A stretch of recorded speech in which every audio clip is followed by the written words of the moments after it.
Aisher? What's up, Trinity? What's up, Lena? How y'all doing today? What's up, Hunter? Tap that screen. Let's try to get to 100,000 likes. I appreciate everyone doing so much. I had my first class today, actually. I had econometrics today, and it was really basic and stuff. It was kind of chill, honestly. I was only there for I was not even there for that long. But yeah, no, it was kind of chill. What's up, Nat? What's up, Key? What's good, everyone joining in? Tap that screen. Let's try to get to 100,000 likes. If you disagree, send a guest request right now. I'm going to be on for a very long time here. What is econometrics? It's kind of like data analysis, statistics, and economics and stuff like that. So, yo, Matt, I appreciate the travel with you, bro. I appreciate it. W's Matt in the comment section. Spam the W Matt emote. Bills Mafia, I appreciate the corgi. Thank you very much. I love the corgi. Love the corgi. But everyone keep tapping that screen. Let's try to get to 100,000 likes. It'll help send it out to more people. I love everyone so much. I'm going to go to the next person. I can finally see myself now. If you support Trump, make sure to send a guest request right now. Please only send a guest request. If you do support Trump, we are just looking for some debates. You already know the deal. I'll accept someone here in like 15 seconds. Just literally spam the request, y'all. If you disagree, only send a guest request if you do disagree. Tap that screen. Let's try to get to 100,000 likes, y'all. What's up, Uga? What did I miss? I restarted the live because I couldn't see myself, so I had to update my app. That was really unfortunate, but we're back. Don't worry. Yo, Shannon, I appreciate the shiny air balloon. Thank you so much, Shannon. W Shannon. Oh, what's your major? Economics. All right, I'm going to get the first person on here again. If you disagree, send a guest request right now. Yo, chat. Yo, what's up? How old are you? Thank you, Andy. Andy, I appreciate the Ferris wheel. Thank you very much. Yo, what's up? Yeah, hello? Are you giving me the heart?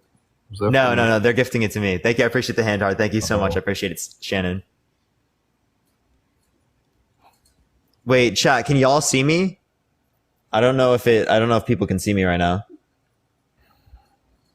What is going on with TikTok? Yes? Okay, yes. Are they okay? It's not coming up for me. Wait, there it is. You can't see yourself? No, I can't see myself again. It did the same thing again. Yeah, so do you support Trump? Yeah. Why so? Because he's more coherent than our current president. He's more coherent than our current president. So no other factors are relevant? It's just this one? That's the only one that I'm standing on. The only one that you're standing on? So you're not standing on any other one? No other factors that you stand on? No. Oh, okay.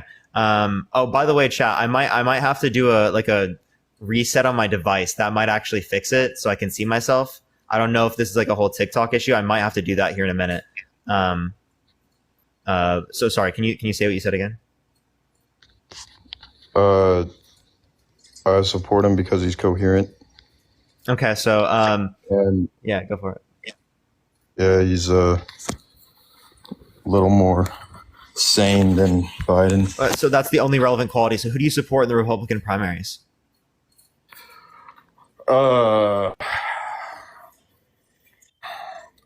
Trump. But Trump's not the most coherent there, right? I'd say Vivek is probably more coherent. I mean, most of them up there on the stage are more coherent, right? Trump's 77, dude. How the hell could you say he's the most coherent there? I don't know, man. I'm not really a Republican, not gonna lie. But so you would vote for someone else other than Trump when it relates to the Republican primaries? I would support Trump over Biden. Yeah, but you would vote for someone else than Trump when it relates to the primaries. Come down to. Say that again. So you're going to say that it's in the Republican primaries, you're not going to vote for Trump? Correct. Oh, so you're going to vote for someone else in the Republican primaries? Yeah. Okay, base, good. Someone else other than Trump. That's W. Okay, so when it relates to coherency, are you saying that sanity wouldn't be a relevant factor? I think it would. It would, right? Do you think Trump is sane? Yes. You do. So you think that him lying about the election, being a pathological liar, right? You don't think that could question his sanity at all? Just one thing? I could bring up other things. Not really. I mean, could you name a politician who hasn't lied? No, I mean, I probably couldn't, right? But like the point is that I'm saying is that this is an extremely extensive lie. It's not just a lie. It's a lie about the election and defrauding of the US government, right? In terms of the election process. That's fundamentally anti-democratic, right? Okay, so fuck. I gotta answer this Whoa, call, you bro. got to call. Send a guest request back. Yeah, I can't see my face again, everyone, so I'm going to keep it like this. I honestly don't care. I can see myself on like my screen. That's good enough, honestly. So I'm just going to run with it. But yeah, if you disagree, send a guest request right now. Only send a guest request if you do disagree. Does anyone remember what that person's name was? I kind of forgot. I'm not going to lie. I can see you. Yeah, I can't see myself though. I can't see myself. Someone said that my shirt looks like a dad shirt, and I kind of agree, honestly. But like, I kind of fuck with it because it's like, it's so comfortable. Yo, Christina, I appreciate the subscription. Thank you very much. I appreciate it. All right. Does anyone remember the name? Cowboy? Okay. I don't have a guest request from Cowboy. I'm gonna go on to the next person, everyone. If you support Trump, make sure to send a guest request right now, y'all. Yo, what's up? How old are you? Hello? You can hear me? Yeah, I do hear you. How old are you? I'm 18. Yeah, for sure. Do you support Trump? I do. Why so? Because he's just better than Biden. He doesn't fall downstairs. He doesn't kiss his granddaughter on the lips. You know what I mean? That's all. Well, actually, Trump did fall downstairs. I don't think that's a good, and I don't think these are good reasons. You know, like culturally speaking, that's actually something that happens. But I do agree that that's weird, right? Yeah. I think that is very weird. But you want to know what Trump says? He says that he would date his daughter, right? If it wasn't actually his daughter. That's what he said. Remember that one? A hot daughter. You know what I mean? Oh, come on. That's so gross. That is so gross. Just type her cheeks. You know what I mean? Just like legend, please. That's so gross, dude. Gross. You're trolling. You have to be trolling. No, I ain't trolling. What the hell is wrong with you? Like, okay, so can you tell me why he went to jail for it? Like, I didn't forget that. Like, he didn't go to jail for that comment, right? But that was a gross comment. Do you not agree that was a gross comment? And then also the comment that you made. No, it was a pretty hot comment to me. You know what I mean? Yeah. Okay, he's definitely trolling. All right, we're gonna go back to cow dog. Okay. Welcome back. You saying if you had a really hot daughter? Listen, I appreciate the subscription. Thank you very much. Oh my god. You want it like yeah, you want it say like, hey, like do you remember the context of which he said it? Do you? You are not arguing this right now. Could you tell me? Are not. Could you tell me? You fucking raised that person throughout all of their infancy, throughout their entire life, right? To think that about them in that context is absolutely fucking disgusting, dude. What do you? You can't remember the context of which he said it. Yeah, I can't remember the full context. You want me to bring it up? Do you want me to find it? Sure, why not? But just that you don't remember it is pretty funny. What did Trump say about Ivanka dating her?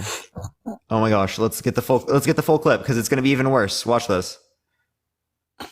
If Ivanka weren't my daughter, perhaps I'd be dating her.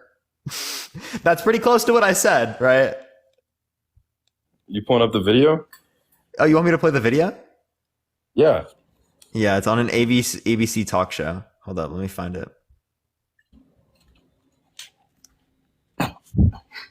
Let me see if this is it. Oh, here, wait. No, it's this one.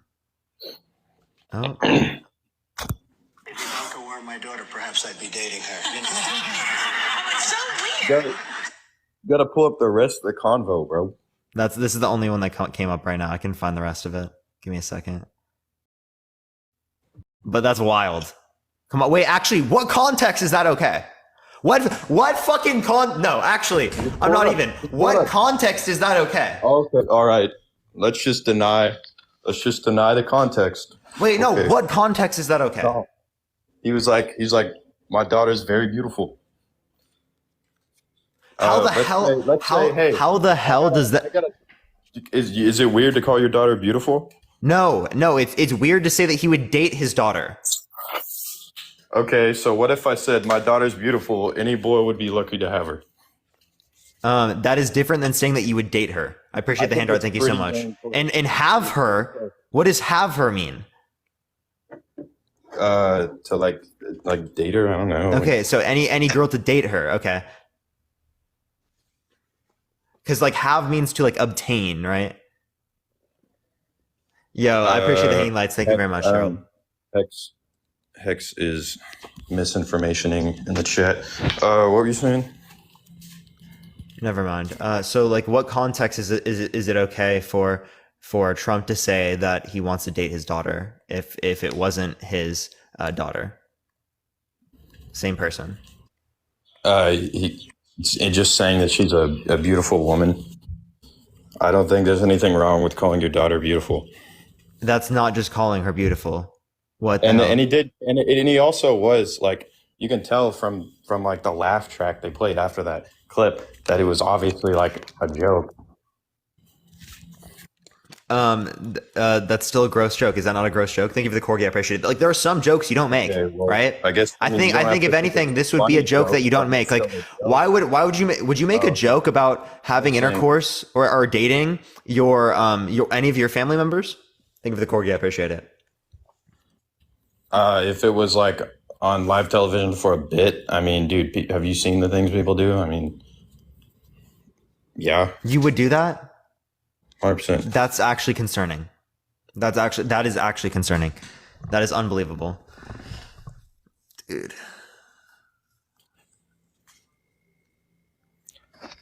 Bro, that's wild. That is wild.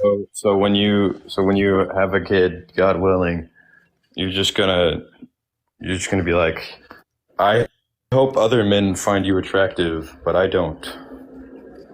No. What I'm not gonna say is that I would date my daughter, right? And the fact that he said it means that he's thinking it. That's kind of fucking gross. Like, can you not like visualize that for a second? Like, if you had a daughter, right? If you had a daughter, saying that. He did not say that he would date his daughter. Wait, how old was Ivanka in 2006? Ivanka birthday. Okay, no. Ivanka Trump birthday. He did not say that he would date 1981. 81, so 19. Yeah, no, definitely not 17, chat. Definitely not 17. Because this is from 2006, apparently. Thank you for the crown. I appreciate it. Thank you very much. Wait, he did what? He did what? He didn't say that he would date his daughter. He said he would date her. If he wasn't her dad, if he wasn't... He literally did say that he would date. Yeah, he literally said that if Ivanka was not my daughter, I would date her. Right. That's what do you fucking mean? So the context is that he would have to, for him to date his daughter, she would have to not be his daughter. Yeah, So but the idea is that there's a concept of the idea that she's still his daughter and that he's imagining this about his daughter. That's the idea. Dude, like, I don't... How is this... Wait. How is this not obvious to you? Imagining it. Dude, what?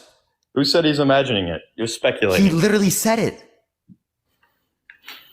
In order to say it, he would have had to come up with that claim, right? You're saying he's imagining stuff with his daughter. You're not. I mean, I get. He imagined the concept. Yeah. But he's not fantasizing about it, is what you're trying to make it seem like. I said, imagine the concept. And I mean, if you're saying it in front of people, bro, that's wild. That's so wild, bro. Like, I'm sorry. How do you look at that and you actually like, you just like don't? I really don't get it, dude. Thank you for the corgi. I appreciate it. Thank you so much. Like, well, honestly, this is a wild view, dude. I think your view is kind of wild. Yeah, my view's wild. I would say that I think it's not okay. Thank you for the core. I appreciate it. I think it's weird and not okay to say that you would date your daughter if it was not your daughter, right? Like, I feel like your daughter in that circumstance would feel fucking uncomfortable. Do you know what the basis of comedy is? I even in the sense of it being a joke, that's fucking weird. I love you, cowboy cowdog. Thank you, baby Ray. Like, can you tell me any daughter that would be fucking like just not being uncomfortable by that? I actually have no clue.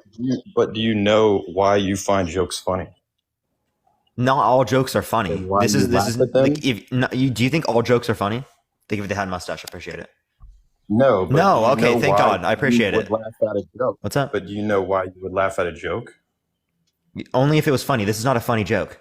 This is weird. Okay, well, you don't find it funny, but it's obviously a bunch of people found it funny. It's quite obvious. Yeah, and do I think those people are weird? Yeah. I appreciate the money gun. Thank you very much. I appreciate it. You don't have a sense of humor, and let me proceed with my argument. Me saying that this is a weird joke does not mean I have no sense of humor. That's wild, bro. Okay, well, the basis of comedy, people laugh at things that they don't agree with, like dark humor. Yeah, but like you understand that there are different things that you don't agree with that you would say that is not okay to joke about, and there are some things that you don't agree with that are okay to joke about, right? Like clearly speaking, right, joking about say someone being a flat earther, right, although they disagree with you is okay. Thank you, I appreciate the dancing cactus, I appreciate it, right? But making insensitive and like an offensive jokes, right, those are not funny, right? Those are There's a lot of insensitive jokes that people would consider insensitive that are pretty funny that I would laugh at, because I think people are too uptight. Would you consider it actually insensitive when you still laugh at it? If I considered it insensitive, Yeah, even under your own position, like you consider it insensitive, because there are things that even you consider insensitive, right? 100%, dude, 100%. Yeah, so you consider it insensitive, you consider it bad, right? Yet you still laugh at it. 100%. Thank you. I appreciate the travel with you. Thank you very much. I appreciate it. Would this extend to any joke? I mean, I guess so. Yeah. There's nothing that you wouldn't think is funny when it relates to like the worst possible jokes. There's no barrier that you have on that. Thank you. I appreciate the Cooper Flies home. Thank you very much.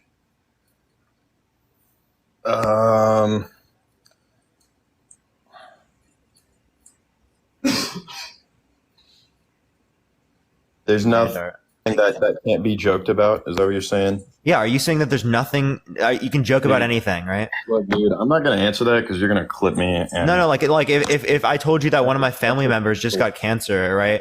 Do you think it would be okay for you to make a joke about it?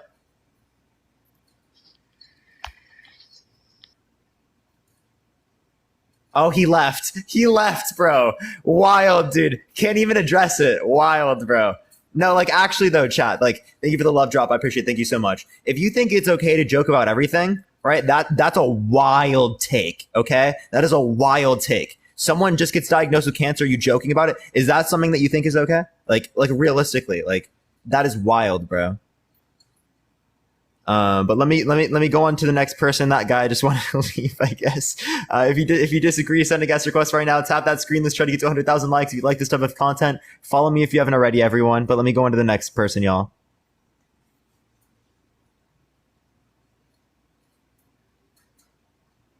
Yo, what's up? How old are you? Hello? Okay, they're not here. Let me go to the next person, everyone.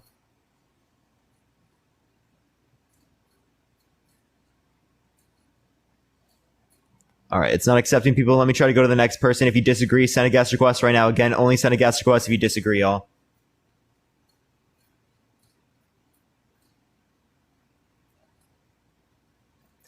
Yo, what's up? How old are you? Yeah, how old are you? For sure. Do you support Trump?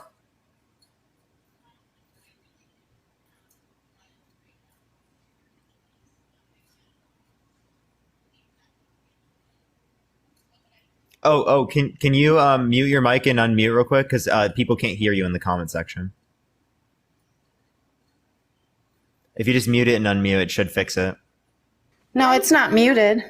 No, I just said if you mute and unmute, because TikTok has a glitch every once in a while. Yeah, I don't know what. Yeah. It's probably my reception. Chat, can you all hear now? I was just wanting to touch on, you guys were arguing about that comment he made a long time ago. about his daughter. But have you ever heard about Ashley Biden, Biden's daughter? No, I have not. Well, if you look up her diary entries that were leaked. Oh, they just paused out, everyone. I can't hear them. Hello? Well, if you look that up, if you look up the diary entries that she wrote when she was younger, it talks about how her dad used to force her to shower with him. Yeah, that's absolutely gross if that's true. Where can I find these diary entries? Just look up Ashley Biden diary, and it should pop up. All right. And I'm probably, time is short because I have kids, so they're going to be screaming the whole time. Yeah, sure. So is this like But definitely wanted to plant that seed, like just as a balance of both of them being disgusting. Where does it say in this that they were forced? Well, she said, she doesn't say forced, but she said she had to take showers with her dad, and she said there was probably rape going on then, and she was a young girl writing this. essay. So okay, so again, where do you see that particularly within these? Like, where can I find that particularly?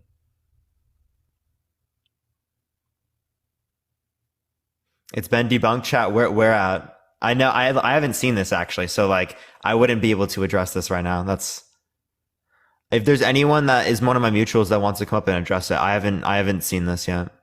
Like Matt, have you heard this? I haven't heard it, so let me see. Matt, have you heard it, man? Yeah, no, I haven't seen it. I haven't heard it at all. Yeah, no, I see a lot of people saying that right now. Let me see if Matt sent a request. Let me see what he has to say on this. Hey, I'm driving, so I'm going to pull over and I will. Footage For sure, man. out of her diary. All right, just send a guest request back when you get there, Matt. Yeah, I know the chat. I know the chat's saying that. But yeah, just planting that seed. No, where can I find it? Planting that seed, but definitely got to go. Thank you for Where your time. can I find this particularly? Just Google it. No, I mean, Google it. like, I don't know why it wouldn't pop up on your Google. Where? No, I looked it up, right? I meant like where particularly would it be within this document?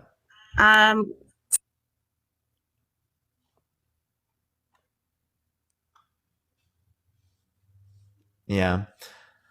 Yeah, I don't know. Maybe I have been living on a rock, chat. I have not seen this. Yeah. Snopes. Yeah, I'll look it up. All right, let me add Matt. Hey. What's up, Matt? Okay. So this was leaked by Project Veritas, which is a right-wing troll machine that likes to leak things and likes to get a hold and that kind of thing. So Ashley Biden, unfortunately, is a drug addict. She has a drug problem. She's also been diagnosed with hypersexuality. But hold on, I'm explaining it. She goes on. She says she goes on to explain that when she was young, she would take showers with her dad, and that she would probably say that now it would probably be considered inappropriate. However, she does not say in there that she was ever raped. She never says that. She says that when she was young, she would take showers with her dad, and her dad would help her wash down and everything. And she compares it later on. She compares it to when a child is in a bathtub and the parent is washing the child in the bathtub. So is it weird? Yes, it's weird. But there's no allegations whatsoever of any abuse. She has a history of mental problems and drug addictions, which if it was anybody else, you would question what they tell you. It's why we question Hunter Biden whenever he says something, we question it because he's a drug addict. And the same thing happens to anybody else. Both of his kids are drug addicts. Yes, but them being drug addicts has no bearing on Joe Biden. There are millions of people across this country who are drug addicts. Also, it doesn't mean that they're bad people as well, right? Yeah, just because someone's addicted to drugs. It just means that they got caught up in drugs, as millions of people do all across the country. Can I ask you a question? Oh, of course. Would you say it's fair to think that maybe because people have experienced trauma in their life that they do turn to that kind of stuff to cope? Is it possible? Yes, but as someone like myself who has experienced trauma of a sexual kind as a child, I can tell you that I am repulsed by drugs. I have never done drugs, so you cannot generalize these things. It is an No, me individual neither. response. I've experienced So trauma Ashley myself, and I'm not a Biden, drug. but Ashley Biden saying. She never says that Joe Biden raped her or was doing anything sexual to her. She says it was weird thinking back on it, but it was nothing. Now, I can't comment on what exactly happened. She just says that it was odd, but is it weird? Yes, it's weird, but it's no more weird than any other parent bathing down their child when they're, 5 or 9 or something. So I don't see your point about how this reflects on Joe Biden, because Joe Biden has never made any comments about his children. He's never publicly said anything about his children in a sexualized manner, when we have evidence of Donald Trump saying sexualized comments about Ivanka numerous times. Yeah, I appreciate it, Matt. Thank you so much, man. I appreciate it, bro. Bye-bye. Yeah, so clearly speaking, right, I do think that's weird, right? I do think that clearly speaking that's weird. Yeah, but like, I mean, I think that probably a lot of people do have experiences with their parents doing stuff like this. It was considered normal, I guess, in the past. I think realistically speaking, if you're doing that stuff with your children, you need to be wearing like swim trunks or clothes or something like that, right? I don't know. But what about, he kind of like brushes over the fact that in her diary, she says she was hypersexualized at a young age. She writes that in her diary. So that's also weird. Hypersexualized or that, I think that was a different claim that Matt made. Matt, do you want to come back up? I think Matt had different terminology. Let me make sure that, hold up, Matt, send a guest request. All right, let me invite him up. Hey, wasn't the verbiage a little bit different? I'm gonna have to join up later. I literally got back on the road, so I'll join back in like 2 minutes. I promise. Okay, no, hold up. Did you just say like the in terms of the hypersexuality? Did you say that it was? She does not claim that she was hypersexual. She said that she was diagnosed with hypersexuality. She became hypersexual, but she makes no claim that Joe Biden or her environment made her hypersexual. That's my claim. Yeah, okay. For sure. I appreciate it, man. Okay, bye. Yeah, so that's a completely fundamentally different claim. Right? So what evidence do you have of the claim that it was from Joe Biden?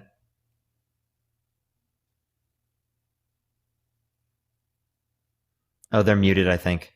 Chat, I still can't see myself right now, so if you send any gifs that like are the little crowns and like the hat and mustache and the hand hearts and stuff, or the hand hearts I might be able to see. Other stuff I won't be able to see because I literally can't see my face.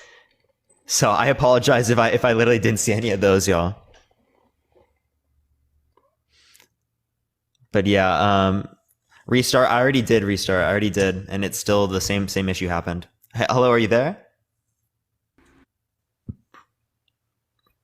Hello? I am. Yeah, for sure. I think I'm losing you. Yeah. So did you find the evidence of that claim? I can't hear you while you're paused, by the way.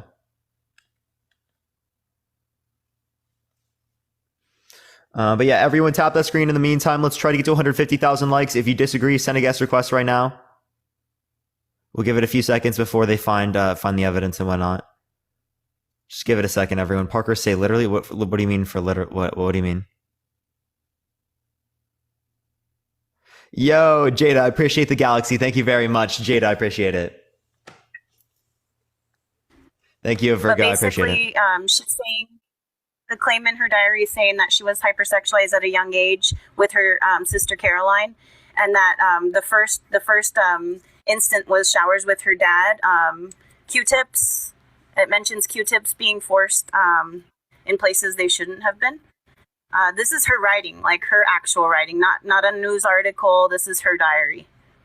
Wait, so did you hear? Can you give me a source for that? Because did you hear Matt's response? Right, the claim was not that was not from, or that, I mean, that it was hypersexualized. At least that's what Matt said, right? So like, how do I clarify this? She's titling one of the reasons why she felt hypersexualized as a kid. The first instance is showering. Where did you see this? From her action. The kid's diary. Okay, well, yeah, let me click. Where's the particular diary mentioned? Like, where can you find the diary particularly?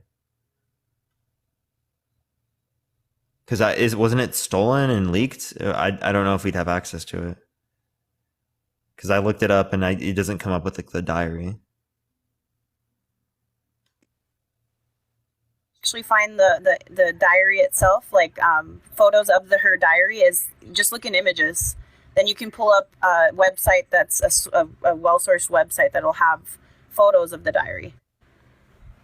Yeah, so photos of the diary. How do we know that these photos are trustworthy? Because photos can clearly be. Well, if you look at it, it's the same. It's the same diary that was leaked. It's the same. There's two people that are charged with leaking. Hold on. What I mean by that is like the random thumbnails and stuff that you'll see when you just like scroll on images, right? Those, likely speaking, are probably altered, right? We'd probably need a source that indicates to us that. I mean, this is like obviously clearly from there. I don't know. It's kind of odd because they're all the same. And if you would really think that someone would go that far to alter a diary to somehow discredit Biden, I don't know. It's just wait. Wouldn't the same thing be done with Trump? Aren't there things that are discredited when it relates to that as well? Yeah, definitely. That's the same. This is the same question that we would ask when it relates to Trump. All I'm doing is asking the exact same questions that we ask when it relates to Trump. No, yeah, I get it. But I guess what I'm saying is if you look up a website and it doesn't have like any kind of concrete evidence of a diary, and we're just going off of what someone's saying, like, is there quotes of her saying, you know what, I just made it all up, or actually, showering wasn't that bad. Like, where are those quotes? No. Again, we're not disagreeing with the idea that showering or with your like children and stuff like that in that context is gross and weird, right? No one's disputing that. Right? What we're saying is that this is something that's all we have. What's that? So I again, guess that would be all we have, is because so how about we stop electing two creepy old white men that are trying to run the office? Yeah. How about we elect people who are younger, that are more in tune with the American population, that don't have this creepy past, right? I say, well, my opinion really would be that we don't have a president anymore. But that. What do you mean we don't have a president? Clearly speaking, we do. Well, only because honestly, I think the American people, generally speaking, are tired of it, like having a leader, and every time it's a leader, it's just somebody who's just trash. But I wasn't trying to say anyone's better than anyone. I am saying that is a weird allegation to make, especially coming from your own daughter. And then not only that, but then clearly, I agree. That's clearly, if this is from the diary, clearly that's a weird comment, right? Yeah, I'm not, obviously I'd be on that side. And then to think that these two, both of his kids, his surviving kids, have issues mentally. They have issues with drugs. They have issues with trauma. I'm not saying that anybody doesn't go through that. I don't think that's necessarily specific to Biden, right? But lots of children or of adults, right? Thank you. I appreciate the butterfly. Thank you so much. In their later lives, have addictions and issues that they deal with as well. Of course. It's just a little, I don't know, connecting it with that, it's just kind of odd. Not only that, but then the nieces that are involved in that family are going through the same thing, and you can see actual photos of them. I don't know if someone is doctoring photos of them, but I've seen photos and it's pretty creepy. It's all creepy. All of them are. I think everybody who's up there. Where have you seen these? Have you seen these photos? You can't really find them anymore. Everything's been scrubbed off the internet. But this was back, I want to say so if it's been scrubbed off the internet, how do you know that it's true? Right? Because likely speaking, right, the reason why things like that would get scrubbed is given the fact that it's not true. Okay, what about video though? Like what about Hunter Biden laying with his niece that's underage, no one's clothed, and it's a video? Do you think someone did some kind of AI? What video? Where can I find this video? I don't know, and I don't even want to mess with it. I've been so you can make all of these claims, but if we have no way to actually classify this as true, right? That's the same thing as someone saying that they saw something on Facebook or they saw something on. If someone's interested in it, if someone's really interested in finding it, they can find it. They can find it for sure. I've been completely banned from Meta, as I couldn't even sign up for Instagram or anything anymore, not What even for? from a different server. My business account was deleted, even just because they're related to me and I'm connected to that account. I had a good following. What for? What'd you get banned for? I shared photos of that happening and information that I knew. Wait, did it say misinformation? No, I didn't even give me a reason. I was just literally I had posted something, and maybe about an hour later, it just said that I was done. I was deleted from there. I couldn't sign in anymore. Then about 3 days Wait, later, and that's on Facebook. Facebook isn't really no, like Instagram. Instagram. I mean, Instagram doesn't even ban like that. They I don't know didn't how you even get give banned on me a Instagram. reason. They didn't give me a reason. All I knew is I couldn't sign in. It said disabled, and after that, I never got a chance. It said give them a certain amount of time, and I didn't get an explanation. And now I can't even sign up, even if I'm on my laptop and I signed up with my phone. They will not let me sign up anywhere. They deleted my business account, who has nothing to do with this, and that was like really, really like damning for the company. And they have no relation to anything I was doing. So I felt terrible. I never got an explanation. I tried to sign back in. I tried to appeal. I tried to send them like the photo with your ID. For some reason, I cannot be on Meta, any platform. I never had Facebook, but I can't even sign up for Facebook. So that's kind of odd. Every time I have tried to sign up for Facebook, it ends up telling me that I'm not a real person or that they're reviewing it, and it'll take like 172 days. I mean, after that, I'm over it by that point. But How likely do you think it was because it was misinformation? But if somebody really, I mean, I guess if they want to say it's misinformation, no one's giving me the proof but Snopes and stuff like that saying, no, it's not true. It's taken out of context. And if you really read a lot of those explanations, they don't really, that's my point of view. But I'm saying, like, if anyone really wanted to, would you even accept that if they gave you a source like that? Would you even accept it? Let's be real. Well, if I agreed with what it was saying and they gave me concrete evidence as well. If you agreed with what they were saying, right? Yeah, not if they gave not me if the concrete evidence, if I had concrete evidence, not just hearsay or, this coming from this article, it said this. Wait, so like what you just did? No, what I'm saying is if you really wanted to see the photos, I bet you could go look them up and find them if you really dug or looked. But I'm not telling you because I don't even really remember the source. What are you doing? Okay, I gotta go. But thank you for your time. Mama, Appreciate you coming on. Bye. All right, everyone. If you disagree, send a guest request right now. I still can't see myself. This is so weird, like not being able to see myself on live. If you disagree, everyone, send a guest request right now. Please only send a guest request if you disagree. We're just looking for some debates. Tap that screen. Let's try to get to 250,000 likes, everyone. Matt, do you want to address something real quick? Matt, did you want to address something real quick? So she didn't read to you the diary, right? I have it in front of me, and I have the page. So I want to just clear it up because I just read it, and nothing in here is Ashley Biden saying that her father caused her to be hypersexual or saying that. So I'm going to read it to you. I'm not going to say any bad language or anything. I'm just going to read it, okay? So here's what she says. I remember somewhat being sexualized with Caroline. I remember having blank with friends at a young age. Showers with my dad. Probably not appropriate. Being turned on when I wasn't supposed to be. I remember the Q-tips. I remember getting my ears clean. I always hated it. I would beat my lower region due to overhearing my parents have sex. What made me so attached? And then it ends. So nothing in there says that her dad did anything with Q-tips. She says she hates getting her ears clean. So she's connecting the Q-tips to the second part, which is separate from what she's talking about. So is this overall really weird? The only time her dad is mentioned is the shower thing, and then it's the thing about them having sex because she could hear it.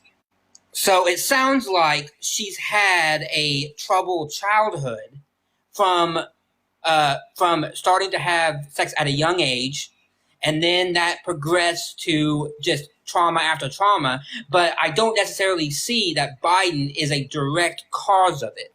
Is it creepy? Yes. Is it weird? Yes. But nothing is being directly caused by Biden in a way. So I this is why I think you don't want to just cherry pick out these like one words. If you read the whole thing, it's clearly sad and it's clearly like, oh, I feel bad for her, but I don't think Biden has done anything here that's like overtly like I caused this. Does that make sense? There's someone in the comment section saying that I don't question Matt. Well, it's maybe because I know who Matt is. Maybe because I know that he is going to send me the source later. Maybe because he can send it to me on text message. I can literally show people the document that I'm looking at on my computer. I raced home just so I could find it, and I found it. So, gosh, that's wild, dude. I think it's so funny. All right, well, yeah, I'm gonna get because as I said, chat, as I'm saying, is it weird? Yes. Is it creepy? Yes. But the claim was that Biden was doing certain things, and nothing in this except for the shower thing is him doing something. That's the claim. Yeah. Like, is there anything that she's talked about and gave context to?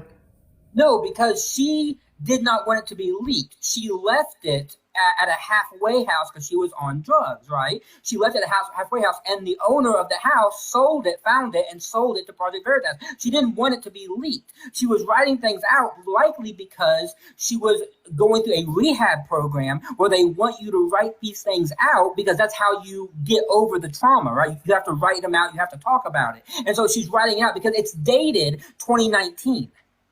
And so this is not a diary from the actual time. It's a diary from the time that she's at a halfway house, likely seeking treatment. And this is part of her treatment. And someone is taking advantage of her to try to get on Biden when she's going through therapy and saying things off of her mind. But same thing with any person, and I say this for anybody, Trump, Biden, any person who's on drugs and is trying to get off, you automatically have to question what they're saying because they're going through detox. Their mind is addled.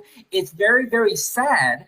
And I'm not saying that she's lying, but you have to take it with a grain of salt. The same thing I would say if Ivanka Trump all of a sudden said in a diary that Donald Trump did something when she was young, right? I would say, okay, does Ivanka Trump have a history of drugs? Does she have a history of a mental disorder? Does she have this? And if the answer is yes, then I would have to question it. I wouldn't say that she's lying. I would just be more skeptical of it, right? But Ivanka Trump doesn't have that background, and so when Trump says it, and then she goes, yeah, she hasn't said anything, but when Trump repeatedly says it, then you can know that it's a little bit more odd than the sad case of Ashley Biden or even Hunter Biden, because drugs can mess you up really bad and they can make you say things, make you do things. And I think we have to be careful about making these claims, which is why you didn't say, and this is the last thing I'll say and then I'll get off. This is why you did not say that Trump did any of these things. He just has said weird shit.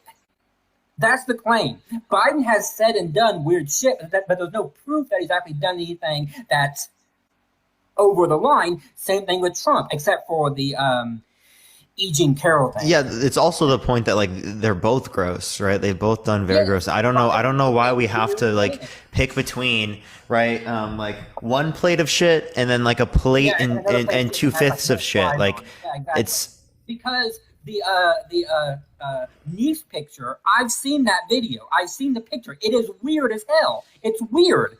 But the niece said, "Oh yeah, Joe's like that. He's a kisser. He's a hugger. He likes to do that shit."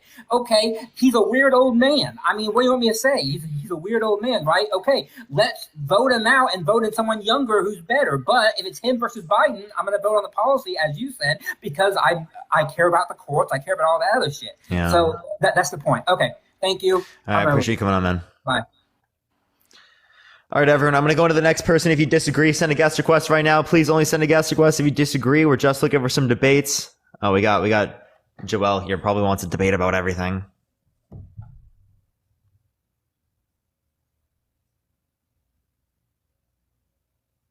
Okay, is it going to accept him? I already sent a request. I'll get to you next if it doesn't add this person. Okay, it's not adding Joelle. I'm going to go to the next person. If you disagree, send a guest request right now, y'all. Matt, I appreciate the information as always, bro. W Matt's in the comment section. Yo, what's up? How old are you? Me? Yeah. 62. For sure. Do you support Trump?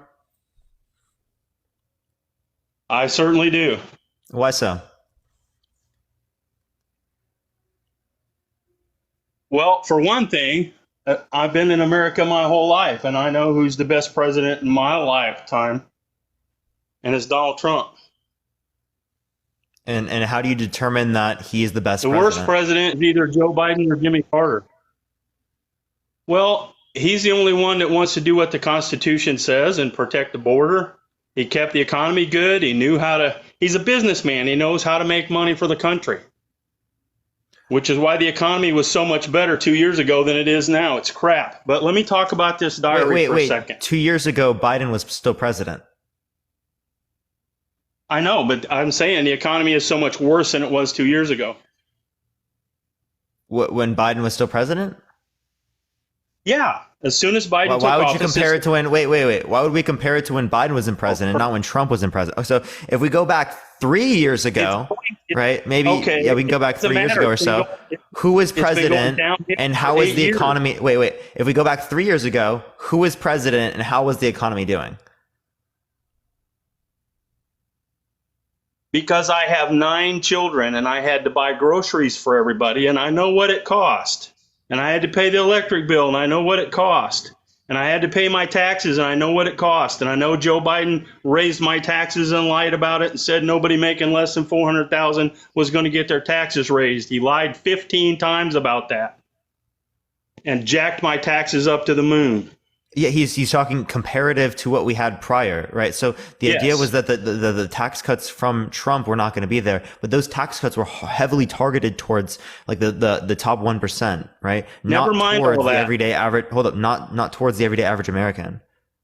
Look, all you got to do is Google 1099K. That's it. The IRS will tell you that when Trump was president, I didn't have to file taxes from my online sales until I made $20,000. I didn't even have to file because Donald Trump is a businessman. He understands that if your business makes $20,000, you only put 2 or 3 in your pocket. He knows that.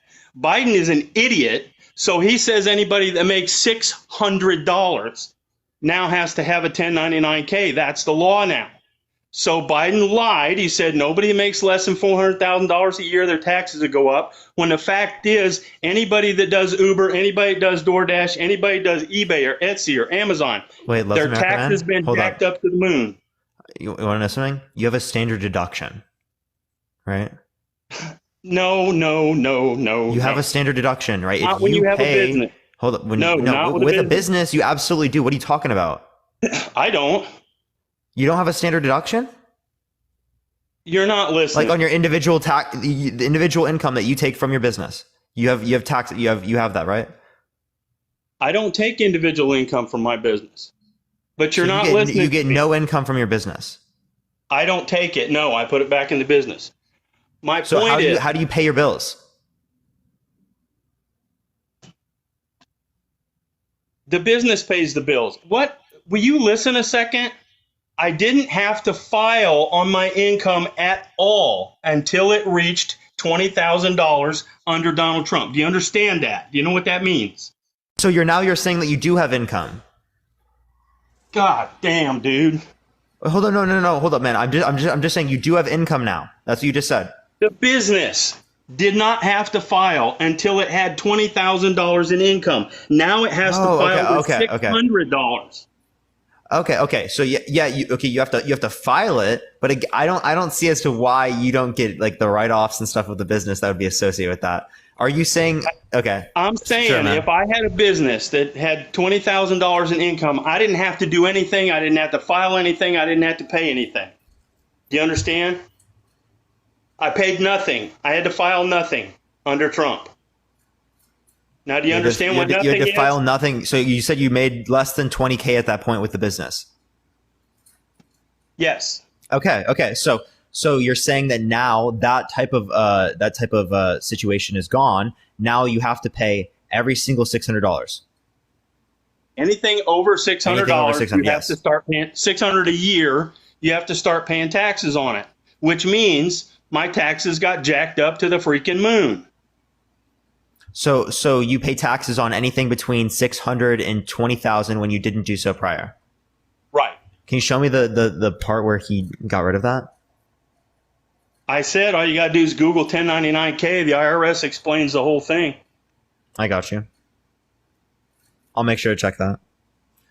I know it says 600. Say but when it changed too. it does. Let me check. And in the American Rescue Plan Act is where Joe Biden changed it. But I wanted to give you the Wait, evidence. so is about this the diary. reporting, or is this say that you pay taxes on that? God.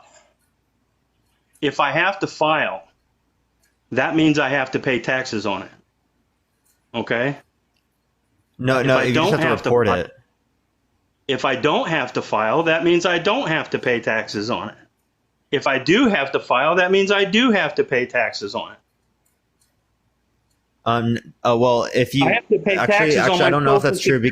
Hold up. So My Social Security is $1,200 a month. I never had to pay taxes on that until now. $1,200 a month, man.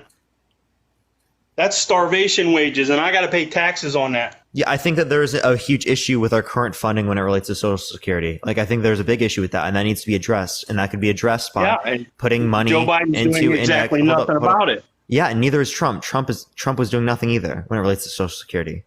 So I don't know what you're talking about. If anything, the Republicans were talking about decreasing funding for Social Security. So No, that's a lie. no, that is literally true. Republicans were talking about No, that. it literally isn't. No, it literally is true. I can show you. You want me to show you Republicans talking about cutting Social Security? Sure.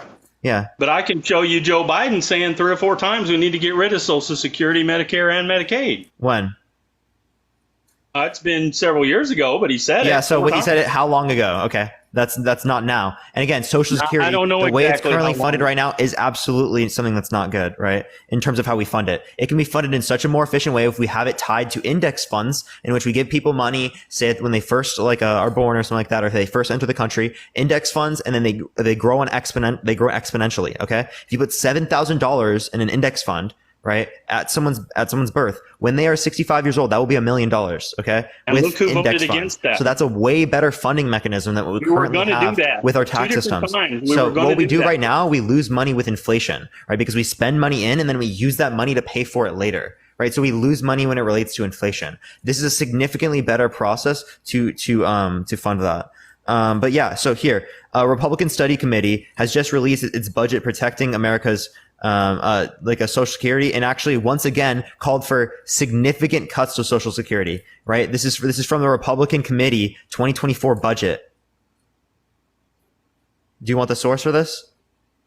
It's from Yeah. the Center for Retirement Research at Boston College. The title is Congressional Republicans Want Big Cuts to Social Security.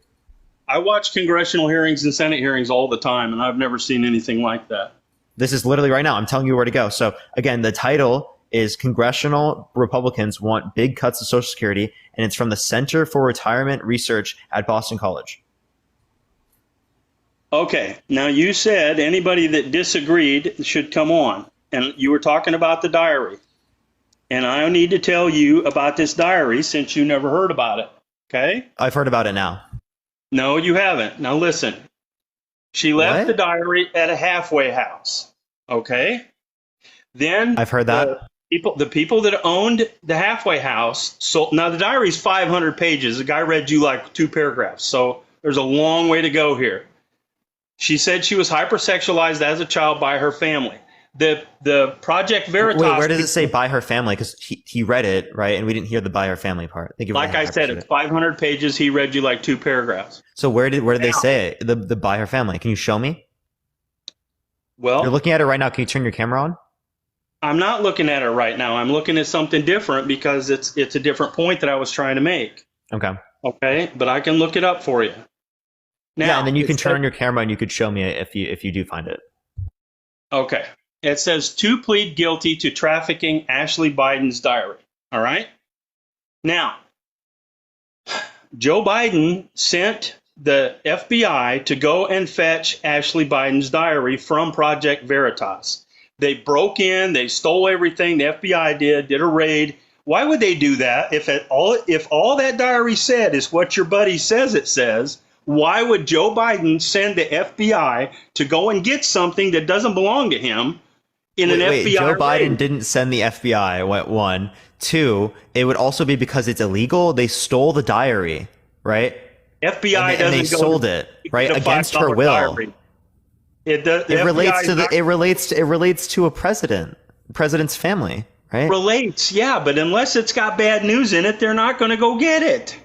Nobody's going to care unless it's got bad news. Sure. No, it doesn't mean no, not necessarily bad news, right? It would be something that they don't want people to see, and any type of diary would be that way, right? Especially when someone is going through some type of addiction, right? That's something that they wouldn't want out. So that's why it's wrong. I mean, that's why it's illegal. I mean, Then answer me one question. If you were Joe Biden's nephew and somebody stole your diary that you paid $5 for, do you honestly believe the FBI would go and fetch it?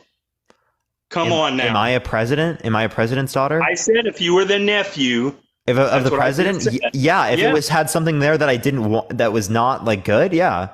I can bring some up that would have the particular answer, right? Like Matt, you just made a claim about that, but yeah, I can bring it here. Let me add him up to make that particular claim, and then I'll try to take him off. Don't worry. Hey, I'm back. What were you saying? So the reason why the FBI went is because, okay, first of all, do you know when the diary was written? It doesn't make any difference. It's a $5 diary. It does fucking matter. It does matter because you clearly don't know why the FBI went and got it. They went and got it because she was actively involved in the campaign and in Joe Biden's private life while he was president, and she wrote the diary in 2019. So she was privy to presidential and private information involving the president of the United States. That makes it the FBI's purview. Get it? If you have somebody, yes, it does. If you have that'd be the Secret Service, man. That'd be Secret Service. Secret Service. No, hold on. Secret Service would go in if Joe Biden wants him to go in. He had the FBI because it was a criminal investigation. Why was it criminal? Because they stole her diary. So the FBI opened up a criminal investigation. Thus, it is their purview. They are the law enforcement agency. Thus, it is their purview. Now, listen a second. It's only going to be any kind of a big deal if it has monetary value. That's not true. That's not true. If it has any information involving Biden while he's on his campaign or while he's in the White House or any private information involving the President of the United States, not even mentioning the fact that it was a criminal act, the FBI will get involved because it involves not on the petty leader theft. of the They country. won't.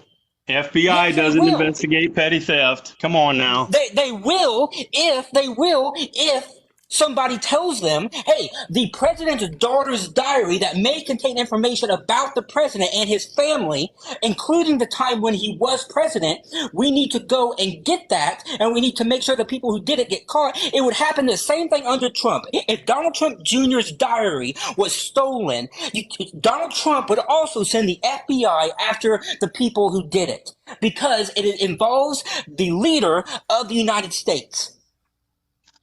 Okay, let me correct you on two things. Number one, Donald Trump said that his daughter looked good enough that as a billionaire, he would date her. He didn't say anything sexual about her. He did ever. in the White House. He did in the White House. You clearly never said it ever. You clearly have not read Miles Taylor's book. Miles Taylor, who was the deputy chief of Homeland Security, detailing the numerous times that Trump made sexual comments about Ivanka in his presence while in the White House. So not only do we have him on television saying that his daughter is so beautiful that if he wasn't her daughter, he would date her, but also he has made sexual comments about her while in the White House. And this is fitting his character. His character, he has literally been found guilty of essaying somebody. It fits his character that he would sexualize. That's a lie. Oh, yeah. Of course it is. Of course it's a lie. Yeah, you can't be found guilty in a civil court. You cannot be found guilty in a civil court. He was found liable. You're either liable or not. I said liable, didn't I? I said liable. You said guilty. Liable is the equivalent of guilty in a civil proceeding. It was not criminal criminal, thus he is not criminally guilty. He is civilly guilty. He was found liable, which is why he had to pay his monetary fines. And then also, by the way, if you keep up with the news, he couldn't keep his big mouth shut. And so now he has to go back because he's being sued again. So, yes, this fits with his pattern of sexualizing women and of the way he talks about women. So this is not unusual for him. All right, Matt. Okay, man, give me 30 seconds it, uninterrupted. Thank you for the hand tar. Give me 30 seconds uninterrupted to Yeah, respond yeah, to sure. that. Okay. Now, that judge that he was just talking about in that civil case, in the judge's ruling, the judge said that even a simple peck on the cheek, if it's unwanted, is considered SA. That's what the judge said. Now, what that means, that is a legal precedent. Okay? Because the judge said it in a ruling. It is now a legal precedent for other courts to use. Now, go online and look at the hundreds and hundreds and hundreds and hundreds and hundreds of videos of Joe Biden grabbing, groping, and sniffing children, and look at their faces and look at them trying to get away from him. What we have is video proof of SA committed by Joe Biden. Lots of it. Wait, don't we have the same things about Trump then? Right? Literally claims No. also from Trump, right? Of doing the You exact don't have same He thing. admitted it. He admitted it. You don't Grab him have by the to- pee. He admitted it. Grab him by the pee. He admitted it. Don't Yeah, play but- off that he didn't admit it. What he's saying is a billionaire can grab him by the pee. Of course they can. But you're completely changing the What? subject. What? Wait, what? Wait, no, hold on, Matt, wait. What do you mean? Of fucking course they can because he's a billionaire. Women who date billionaires do so for a reason, and they know that their bodies Wait, are this going to isn't be this isn't fit. just people that were dating billionaires. These are women in general. Thank you for the hand, I appreciate it. That was the claim. Okay, so you literally have Trump Okay. admitting to it. Okay. I'm talking about video evidence. What's the difference? Wait, Trump and wait. Again, so you think that both are wrong, right? No, because what Donald What? Trump did, he did with adults, Exactly. adults, and they didn't complain about it. They okay. What do you they mean, couldn't bro? Complain. They couldn't complain because the context of the video when it was on Access Hollywood was when he was talking about while he was judging beauty star pageants and was a member on that whatever that show was, like Bachelorette or some shit. It's because it was a power dynamic. Of course they couldn't say anything. He was the one judging them. Do you have any idea how power dynamics work in this sense? You think a woman in that power dynamic is going to come forward and say the man Donald Trump grabbed me by that area when your entire livelihood depends on him giving you a favorable response? It's the same reason why many SA victims don't come forward. You're essentially saying, well, she didn't come forward, therefore it might not happen or it didn't bother them. Then you're excusing millions of rapists across the entire world who make the exact same argument. There are people out there making the exact same argument right now about a woman who was SA'd and saying, well, she didn't come forward, it was 10 years ago. It's the exact same bullshit argument that just gives these men more power to be able to do this to women. All right, Matt, I appreciate coming up, bro. Thank you very much. If you don't man. believe that the Democrat Party has hunted down every woman that Donald Trump ever knew in any of them Appreciate it, Matt, man. contests, if you don't think they've hunted them down and tried to get them to say something, you're crazy. It's that simple. They didn't say anything because they didn't want to say anything. They had plenty of time to say stuff after he was no longer doing that. You make that the same pageant. argument that was just claimed. So again, right? Just because, thank you for the hand, I appreciate it. Someone has not come out after that does not mean that that it's wrong, right? Are you disputing the fact that there are people that What don't I'm come saying out? is the Democrat Party has already. What? Are you disputing the idea that people don't come out? I didn't Because hear you. If they don't come out, right, and it's not talked about, the same thing would apply as what you just said. You were saying, oh, they didn't come out. That means that it's false, right? Okay, well, then it's also going to be false in all the other circumstances in which people did get graped and they didn't come out. Okay, so you're just denying the idea that people don't come out when they get graped. You're just making an assumption that they felt that way. You don't know you don't know that it ever happened, for one thing. And for another thing, you don't know whether they liked it or not.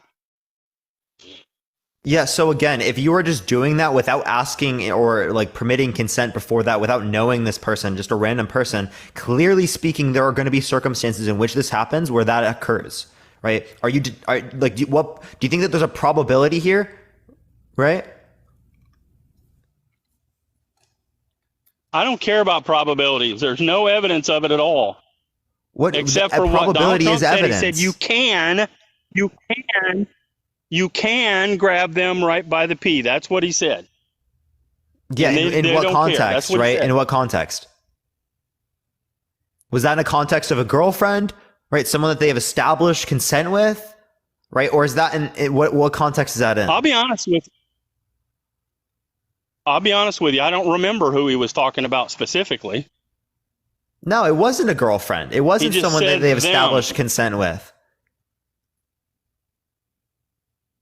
You don't know that. What do you mean? What do you You mean? don't know he do you want me to didn't pull ask up the context right now?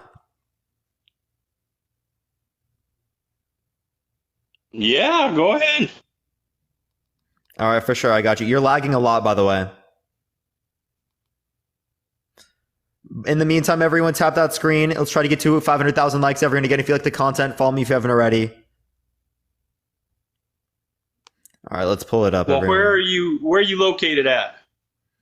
In Los Angeles. Where are you located at? Los Angeles. Okay, well, I'm down here in Florida, right here, about 10 miles ahead of this hurricane. Of course. So, yeah, it might be lagging. But I'm sorry to hear that, man. Hopefully you're okay with the hurricane. Yeah, we'll see. I might be here tomorrow. I might not. Might be dead tomorrow. Hard to say.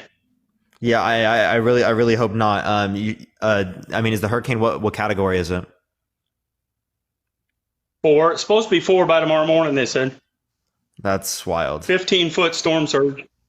I hope you're okay, man. Hope you're okay, bro. Yeah, we'll see. Here. God will take care of me. I got to be 62 for a reason. God takes care of me. Do you live in a place that is subject to flooding and stuff? Like, do they have an evacuation notice for your area? The whole state's subject to flooding. No, it's subject to like flooding that would be like in your household, right? Yeah, it's still voluntary at this point, but yeah, I've had water 4 feet deep in my yard before. That's not good. That's not good. Yeah, here, hold up. I'm trying to find the point. I can't read right now while I'm on live because then I would just be like quiet here for a second. So,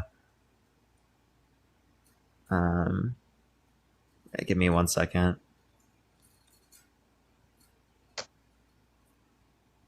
Yeah, we can pull that later actually if you'd like, if you want to run over it. Do you want to do that? Are you there, Ben? Yeah, I'm here. Yeah, do you want me to follow you and then we can do that another day on my live? I'll make sure to pull it up because it's going to take me a second to find it, like the full context. Because when I click on it, it's like completely different quotes and stuff like that. It's not just particularly that. And I want to make sure that I accurately represent it. Or I could have the transcript right here. I don't have New York Times, Matt. Matt, can you come up? The New York Times, they have it. I don't have New York Times, so I can't read it. Actually, let me bring up Matt. I think he'll be able to read it. I hate to bring up Matt so much today, everyone, but no, it's fine. Told to evacuate? Oh gosh, that's not good. Yeah, but it's voluntary so far. Yeah, no, but was it like a recommend? Yeah, it's not an order yet. Oh. I'm a fucking nuisance today, aren't I? No, you're good. Don't worry. So, like, what I can't read New York Times, so can you just let us know? No. I'm gonna pull it up. I had it on my phone, but let me get on my laptop. Like 2 seconds. Something else you might want to look up is the Florida grand jury for Donald Trump. Then look up on the state website, and you'll find out that the Florida grand jury was illegal because all the grand jurors were from D.C., which is against the law. They have to be residents of Florida. All right, here we go. So I'm gonna read it. What particular law says that? I'm not sure I can explain the exact particular law, but I went on the Florida state website and said, who is a grand juror? Which and that's case what it is says. this? The Mar-a-Lago case? Donald Trump indicted by a Florida grand jury. Florida grand jury involved in Trump document. I would Yeah, assume that's that it's the Mar-a-Lago. document. So It's the that's a documents federal nonsense. case. So that's the federal case. So it's a federal district which spans larger than the state. So they have state districts and they have federal districts. Federal districts are much larger, thus they can pull from a much larger pool. I have not seen that anybody came from DC, but the federal district is huge because it covers a much wider area.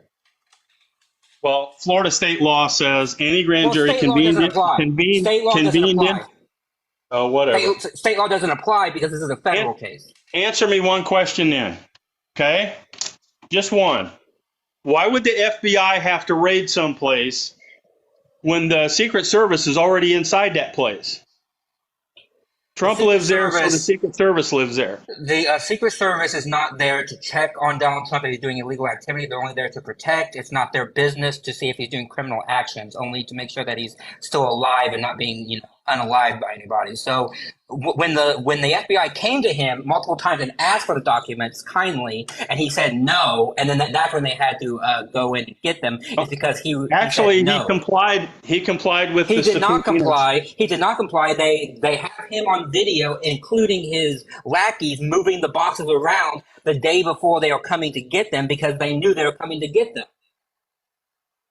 He didn't move any of the boxes. You don't know what was. I said him. You don't know what was in the boxes, and the Secret Service was in there. They have pictures of it. Pictures of boxes. So what? No, they have pictures of items from the boxes sprung out. That's how they got the evidence. Have you read the indictment? It shows the actual a big classified thing, across it, and it shows him with a magazine. It shows that's the point. Is they took pictures of it and they made the pictures public. They have pictures that you think you know what's inside that envelope, but you don't. Okay. At this point, you're just saying that you don't trust the FBI, which fine. I certainly don't. Well, then whatever. Then don't trust the FBI. But don't make all this public. So it's not. Once he goes to court, it'll become public. It's not that big of a deal. So once he goes to court, then it'll become public. So, that's how it works. Okay, I'm gonna read you. Here's what it says. Yeah, go for it. The following. Yeah, sorry, Parker. So here's what it is. The following is an unedited transcript of the tape. Mr. Trump was filmed talking to a Billy Bush of Access Hollywood on the set of Days of Our Lives, where Mr. Trump was making a cameo appearance. He was later joined by actress Ariane Zucker, and the transcription is by Penn Bullet. Donald Trump, and a note. She used to be great. She's so very beautiful. Trump, I moved on her, actually. She was down on Palm Beach. I moved on her, and I failed. I'll admit it. Unknown. Whoa. Trump, I did, and I tried to fuck her. She was married. Unknown. That's huge news. Trump, no, Nancy, no. This was unintelligible. And I moved on her very heavily. In fact, I took her out furniture shopping. She wanted to get some furniture. And I said, hey, I'll show you where there's some nice furniture. I took her out to get furniture. I moved on her like a bitch. But I couldn't get there. And she was married. Then all of a sudden I see her. And she's got these big phony tits and everything. She's totally changed her look. Billy Bush, sheesh. Your girl's hot as shit in the purple. Trump, whoa, Bush. Yes, the Donald has scored. Whoa, man. Trump, look at you. You're a pussy. Trump, all right. You and I walked out. Trump, maybe it's a different one. Bush, it better not be the publicist. No, it's her. Trump, yeah, that's her with the goal. I bet she has some Tic Tacs just in case I started kissing her. I'm automatically attracted to beautiful. I just start kissing them. I'm like a magnet. I just kiss them. I don't even wait. It's like when you're a star, they let you do it. You can do anything. Whatever you want. Yeah, grab them by the pussy. You can do anything. Yeah, those legs. All I see is the legs. It looks good. Come on, shorty. Ooh, nice legs. Ooh, yeah. Get out of the way, honey. Oh, man, those legs. Go ahead. It's already good if you don't follow that bus like Ford. Jericho, remember? Down below, pull the head to hello, how are you? Hot. And then it ends. So that's your president, loves America. That right there is the man who you idolize saying that stuff about women. And those are adults, and you have hundreds of videos. Congratulations. You have Joe Biden Appreciate doing it it, to Matt. small Thank you, children Matt. on video, and you don't care, and that's a fact. No, we do care, right? We do care. We call it out when it relates. No, we do. We call it out. We call it out when it relates to Biden. We call it out when it relates to Trump. We have two fucking creepy old men that we have to vote for. There's a plate of shit and a plate and 2/5 of shit. Okay, like it's literally they're both bad. We are not denying that idea, right? We need better people to be running for office. That's fucking clear. I think everyone realizes that. But at the end of the day, right, what determines what candidate is going to be there is going to be judges, is going to be policy, is going to be administration, right? Because both of them, ultimately speaking, are disgusting. They lie, right? They're terrible people. Like, let's be honest here. Well, Joe's not going to be the nominee anyway. Well, he likely. Nobody wants that him. likely could. I don't want it to happen, but he's an incumbent. It's going to be Big Mike Obama. I really. Big Mike Obama is going to be the nominee. What is that supposed to mean? Michael Obama. Who's that? Michael. Why do you think that Michelle is Michael? Because Michelle registered as a man in Illinois until 2006, and there's all kinds of pictures available. Can you show me evidence of that? Can you show me where to find that?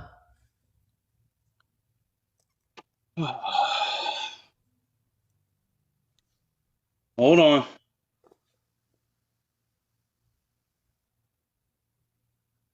See, I don't have it ready because I didn't expect to be talking about this subject. Oh no, I'll give you time to look that up because that's a wild claim. That's a wild claim. You know who Joan Rivers is? I've heard the name. Yeah, Fox News. Actress, very famous actress. Oh no, never mind. I don't know the person. Okay, look on YouTube. She died. She was about 90. Look on YouTube, and she came out and publicly stated that Michelle Obama was a tranny and oh, yo, don't Barack say that word. Gay. Don't say that word, bro. Then she don't say that. Don't loves America. Don't say that word. That is not a good word to use. Don't say that word. She went in for a minor surgery and got unalived. Are you not going to acknowledge? Are you not going to acknowledge it? Acknowledge what? What you just said? Well, I need you to understand something. I'm 62 and I'm 62 and I talk different than you. Okay. Yeah, but like, are you going to acknowledge? Okay, I've told you now that that's not a good word to use, right? Do you understand it?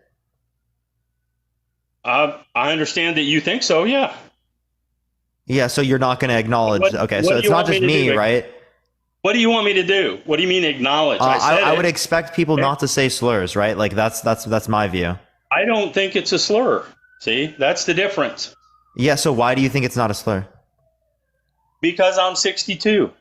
Just because you're 62 doesn't mean it's not a slur. I was raised differently than you. Okay? Just because you were raised differently doesn't mean it's not a slur.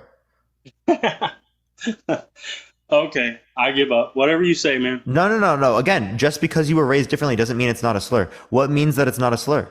What's your definition of a slur? Okay, if I see a Ford truck going down the road and I say that's a Ford truck, that's not a slur, that's a Ford truck. Yeah, clearly that's not a slur. What's your definition of a slur? That's what I'm saying. If I call something what it is, that's not a slur. Again, yeah, that's not, you're not just calling someone who they are. You're using a particular slur to describe someone. You can say a trans person.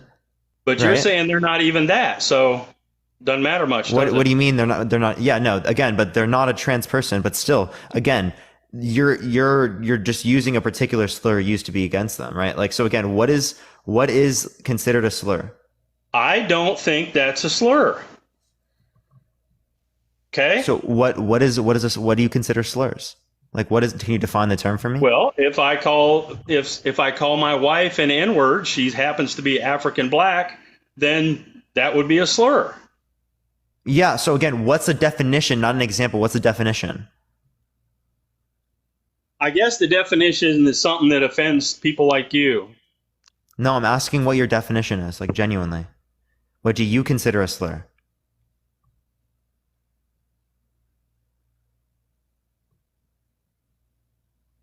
He's looking up the definition.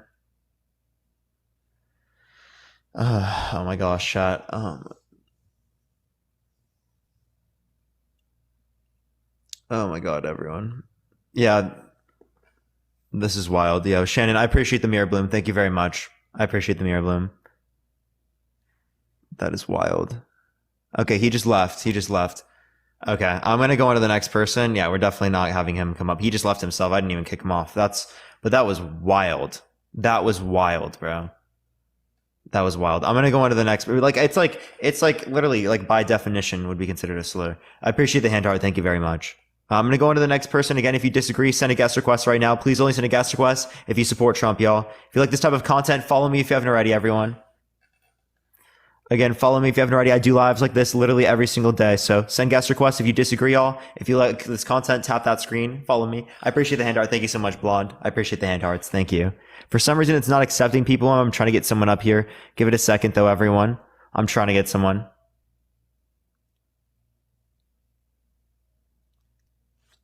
Yo, what's up? How old are you? Oh, they just left as well. Thank you for the hand heart. I appreciate it, Shannon. Thank you very much. Only send a guest request if you disagree. Thank you for the hand heart. I appreciate it. Thank you so much. I appreciate it. Jenna, I appreciate the hand heart. Thank you so much, Jenna. Okay, let me get the next person. It's not accepting someone. Give it a second. There's a little bit of dead air in between getting people sometimes. But yeah, make sure to tap that screen. Let's try to get to 500,000 likes, y'all. Okay, it's honestly not accepting people. Maybe there's something wrong with like the guest box. I don't know why it's not accepting people. This is super weird. All right, here, let me get this next person. It's for some reason it's really not accepting. If I do kick you out, just send a guest request right back, everyone. Just send a guest request right back. Big Mouth, I appreciate the hand hearts. Thank you so much. I appreciate all the hand hearts. Thank you. Yo, what's up? How old are you? I appreciate the hand heart. Okay, they just left again. Is it glitched or something? Thank you for the hand hearts. I appreciate it. Let's try. I'm gonna try to get someone up here, but I think it's glitched. Thank you for the hand heart. I appreciate it. It might be. Thank you. I appreciate it, Big Mouth. Thank you. Not the X name. That's rough. Did you install the new update today? I did. I did install the new update. So I don't know what's going on. It should be accepting people, but it's not going through for some reason. You keep shifting back and forth? Yeah, because I'm trying to accept people. Yo, what's up? How old are you? Hey, can you hear me? Yeah, how old are you? I'm 43. For sure. Do you support Trump? Fiscally, yes. Like, no, I meant like in general. Would you vote for Trump? Yeah. Okay, why so? Where we're at right now, I absolutely think so. Why so? Because we're in trouble. I've been around the country. I've been everywhere. People in small towns are in a lot of trouble. We need to bring manufacturing back, and we got a lot of work to do. And what's happening now is not getting there.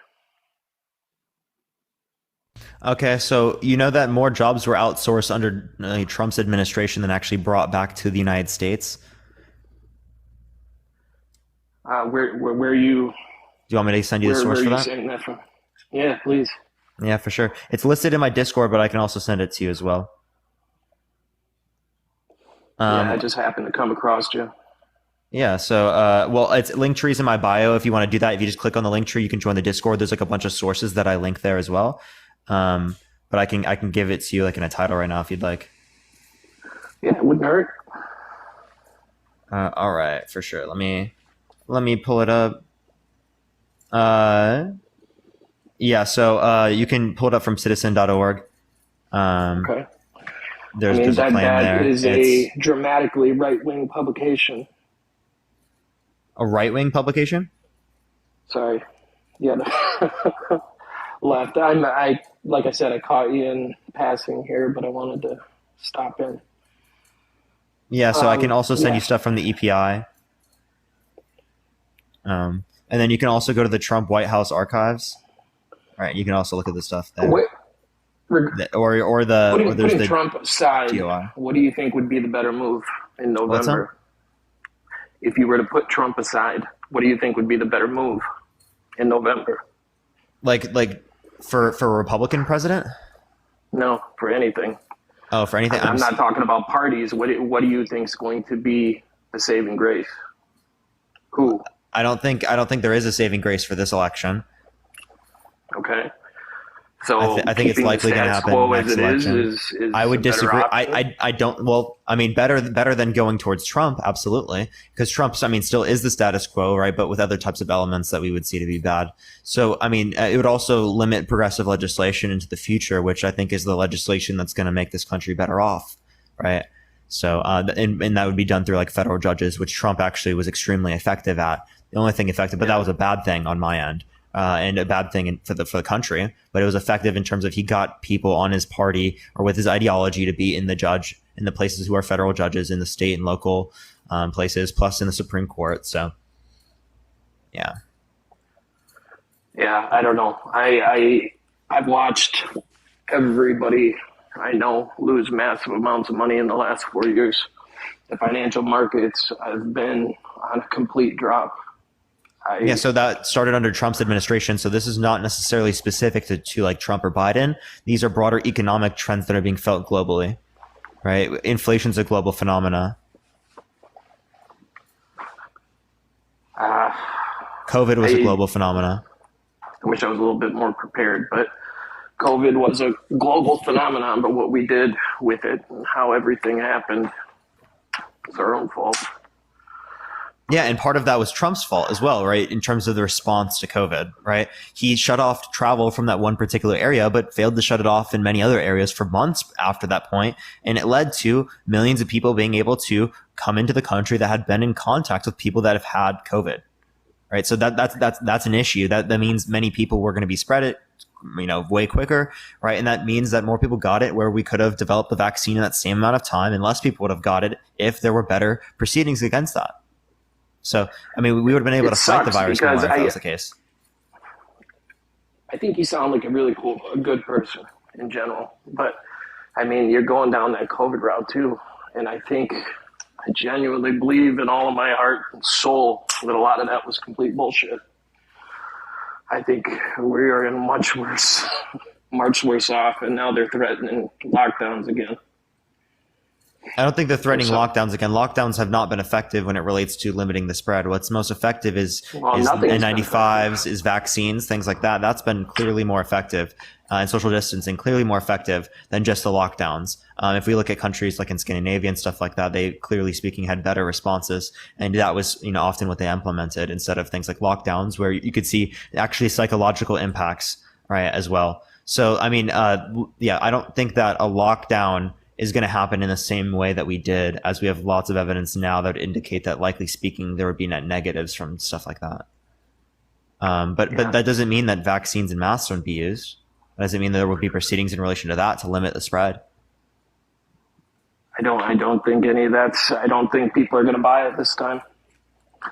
What do you mean by it this time, right? That's just a fact of reality, right? If you dispute the facts of reality, well, then that's going to be an issue that extends past just, us providing the science for people or us providing the knowledge, right? Why are people denying evidence? Why are people denying research, right? That's more fundamental. And ultimately speaking, it's because they have a gut feeling, right? That's most of the time what it is. I don't know. I'm ill prepared. I wish I would have knew I was jumping in on this, but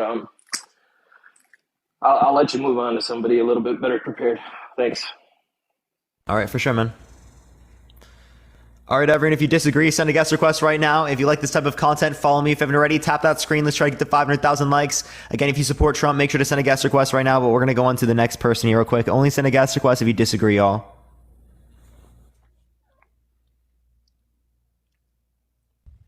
Yo, what's up? How old are you? 43. For sure. Do you support Trump? Absolutely. Why so? Have you not seen the gas and interest rates under the Biden administration? Yeah, so gas inflation is due to likely like Russia, supply chain, other things like that don't particularly relate to Biden, as the U.S. production of oil has been brought up to the exact same point it was under Trump's era, right? And we still have pretty expensive oil, right? So I don't think it's specific to Trump or Biden when it relates to gas prices, as gas prices going up is a global phenomenon that we see to a way greater extent in Europe. You're calling it a global phenomenon. This is all part of the New World Order. And I'm assuming you don't believe in the New World Order under Obama? What do you mean New World Order? Well, where you got all the communication going under one order with all the countries coming together to have one power. I don't think that's happening right now, but ultimately speaking, that doesn't sound like a terrible thing. Wow. So you're not a Christian? And that's fine if you're not. I'm just asking. No, I'm not a Christian, but Christians would also be for stuff like that, because then it would be easier for there to be international affairs that are meant to make society better off or promote love and acceptance of people under a view in which. What's that? If you're a Christian and you go by what the book says and what the Bible says, and the Bible does not go for that. That's why they broke up the Tower of Babylon, where God pushed all different races and communications. Well, that's why you have different languages. Wait, where in the Bible does it stop? Where in the Bible does it say that like there shouldn't be a government that is meant to protect the entire world or provide security for the entire world?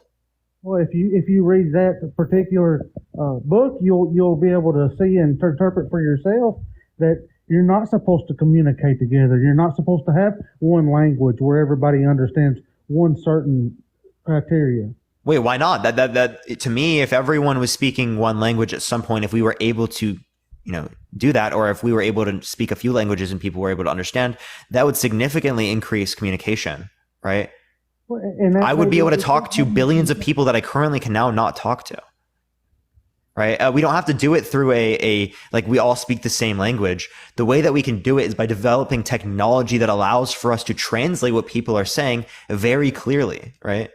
So you think that the technology is a good thing? Absolutely. Technology is an incredible thing. You don't think it's going to destroy the planet or the world as we know it? No, I think that technology is going to allow for us to actually make use of our circumstances to be able to make things better for people. Technology has significantly increased our ability to take care of people when it relates to cancer, when it relates to many other illnesses, diseases, when it relates to responses to severe weather, right? Many people are saved today that would not have been saved in the past due to the type of technology that we have today and we have access to. Well, I mean, that's something we'll have to disagree on. Well, that's clear within the data. That's an objective fact that less people die proportionally now due to the fact that we have technological advances. So are you saying that you support Biden over Trump? Yeah, I absolutely am. But I don't like Biden, but he's a little bit less of a plate of shit. Wow, how though? How would you say that if look at what he's done? I mean, it's so clear. So what he's done. What has he done that's so bad? He said by giving all these countries money and taking their money through all these different. Okay. So let's suppose that Trump was in office. What would Trump's response to Russia invading Europe would have been? What do you think that would have been? He should have stayed out of it. Oh, so Trump should have let Russia take over Ukraine, right, and also set precedent for China to take over Taiwan. So that's your view? Why do you think that the United States should be in charge of all these other countries? Well, I don't think the United States should be in charge of all these other countries, but what we're talking about here, is a country invading another country and taking over their land, right? That's something I see to be wrong, right? So if we can stop that type of aggression into Europe, as we've seen that Russia's already done so with Georgia, they've done so with Crimea, they've shown in the past that multiple times they've expanded into countries that have been previously owned by the Soviet Union. I think it's very, very, very clear that they are expanding and trying to reestablish the Soviet Union, right? And that starts with taking over Ukraine. So clearly speaking, we should have some type of process meant to limit their ability to aggress in Europe, the same way that we should have done so when it relates to Germany, right, in near World War II. Well, you're okay with so for Biden, firing somebody to get the $1 billion, that didn't have nothing to do with him pocketing money into himself. Wait, can you give me evidence that Joe Biden got money from Ukraine, right? So you honestly believe in your heart, God strike you dead right now, that he didn't get no money through Ukraine? I have no reason to currently believe that. Would you like to give me evidence? I'm saying personally, like Joe Biden got money from Ukraine. we gave money to Ukraine, right, through a lend-lease program, right, that is meant to be a loan, right, and that was a reallocation of our military funds. So you don't believe anything with what Comer has uncovered as far as all the money being translated into the Biden family through different entities? So there was money that Hunter Biden has got from like different types of places around the world, like involving, I'm pretty sure involving Ukraine, right? But I don't think that necessarily indicates that Joe Biden was involved with those dealings. The same way that if Eric Trump or if Donald Trump Jr. has interactions with countries around the world in terms of the business dealings, that doesn't indicate to us that it's necessarily going to Trump. Well, let's talk about business dealings. Yeah, Trump is a businessman. His whole foundation is businesses.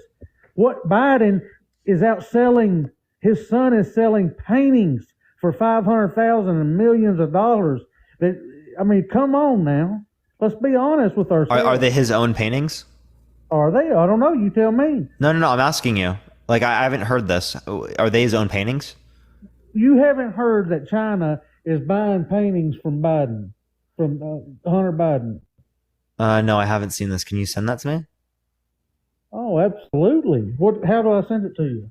Yeah, just tell me the title of the source. Google it. Just Google paintings from Hunter Biden.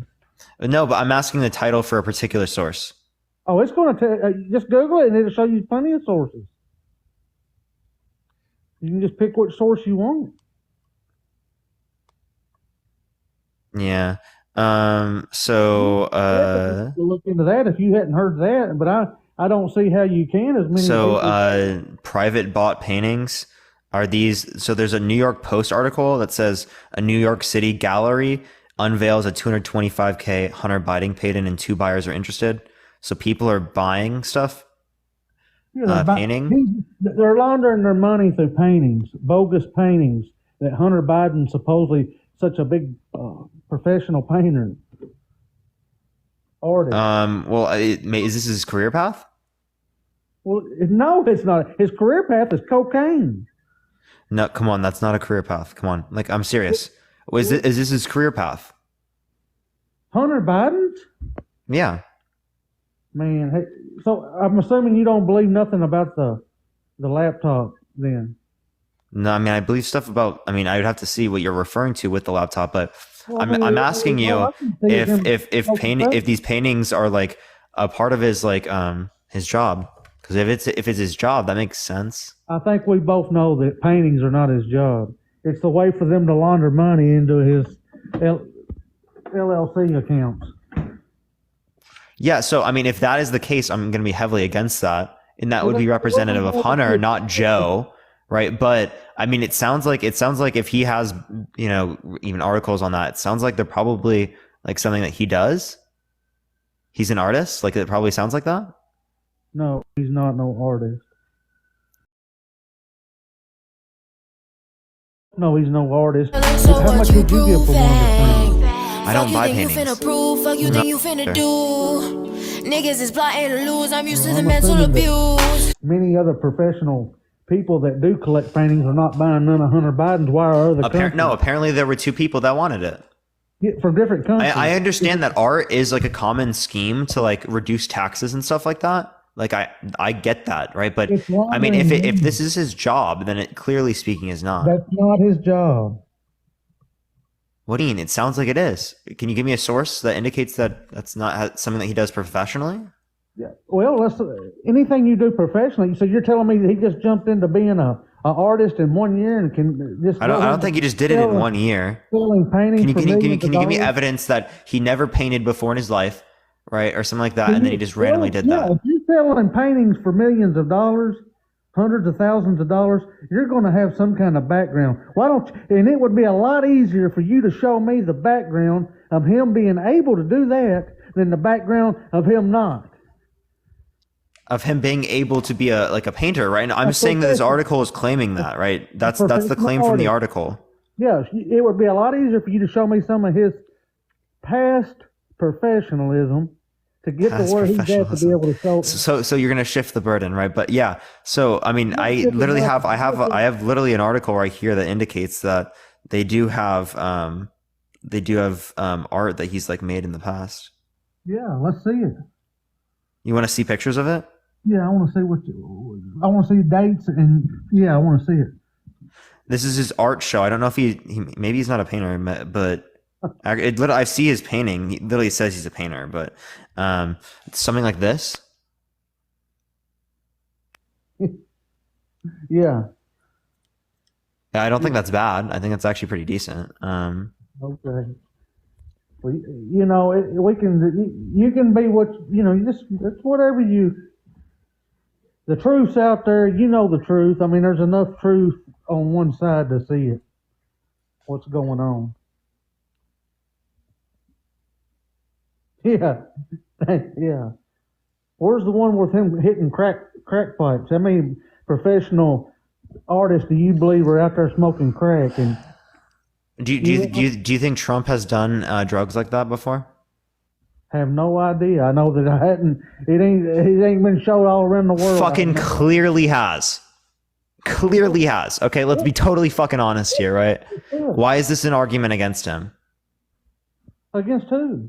Against Hunter Biden or against Biden, right? Are your best arguments against Biden about Hunter? This is like me arguing against like look how terrible of a son that I don't know fucking Donald Trump Jr. is like.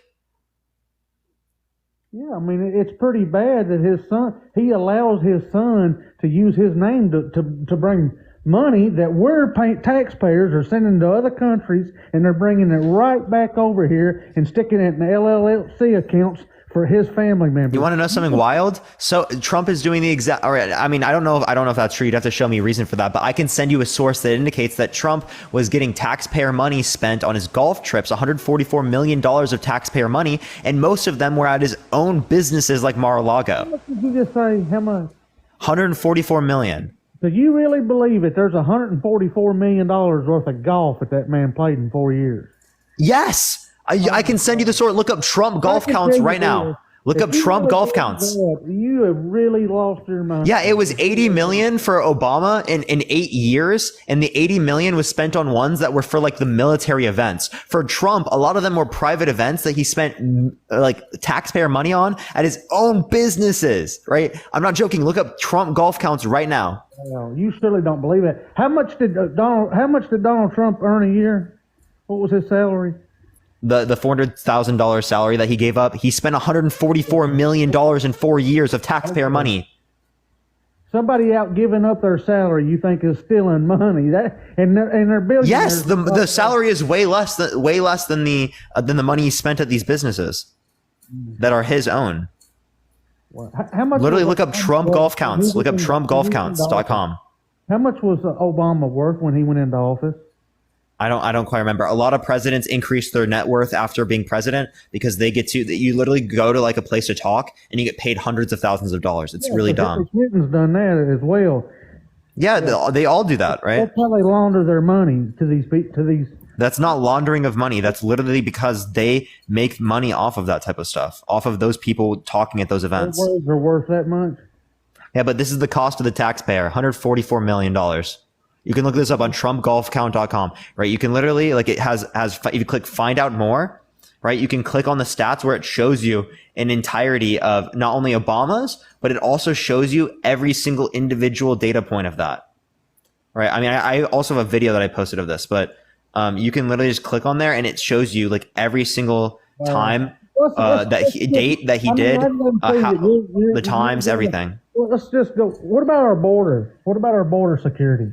You ask why I would want Trump back in here. Let's talk about this border where we just have people. Yeah, so neither Trump or Biden are dealing with the situation in an effective way. The most effective way for us to deal with the situation is by making sure that our immigration system is a lot more efficient at being able to bring people into the country that are here or want to be here to better themselves and their families. So that less people are incentivized to go through these different types of cartels to do that. We can make the cartels a terrorist organization. We can also we can also ensure that drugs are legalized and decriminalized in the U.S. so that there can be American producers of these particular drugs, so that they don't have to be coming from through the border and stuff like that, right? Do you agree with people coming across the border and not taking the legal procedures? No, I think that people should go through the legal methods, but we have processes that take, wait, hold on. We have processes that take 7 to 10 years for people to get into the country, and oftentimes $10,000, right? So that is something that we need to address. Thank you for the hand, I appreciate it. Thank you so much. Because that's a disincentive for people to come through the legal methods. Actually, the most way that people come through the undocumented methods are by getting a visa, flying here, overstaying the visa, and that's how they're in the country undocumented. Most people are that way, who are undocumented in the country. Yeah, but so are you going to be one of them like what Nancy Pelosi? Yeah, we need farmers, we need farm hands, we need people to come across the border to work for the rich people. And that's the way she put it, right? No, we do not want undocumented people. And thank you for the hand, I appreciate it. We want all those people who are undocumented in the country to be documented. Thank you for the hand, I appreciate it. So we should make legal proceedings for people who are already undocumented in the country to get documentation. If they're in the country, they're not committing crime, they're just working, right? Why the hell would we not want them to have documentation so that not only they can make money and create a better life for themselves, but also make our society better off in general? Okay. Right? Because when people come to the country, that increases the amount of goods and services that we produce as a nation, and it increases the demand, so that increases how much companies would also be making in the long run as well. Immigration is actually pretty effective for economies to grow. Oh my goodness. So and let's just talk about, so Biden wants, he don't have no rules or regulations. He's allowing them in by the groves. I mean, they broke records coming in through him. They have regulations. What are you talking about? That's a lie. Well, that's not true. What about no? They absolutely do. We don't have an open border. Huh? We do not have an open border. We absolutely do have an open border. We clearly do not. We clearly have regulation. Thank you for the hand, I appreciate it. We clearly have an immigration process. We clearly have law enforcement that deals with immigration. Thank you, Sarah. I appreciate all the hand hearts. Thank you so much, Sarah. That's not true. No, clearly it's true. What do you mean? You're just denying reality. The reality is the Biden administration has broke world records for the immigration coming across the borders, and they're not doing it legally. So explain to me why. Because we're a larger country than many others. So proportionally speaking, Germany actually takes a larger proportion of immigrants given their population size comparative to us. Yet we just have more people in our country, so we technically take more immigrants than those other countries. But in relation to undocumented immigration, that's mainly because a lot of the countries near us have been hurt. I appreciate it. Thank you so much for the hand art. By American policies like the drug war that have been invoked in these other types of countries due to American influence, right? And that has caused countries like the cartel to be, I mean, not countries, groups like the cartel to become prevalent within these countries, which actually kind of holds back these countries in their economies. The whole point here, my point, why didn't you have it when Trump was in office? Wait, Spurlock, we did. We had people who were coming undocumented under Trump's administration too. Like we do. Yeah, we had it pretty similar. Give me any reason to believe that it's like drastically different. Well, they got the numbers. I mean, the numbers are there. Yeah. So can you send me where to look for the numbers? I mean, there's a lot of things I probably need to send you then, because it seems like I guess you might just watch CNN. I don't watch CNN at all. I don't like mainstream media. Let me ask you one more thing before I go. I don't like mainstream media. I like talking to people about it. But so I guess you're one of them that don't believe that the COVID was created in a lab in China, and you don't think it had anything. Hey, you want to know something wild? Here, let me show you this. Right. So this is do you see this? This is the illegal immigrant population in the United States up till 2022. You see how it stays relatively similar? Yeah, you can't see nothing on there. Sorry, I can't here, let me turn this off. I can't see my face because there's like a glitch on TikTok, but yeah, your phone's just it's I can see a little bit of what you're trying to show, not much. Yeah, I've got where I'll send you the documentation. Do you see how the line is stagnant? Yeah, I see what you're saying, and that's not correct. Yeah, so what do you mean that's not correct? This is from the CIS.org, which is the Center of Immigration Studies. Center for Immigration Studies. Okay. Let me skip right on real quick where I can get off here for you when you get on to somebody else. Do you believe? No, you can keep talking, right? I mean, I want to be able to address all these points that you believe. Well, let's just address this one. Thank you for the hand, I appreciate it. The pandemic. You don't think the pandemic was created by the Democratic Party and the New World Order to be able to control the voting the way that they did it? No, can you give me evidence of that? I just asked you, do you believe there's any truth to that whatsoever? No, absolutely not. Can you give me evidence of that? I'm just basing it on your intelligence level. Do you not believe any of that? No, I don't believe that. Can you give me evidence? Do you think do you think COVID was created in a lab in China? I think that likely can be an explanation. It likely could have come from a zoonotical leap as well. But if it was relating to a particular lab, that would have been a leak, not something that was intentional under my view. Thank you for the hand, I appreciate it. Because if it was intentional, right, we would probably expect other things to have happened that didn't. Wilma, I appreciate the hand art. Thank you so much. I mean, the subscription. Thank you for the hand arts. I appreciate it, Sarah. Thank you for the crown as well. Well, I just like to, I believe you're an intelligent young man by listening to you talk. I mean, I'm not good at talking myself, but I can see the truth. And we both know that the pandemic was created for the Democratic Party to cheat in the election for the vote. No. Can you give me any evidence of that being the case? Hey, and that's why you're fixing to see, let me finish this. That's why you're fixing to either see one, a World War III, or two, the truth, and you're going to see Trump beat Biden probably 3-1 on the votes, the real votes. Okay, for sure. So can you give me any evidence that the Democratic Party created COVID-19? You're going to see it. That's what you're fixing to see when the votes come in. If the votes are legit, they don't create no pandemic. People go actual vote, one person votes, one number. Wait. So do you think it was bad because of the mail-in ballots? Do you think mail-in ballots are fraudulent? Yeah, absolutely. Yeah. So how did Trump vote? I don't know how he voted, but it does. You want to know something wild? Wait, hold up. You want to know something wild? You're not listening. That's the difference in. Wait. You want to know something wild? Hold up. Let me finish my point, please. Right. I know what Trump. You're but you're not listening. No, Trump voted through mail-in ballot. You know that, right? Yeah. Absolutely. So was that fraudulent? No. There's a few. So the mail-in ballots weren't fraudulent. You're not listening to what I'm trying to explain to you. It's there. It's a loophole that the Democratic Party was not dumb about it.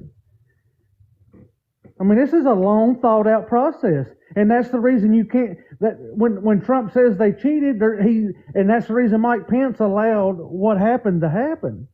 But we all know that it's not true. And if you go and vote yourself and do it like you're supposed to, or you send in your early ballot, you will see the true outcome come this next election. Mark my words. Or you will see a war break out in the United States because of the so we're not going to have a war happen in the United States. That is complete propaganda by the media. Like that is like absolute propaganda. I don't listen to the media. Well, I mean, media is not just mainstream media. Media is also social media. Yeah, well, I'm talking about what I observe and see. I go around the United States, quite a big area, and I see different things. I talk to different people, and I can assure Hold up, Spurlock, let me address this. So, like, when it relates to the mail-in ballots, these aren't new. These are things that have been used for a very long time. People use mail-in ballots who are in countries around the world that are not currently in the U.S., but are still U.S. citizens. Thank you for the hand, I appreciate it. People who are in the military use it. Presidents use it. Right, and it is actually a less fraudulent method of getting votes. It is actually less fraudulent. Okay, let me tell you a few more that used it this time. Dead people. How many dead people do you think used mail-in ballots this year? So there are people that vote and then die, right? That happens in every single election. Well, right? The amount that actually happened in this election was proportionally less. Compared to compared to other elections. Come in the night at 3:00 in the morning. You're telling me that's when the mail-in ballots come in? What's up? You're telling me that the mail-in ballots, the majority of the mail-in ballots, come in at 3:00 in the morning? Oh, it depends on the area. It depends on other types of things that were happening at the time. I think a majority of the mail-in ballots were targeted towards Biden because Trump told his people to vote in person. Okay. Do you really believe that? Yes, that is exactly what happened. How many people do you? So I'm assuming you've seen all the people showing up at all the talks and things that Biden administration went around and when they was trying to get elected. You seen how many people was coming and supporting him, right? And wait, in Trump's rally? No, at Biden's rallies. Oh yeah, I don't think people like Biden. I think that people don't like Trump, and that's why they vote for Biden. That's why I voted for Biden. That's why almost every single person in the chat voted for Biden. Biden isn't someone that we like look up to or we idolize, right? We're comparing. Wait, hold up. We're comparing a plate of shit and a plate of shit with a little 2/2 cup of shit next to it, right? Okay, that's what we're comparing. Can I say something in? I mean, and I'm glad you brought that up, but let's start by being real here. I've never said I definitely don't idolize Trump, and I've never said that I would, and I don't vote party straight either way, but I can tell you this. When you have women being able to have to compete against men in women's sports, and you have drag queens being thrown in your face all around schools, you cannot tell me that you're looking in the right direction. I don't care. Okay. So let me address these. So drag queens in schools, right? It's not bad, right? Especially in the instance. Wait, it's not bad, especially in the instance in which it's not sexualized. Right? Oh my God. So like I can understand being against the sexualization of things in front of children, but that's not what is entailed given that, right? And then secondly, trans women competing in women's sports, right, is something that can happen and has been dictated by countries around the world and even institutions, right? Institutions particularly saying if they have not gone through puberty, right, male puberty, they would be able to compete. Trans women compete in women's sports because they're on the same playing field as cis women, right? The same thing is also true in many instances for trans women that have gone through 2 to 3 years of HRT. Right. So if there's an unfair advantage, clearly speaking, right, there would be some type of precedent for not allowing someone to play. Right. As again, given particular hormone levels or whatnot, they don't allow people to play. You have to be within a particular range anyway. So that's already something that is being dealt with. This is not a big issue in the United States. There are not that many trans people, especially trans people competing in sports. Can I simplify this? This is how I believe. Do you have any children? No, I'm 21 years old. Okay, that's good that you don't have none and you think the way you do. But let me assure you, or I believe, and I don't know if you're heterosexual or whatever. It's none of my. Yeah, business. I'm straight. Okay, well, let me explain to you. This is how I vote. I don't come into this. I got one set of grandparents that's Democrat, one set that's Republican. I follow the gene pool, whatever. I don't go and just vote because one other person does it. This is how I vote. When I have children, I think about how I want my children to grow up and what I want them to see. I don't want them to be going down the road and seeing these drag queens and men kissing men. I don't want that kind of stuff. I don't want my little girls to have to go into a locker room with swinging dicks. I don't want that for my children.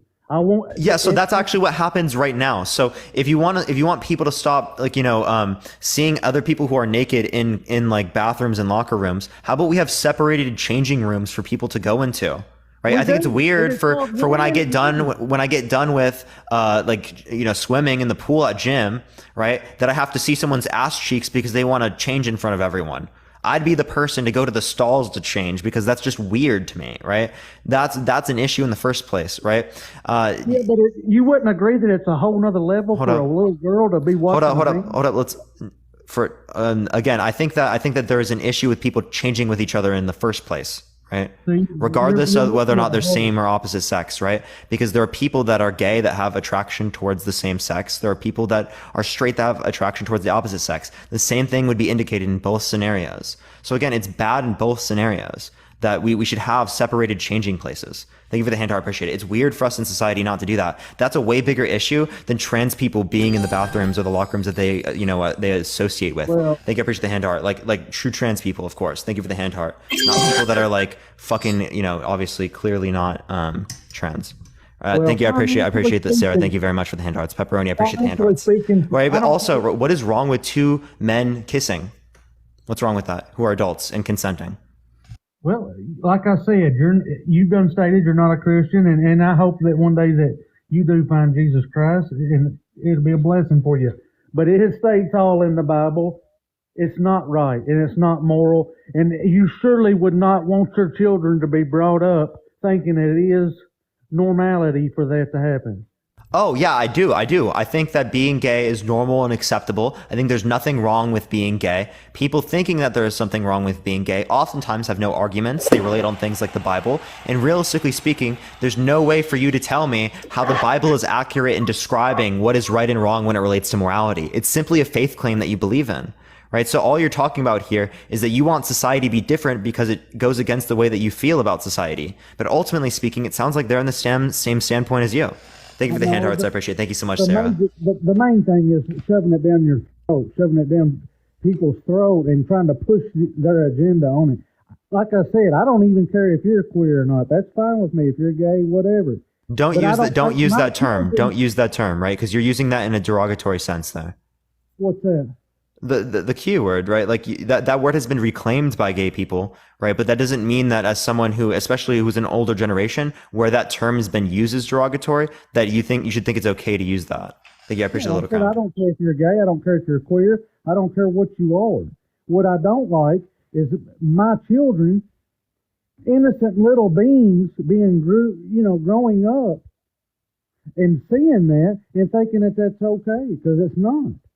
Yeah, so again, that's because you disagree with it in relation to your morality that is simply unjustified. You understand that, right? Listen, if you believe, and you done said you don't believe in the Bible, so it's hard for me to explain. I believe that the Bible exists. I believe that Jesus was a person that existed. He was crucified, but I don't think that there's good evidence to believe in the miracles and the resurrection. I don't think there's good evidence to believe that Jesus was God. Okay, but what, do you believe that God created the heaven and the earth and man and woman? No, I do not. Okay, so how do you believe that the world as it comes to I don't think that we have a sufficient explanation now, but I could provide you an explanation that on a qualitative basis would be more likely to be true than the theist view, right, or the Christian view. And what is that? That we evolved from so there would be a prior state that is eternal of fundamental particles in which have the necessary properties to bring about this reality rather than another one. In the same way that God, right, if they were to exist, would be eternal, right, and would have the necessary desires to bring about this reality rather than a reality with slime or a reality with marbles or a reality with just shoes, right? That this reality exists rather than another one. What you just said was basically God creating the world. He created man and his... Here, can you uncover your mic? It's hard to hear you. Yeah, I thought I did have it uncovered. I don't know. Oh, here, can you actually unmute and mute real quick? I think it's very muffled.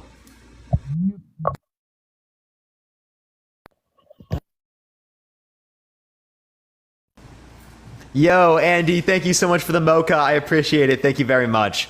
Again, I still can't hear. I can't see myself still, by the way. But in the meantime, everyone, while he tries to fix his mic, tap that screen. Let's try to get to 1 million likes. If you like this type of content, follow me if you haven't already. I'll go live literally every single day, and we do debates for hours every single day. So if you like this type of content, again, follow me if you haven't already, y'all. Are you there, bro? I'm trying. Yeah, can you mute your mic and then unmute it real quick? What do you mute it? Because it's very muffled. I can't even hear you at this point. It sounds like you are at the bottom of the ocean. Under the sea.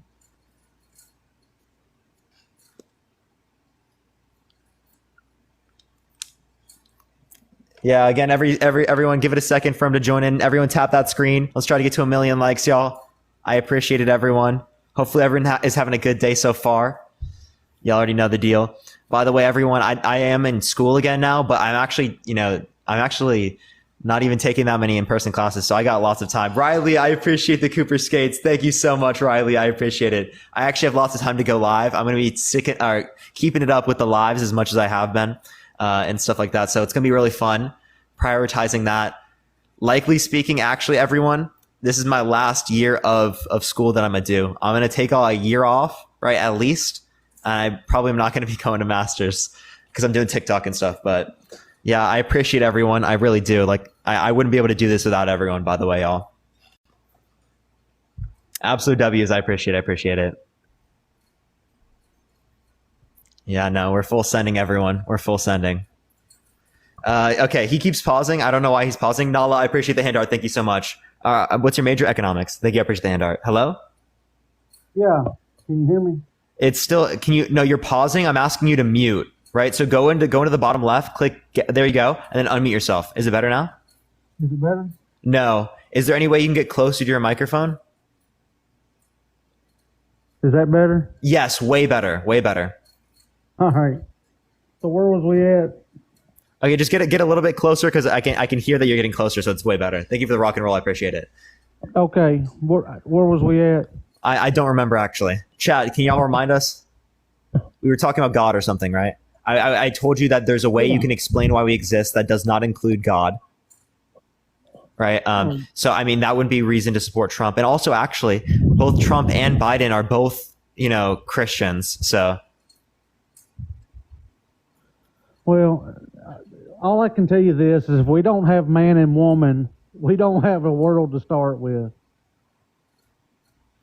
Well, actually, the world existed without men and women. There was a time where dinosaurs existed and human beings did not exist. Thank you. I appreciate the love drop. Thank you. Right. So it was not always human beings. Well, I mean, if that's what you believe. Yeah, that's what the evidence indicates. Well, I don't. What evidence? The bones, the fossil record. Have right? you went and dug up? Let me ask you this: do you believe that we landed on the moon? Yeah, absolutely. Oh man. Wait, no, we have clear evidence of us going to the moon. It's also been justified by other types of countries that actually had the incentive to go against the United States. Okay, so there was thank you, I appreciate the gold line. Thank you so much. I appreciate it. There was a space race between the Soviet Union, between the U.S. Right? If the Soviet Union actually wanted to win that space race, they would have lied or would have said that it was not there if it truly wasn't. Right. If it clearly wasn't there. Right. So I think that them you just again. Answered it for you. That right there tells you who's. You just answered my statement for yourself. That right there tells you who's more honest: the Soviet Union or the United States. The United States set it up. They staged it in Hollywood. You're telling me in 1969 we flew to the moon and landed on the moon? So no, the Soviet Union went to the moon after we did. And they actually confirmed that the United States was there when they had the incentive to not do that. How do you believe how can they confirm it? You're telling me they found the flag? They saw that, yes. You mean to tell me as big as the moon is, nothing else there, they went and found Yes. Oh my God. Yes, they saw that they were there. They saw the area. Yeah, absolutely. Of course, because they're going to go to similar areas. Well, there's not a city that you can beam in on and hit on the moon. Yeah, I know, but they're going to go to similar areas, right? There's not a because latitude you're going to hit on the moon. Doesn't create it. Okay. Well, we have clear evidence. We've also been there many times. Okay. After that point, we have lots of evidence of that. We have pictures from the moon. We have video. Okay. So if you just believe that it was done in Hollywood, right? I don't think that they would have been able to take into account all the variables that would be true in a vacuum, right? I'm not going to say that it was done in Hollywood, but it was not done on the moon, 100%. Yeah, I think we have pretty good evidence that it was on the moon. So do you believe that? Do you believe that we're on a globe? Yes, I believe the Earth is round. If that's what you're asking. Okay. So what tells you that what makes you dispute the moon landing, but you don't dispute the Earth being flat? I mean, dispute the Earth being round. Well, because when I look at the moon, it's a circle. So I'm assuming all of the planets and we would be. Okay. So you just determine it by looking at it, right? So when you look at the satellite images, right? Do you think that those are legit? Some of them, yes. Okay. So what tells you that the images and the videos from the moon landing are fake? What tells you that they aren't? that we clearly have good evidence and good reason to believe it. Plus the fact that there have been like the Soviet Union has also confirmed it. Plus we've also seen that some of the things that are within the video. Some of the things that are within the video we would expect to see given that particular environment. That's actually the best evidence we have. Is that it would be extraordinarily difficult. It would be extraordinarily difficult to recreate all of the conditions that we would expect to see given someone being on the moon within the context of a Hollywood setting, right? Like at that time period, especially.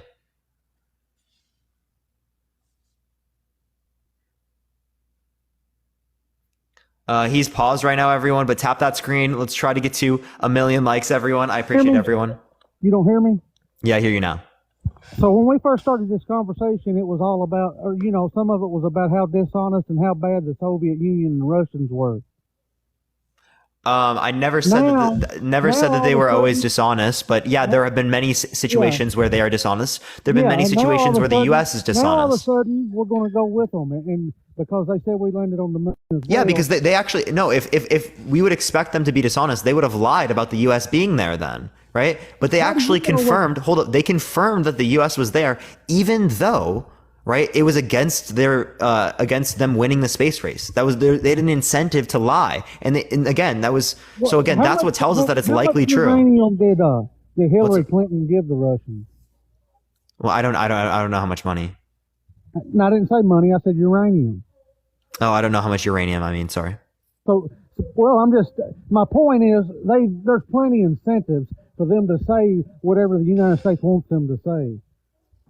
Okay. No, they don't. No, they don't actually, because they would have won the space race, right? They clearly had an incentive to deny this. If we go out and do a foot race, I'm gonna give you $1 million if you tell everybody I win, but you got to tell everybody I win.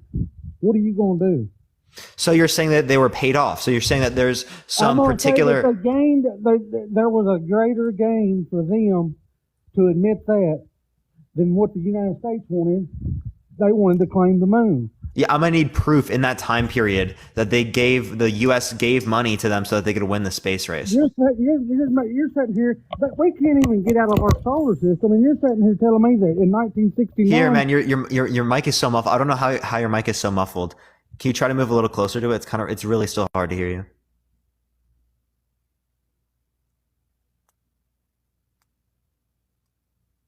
Yeah, all I hear is muffled too. Yeah, I don't know what it is, everyone. We'll try to figure it out. Any better? No, it's still bad. All right, man, dude, it sounds like you got water damage, bro. I probably do. I'll get back with you. Let me get my thoughts together. Have a good day. Okay, I appreciate it, man. All right, everyone, we're going to go into the next person. If you like the content, follow me if you haven't already. I go live literally every single day. Tap that screen. Let's try to get to 1 million likes. We're going to go into the next person. Again, if you support Trump, make sure to send a guest request right now, y'all.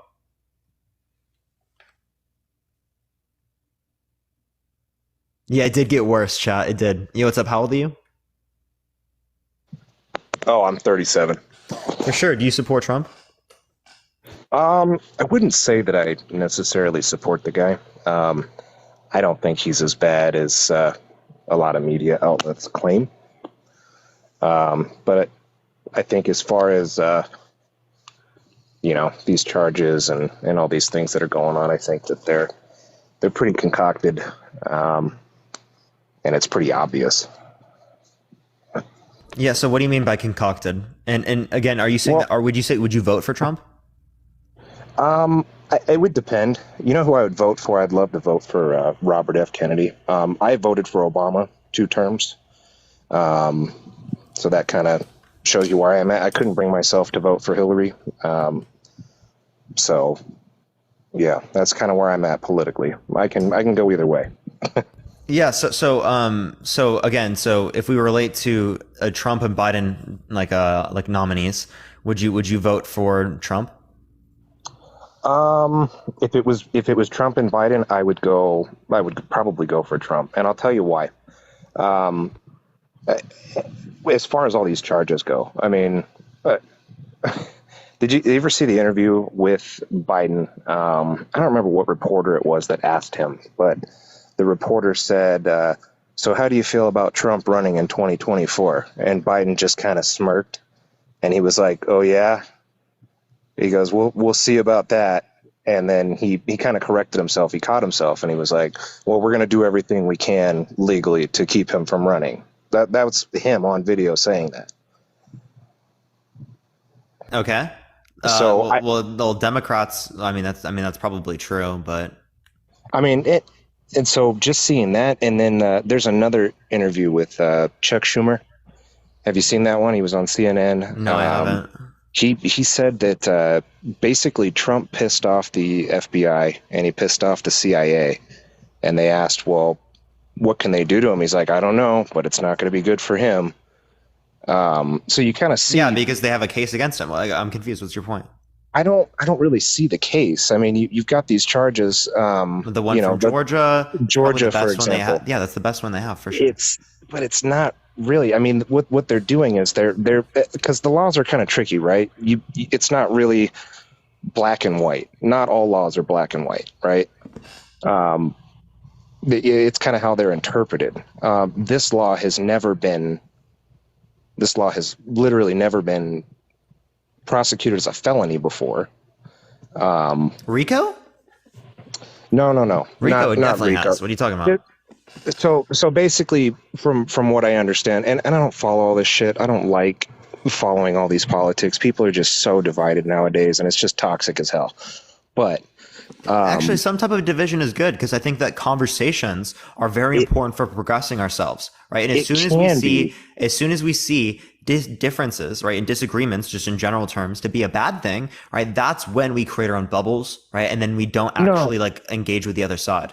I think it's great to have disagreements, but I think where we are right now in 2023, I mean, people are just diehard one way or the other. You know what I mean?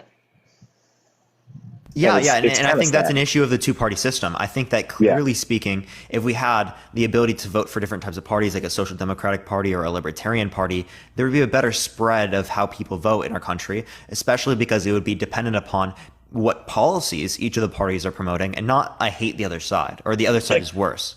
Exactly. But yeah, like going back to Georgia. So, you know, from accounts that I've heard, and this has been usually what I do is I'll look at something from a more left-leaning source, and I'll look at something from a more right-leaning source, and usually the truth kind of lies somewhere in the middle, right? I mean, for the most part, you know, because news stations, they're inherently pretty biased towards whoever they're supporting. So they're not going to report on any negative facts. Like, let's say Fox, they're not going to really report anything negative on Trump. And whereas CNN, they're going to try not to report anything negative on Biden. It's just kind of what they do. So, but kind of how I see what happened was, you know, Trump basically was like, all right, what was it? There was some kind of water leak. They stopped counting votes at one point. And what Trump did is he called this guy and he was like, hey, you know, there's some shady shit going on. You need to find me these votes. Like, you need to look into this. And I don't really think give me that 11,000 votes. Yeah. Right. It's not the crime just for that to be the case. It's the fact that there were other people involved with it and that there was a group. RICO's not an individual sort of thing. It's a group thing. Okay. So it's a group to defraud the United States government in terms of the particular election. And I know what you're speaking, saying. not only just in this instance has he done it, but he's also done it by denying the fact that the election results are in, that they are this way for years now. He still denies it. See, but then, you know, and the hypocrisy of the whole thing is too, I mean, Hillary did the same thing, right? No, not even close to as long. Not even close. Not calling and saying, find me votes or this and that. But I mean, the whole Steele dossier, they screamed Russia, Russia, Russia, Russia for years, you know, stuff about hookers peeing on him. Just all this weird shit that all turned out to be election bullshit. Interference was something that they wanted to investigate. They didn't have enough evidence with that, sure, right? But that's not anywhere near the same thing as denying the election results year after. Yeah, years after. I honestly, I literally think saying that you won, right? People literally believe that he's president right now. You know that? No, right? I know you say no, but I actually literally know people who think. No, that. I know. I literally know people who think that. Yeah. Those people are fucking crazy. Just like that last guy, talking about the moon. Like, people just believe anything. And it's kind of the sign of a low IQ person just to buy into every little conspiracy that gets thrown at them. But yeah, I forgot what the hell I was talking about. With Georgia, the way, he basically called the guy, and Trump's not really the best speaker in the world. The way he says things, he comes off as like really crass and pretty stupid sometimes. I mean, he's not the best speaker in the world. We know that. But the way he called him and was just like, hey, I think there's some shit going on. You need to look into this. Find me these votes. So I don't know.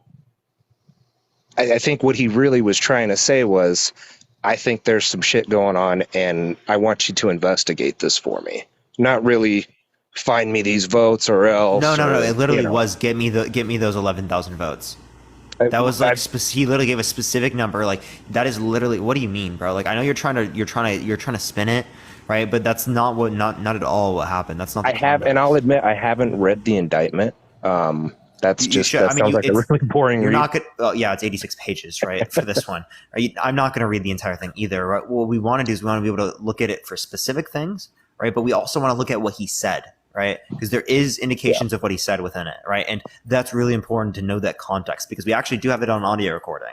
I just think looking at it as somebody who really doesn't give a shit either way, who can vote either way depending on, basically a candidate you think is going to have America's best interest in mind. That's kind of how I cast my vote. I think that's how it should be for everybody. Looking at it from that standpoint, and then, the timing of everything, it all just seems really, really weird. I don't know. Okay. In relation to the election, right? I don't know. I don't think it's really weird when it relates to the election. I mean, they could have gone after him for this years ago. Why now? Are you talking about like his because they have to accrue evidence. They have to be able to deal with, like, they have to make sure that they have good cases against him. Yeah. Right? Things like that, right? I get what you're saying, but at the end of the day, I think a president should be able to say, hey, this is weird. Why did the counting stop? Why were there these sudden jump in numbers? I want you guys to look at this. Yeah, these things are expected to happen given the circumstances, right? So I don't see there to be good reason otherwise, but sure, right? Like, you can question it. I have no issue with questioning it. That's not what he did, though. He didn't just question it. He said the election was stolen from me. He said that they defrauded him. That's the argument he's making. Okay, and I think that's how he genuinely felt. Sure, and you can think he genuinely felt that way, but like, years after the election, given the evidence that we have, given all the different audits, given the fact that they investigated it so much, right? They indicated that it was literally the safest election in recorded history. Okay, the mail-in ballots, Trump mail-in voted did mail-in voting himself. Okay, this is common practice. We do this with people who are citizens that exist in other countries around the world. Right. We do that for the military, though. Right. We do that. Never to that degree with that many voters. Clearly not to that degree, right? But it was. And there's been fraudulent votes. I mean, documented fraudulent votes. So I think we should look at that. There's fraudulent votes in every single election. That's why I said that this is the least amount of fraud in proportionally speaking in any election throughout history. That's what they've indicated. Given the amount of investigations we've had with this particular election, they take this extraordinarily seriously, right? If there was evidence, a really good evidence of the election being stolen, it would not have gone through all those courts like that. Yeah, maybe not to the degree of, that would have swung the election, but I mean, we do know that they were able to sway the election. Yeah, I mean, I guess we don't know, but I also hate just having to accept everything, just because they say so, from either side, really. Well, yeah, we don't have to just accept it, right? That's why we have questions. That's why we look for evidence, right? Because we're not willing to just accept it, and we want reason to believe that it's true. Yeah. So the same thing happens with Trump, and people don't hold Trump to the same degree who are people who support Trump. Yeah, I guess that's just kind of where I line up, though. It's just you gotta look at too, like Giuliani being charged, and he was the one that pushed this whole Hunter Biden laptop thing, and you know, like he was heavily involved with that. Like he was like, "Oh, I have a copy. I tried to give it to the FBI. They didn't want it, and now here he is getting charged under some RICO law." It's kind of crazy. It's kind of sus to me. Well, because he likely did something in relation to that, right? Like that's exactly the point, right? It's not just because they're trying to take them down, as that would have happened throughout all of history, right? We would expect that to happen all the time in politics. Yeah, it just seems like this is like more unprecedented, right? For this picture to exist, that's unprecedented. It's I don't know. I think You know, name to me one other president that had that. To try and embarrass him, and it's kind of silly. It's unprecedented, right? You take a mugshot of somebody to know what they look like. You know, if they're it's kind of unnecessary. Everybody knows what he looks like. You know. Yeah, but it's procedure. So again, this particular picture is unprecedented. We cannot deny that. We cannot walk around that. This is very clearly, right, something that's never happened before. Like you can look at Nixon, you can look at Reagan, you can look at all those presidents in the past, Bush, Obama, all of them. None of this would happen. George Washington, all throughout the entire time.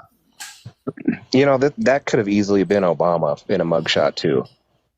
Yeah, and that would be unprecedented too. And I'd say the same thing. I mean, you remember the drone strikes where he killed American citizens without trial? You know that Trump increased those drone strikes, right? I'm just saying, you know, or Obama specifically. Well, Trump increased them.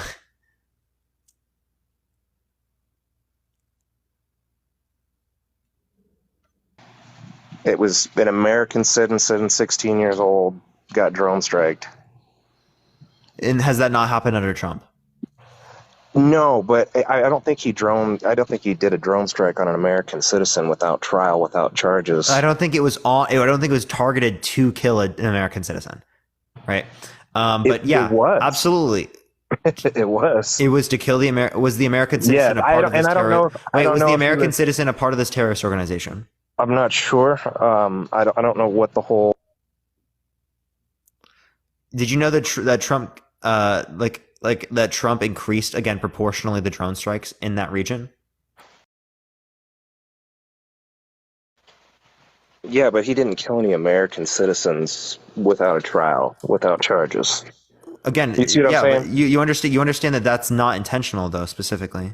No, it was. It was intentional. You can look it up. One was it with terrorist organization?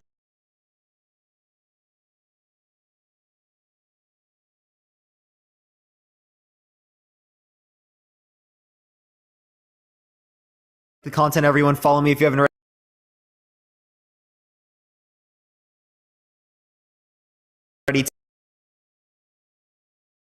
Like a little bit of time before this, so we still got another like 3 hours or so left on the live. If you like this content, follow me if you haven't already. If you want to have access to the sub-only chat, it's one of the best ways to support me. Subscribe. It helps me come on here every single day. We do that for the last hour of my live, everyone. So if you want to have access to that, make sure to subscribe if you haven't already. Again, one of the best ways to support me, y'all. You get access to all the exclusive emotes, plus you get access to the subscriber-only chats that I have on, again, for that last hour of the live. The rest of the hours of the lives, they're always open, everyone. Did you find it? Yeah, it was like they killed the kid. I just looked it up. They killed the kid's dad first. It was like 2 weeks prior, and then they killed him. Yeah. So can you give me like a source for this claim that it was intentional? Yeah, I'm asking for like an intentful thing. Yeah, but there are also claims of like the lethal force that was used with like Trump as well that we could relate to from like the ACLU and stuff like that. So there are also claims there, but we'll give it a second, everyone. Tap that screen. You already know the deal. If you miss any of these lives and you do want to see them, I do post these on YouTube. Link tree's in my bio if you want to check it out. YouTube is just Parker Get a Job, or you can click on the link tree in my bio, and that should very clearly work. Did you find it? Oh, I thought never mind. Don't worry. I thought you came back. But yeah, give it a second. If you have any questions, put in the comment section right now. Yeah, I do hear you. Okay. I don't know if you can hear me when I go to a different screen. Because I looked it up. It's I can't hear you when you pause out, by the way. Ah, shit. Good old technology. It's Abdullah Rahman Awalki. It's Awlaki. Okay, I got you. Yeah, and that's actually one of the main reasons why I kind of where was it drifted away from being a Democrat. What do you mean? Where'd you say that it was intentful? I don't understand what you're asking me. Where did you say that it was intentful? Like, where'd you see that? Oh, well, I mean, there's an article on Wikipedia, and there's other articles out there. Yeah, and does it say it's intentional? Yes. It says it was ordered by the Obama administration. Yeah, but that doesn't mean that it was intentful. Thank you. I appreciate the hand tar. Thank you.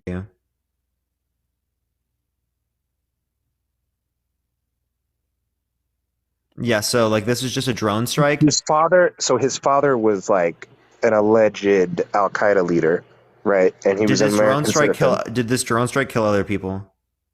I don't know. They killed his father, and then they went back and killed the kid, 16 years old. Yeah. So again, I would have to see if it was that it was a drone strike and he was accidentally killed, or if it was the other way around. But also, I'm pretty sure that this kid was particularly. Well, he was the target. He was the main target. Yeah, and he's American. Okay, so that's my problem. What was the reason why? His father was a suspected Al Qaeda leader. It doesn't work like that. Just because the father was like that, they can just do that. They would literally, by law, I'm pretty sure that they would have to give him, if it was intentful, they would have to give him like a particular like court thing. That's what I'm saying. So it was intentional. Yeah, so it was really controversial because it would be intentful for the other leaders. So there was leaders there, and the kid, I'm pretty sure, wasn't the target, right? The kid was just there and was collateral.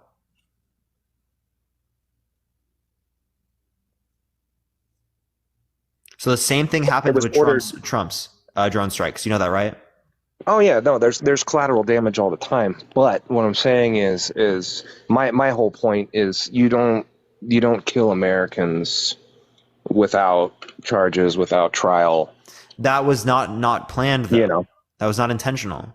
It was. He was the target. It's all right there. Give me evidence that he was the target. Give it to me. No, I read the Wikipedia. It does not say he was the target.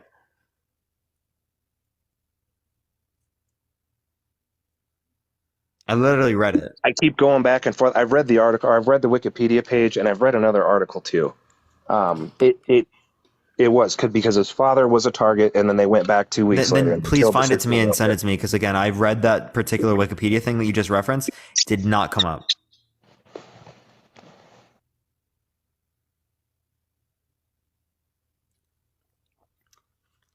Again, in the meantime, everyone, tap that screen. Let's try to get to 1 million likes, y'all. I appreciate everyone doing so. It helps get it out to more people. If you like this type of content, again, follow me if you haven't already, everyone. Y'all already know the deal. We've been on for about... Let me check my other live to see how long. I'm pretty sure it's been about 3 hours or so, at least, right? I'm pretty sure it's been 3 hours. But yeah, I appreciate everyone so far. Give it a second for him to come back. In the meantime, I'll answer any questions. If you have any questions, put in the comment section right now, y'all. But just give it a second, everyone. Let me check how long I was on. I was on for 22 minutes. So yeah, it's been about 3 hours. So we got about another 3 hours left on the live, everyone. Got another 3 hours left on the live. Are you single? Yes, I am. I'm looking through. It's just trying to find this. Don't worry. I'll just talk to chat in the meantime. Okay. Parker, you gonna run for president? Not planning on it. Let's be fucking for real. Trump wasn't... Okay, I'm confused. So do you just hate Trump? Trump is worse than Biden, yes. Yeah, we're talking a plate of shit and a plate of shit with a cup of shit on the side. You are single? Yeah, I am. I've been out of a relationship for 2.5 months. Yo, I appreciate the Panther Paws. Thank you very much. In 2040, Parker will? I don't know if I'm able to in 2040 because I'm not 35 yet. 35 would be in 2046 or something like that. Or if it was 2040, then it would be 2048, right? Yeah, I wouldn't be able to go until I'm 35.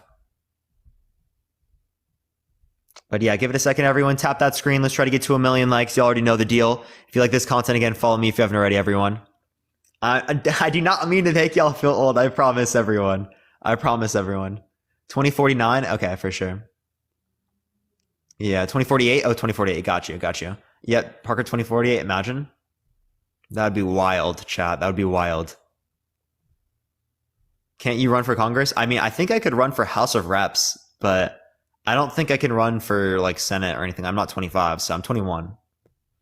I know Senate is 25. Or no, Senate's 30 and House of Reps is 25. So I don't even think I can do House of Reps, actually. All right, I'm back. If you go on to PolitiFact, it's on there. It says 3 out of the 4 Americans weren't actually intended targets, but one of them was, and they were American. Yeah, so the other Americans were intended targets, but they were not in the United States, and they were never given trial. Right. Is that what you're saying? Right. That's my issue. Sure. Were those accidental or were they intentful? The 1 out of the 4. They claim, and you know how honest the CIA is, but they claim that 3 out of the 4 American citizens that died were not intended targets, but one of them was. Who was the one? I'd have to scroll through this article and find the name. But if it's on PolitiFact, you can pull it up. You're probably a lot quicker at this than I am. Yeah, I mean, I wouldn't be able to find it, but like right now, particularly. But I can try to pull it up on the side. But Matt, if you find it, you can DM me about that, and we can talk about it. We can move on, and maybe someone can send it to me or something like that about that. But yeah, let's go over the reasons why we think that Trump is better than Biden. Are you saying that just because of this particular reason? You're asking me what? I'm sorry. Yeah, are you saying that just because of this particular reason you are going to support Trump over Biden? No, not because of the drone strike thing. I think my issue is that I personally, I think with, I don't understand why we don't take any of these other claims about Biden seriously either. It seems like they're not really investigated like they should be. What makes you think that? I have a problem with that. Well, I mean, who's that? I can't remember that guy's name. Did you watch that interview that he did with Tucker Carlson, the guy that worked for Burisma? I did not watch that, no. It was pretty good. The guy actually, he liked Hunter. He's like, I really like the guy. He's a cool guy. He's a lot of fun. He's a good family man. He goes, he just sold access to his father. It was really weird. I mean, From what I could tell, I mean, it seemed like the dude, and he was already facing other charges too of his own. Like he was already in his own shit. So I feel like if somebody does make a claim like that, with the prosecutor being fired, all that stuff, it's just, there's a lot of shit that just doesn't add up. Okay, but this is not conclusive evidence to say that like someone would be at fault here, right? Well, the thing is we would have to actually give it an unbiased investigation, right? Well, I'm actually for doing that. I'm for investigating all of these politicians. I'm so down with that. I don't think it's been done, and that's the shitty part. Well, I mean, I think that they have investigated things, absolutely, when it relates to Biden, right? But I think that they should do full-on investigations with all of these things, right? I think that clearly speaking, that should be more inclined to be done. But that takes funding. That takes funding, which Republicans are not really up for always doing. So are you down to fund those things? Investigations to investigate politicians, absolutely. We need term limits. Okay, well, we're going to agree there with all of those things, of course. We need Nancy Pelosi the hell out of there, just like we need Mitch McConnell the hell out of there. They're both too old. They're both corrupt. They're both old. They've got no business. Who was that other justice that just came back? I can't remember her name. They told her to say yes to a thing she was supposedly voting on. Who's that lady that is it Feinstein, right? She was really sick. Deanne Feinstein, who's in California? She came back for a hearing, and one of her aides was just like, say aye to some. She didn't even understand what the hell was going on. Like, she's got no business being there doing anything. Yeah. Clearly, we're going to agree that like people who are way older, right? There's at some point where they can't be in office anymore. Yeah. She quit though, right? Didn't she? Did she retire? Yeah, Did she retire? Yeah. Yeah. See, like I said, I don't follow a lot of this shit, but I did when she was feeling better or whatever, they wheeled her in there. She looked so confused. Just, she didn't know what the hell was going on. I mean, she's a lot older now, right? Yeah. But I think we need to get all those old people. Am I wrong? Am I wrong with that? I thought she's in my state. I thought she retired. Yeah, I know that just she was not mentally there at all. I mean, they were talking about a bill, and her aide was just like, "Say aye," and she was like, "But I want to." She's like, "Just say aye, just say aye." Like, she retired. Okay, yeah, she retired. Oh, good. Mitch McConnell, he needs to get the hell out of there too, man. He's too old. And in a lot of ways, I don't think Biden is all there mentally either. I mean, well, clearly, I think that they're both not there mentally, right? Yeah. I think that we need to, obviously. I mean, I don't think we've ever had a president in history that has pictures, pre-planned questions, before a press conference. And I cannot stand his press secretary. Oh my God. She is the queen of dodging questions. Drives me nuts. Retiring in 2024. Thank you for the hand art. Yeah, that's wild that she's still in office. Okay. Well, clearly speaking, right? Yeah, people are way too old. People in office, and it's not representative of the average population. The average American is 37.1 years old. The average person in the House of Representatives is about 54 years old. I'm pretty sure it's 57 for Senate. Right? Clearly speaking, unrepresentative of the population. If we look at our presidential candidates, Biden and Trump, right? There's 77 for Trump, and 80 for Biden, right? That's ridiculous. Heavily unrepresentative. They're both really old. I think if we just went off of pure like mental competence, I think I would still have to go with Trump, even though he says stupid well, I mean, shit. even then, what's not relevant, or what's relevant in this point, is that the administration, is the federal judges that are going to be in place, is the policies. It's not just specifically going to be his mental capacities, right? I don't think that the mental capacities are so far different that it means that we would simply go over all of those other faculties to vote for Trump. Yeah. Right. I mean, if we just boiled it straight down to mental capacity, if we had to pick two of them, because I don't see the Republicans turning on Trump. I don't see him not being the Republican nominee, honestly. I mean, just at the rate everything's going right now. Because he's clearly winning. He has a huge following. It's huge. And a lot of these people are idiots that just blindly follow him. Thank you for the hand arts. I appreciate it. Thank you very much. Okay, so you're just saying that. Thank you for the hand art. I appreciate it. So again, is it just mental faculty? Is that the only argument we have? No, I'm just saying if we're basing it solely on mental capacity, I got to go with Trump. There was that interesting video too where Obama did an interview. We're not basing it solely on mental capacity, though, right? Well, I think as a whole, I think just overall, I think Biden has been a lot better at hiding his corruption. Because I mean, let's be real, they're all corrupt. Every single politician ever.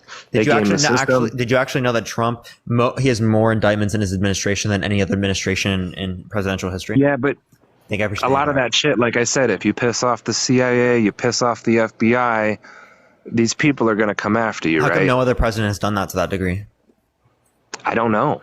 But I that's why I don't really count these indictments as being super serious. I want to see how court goes. I want to see what he has to say.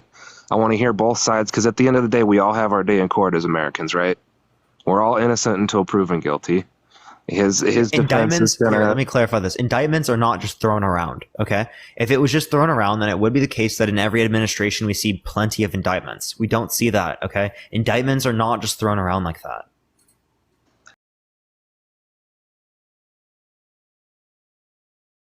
Because there's going to be a percentage of those end up being guilty, right? And there's a lot of corruption on both sides. I guess it's like, the two-party system. It's broken, and we need a better way. So I guess I'll end it on that.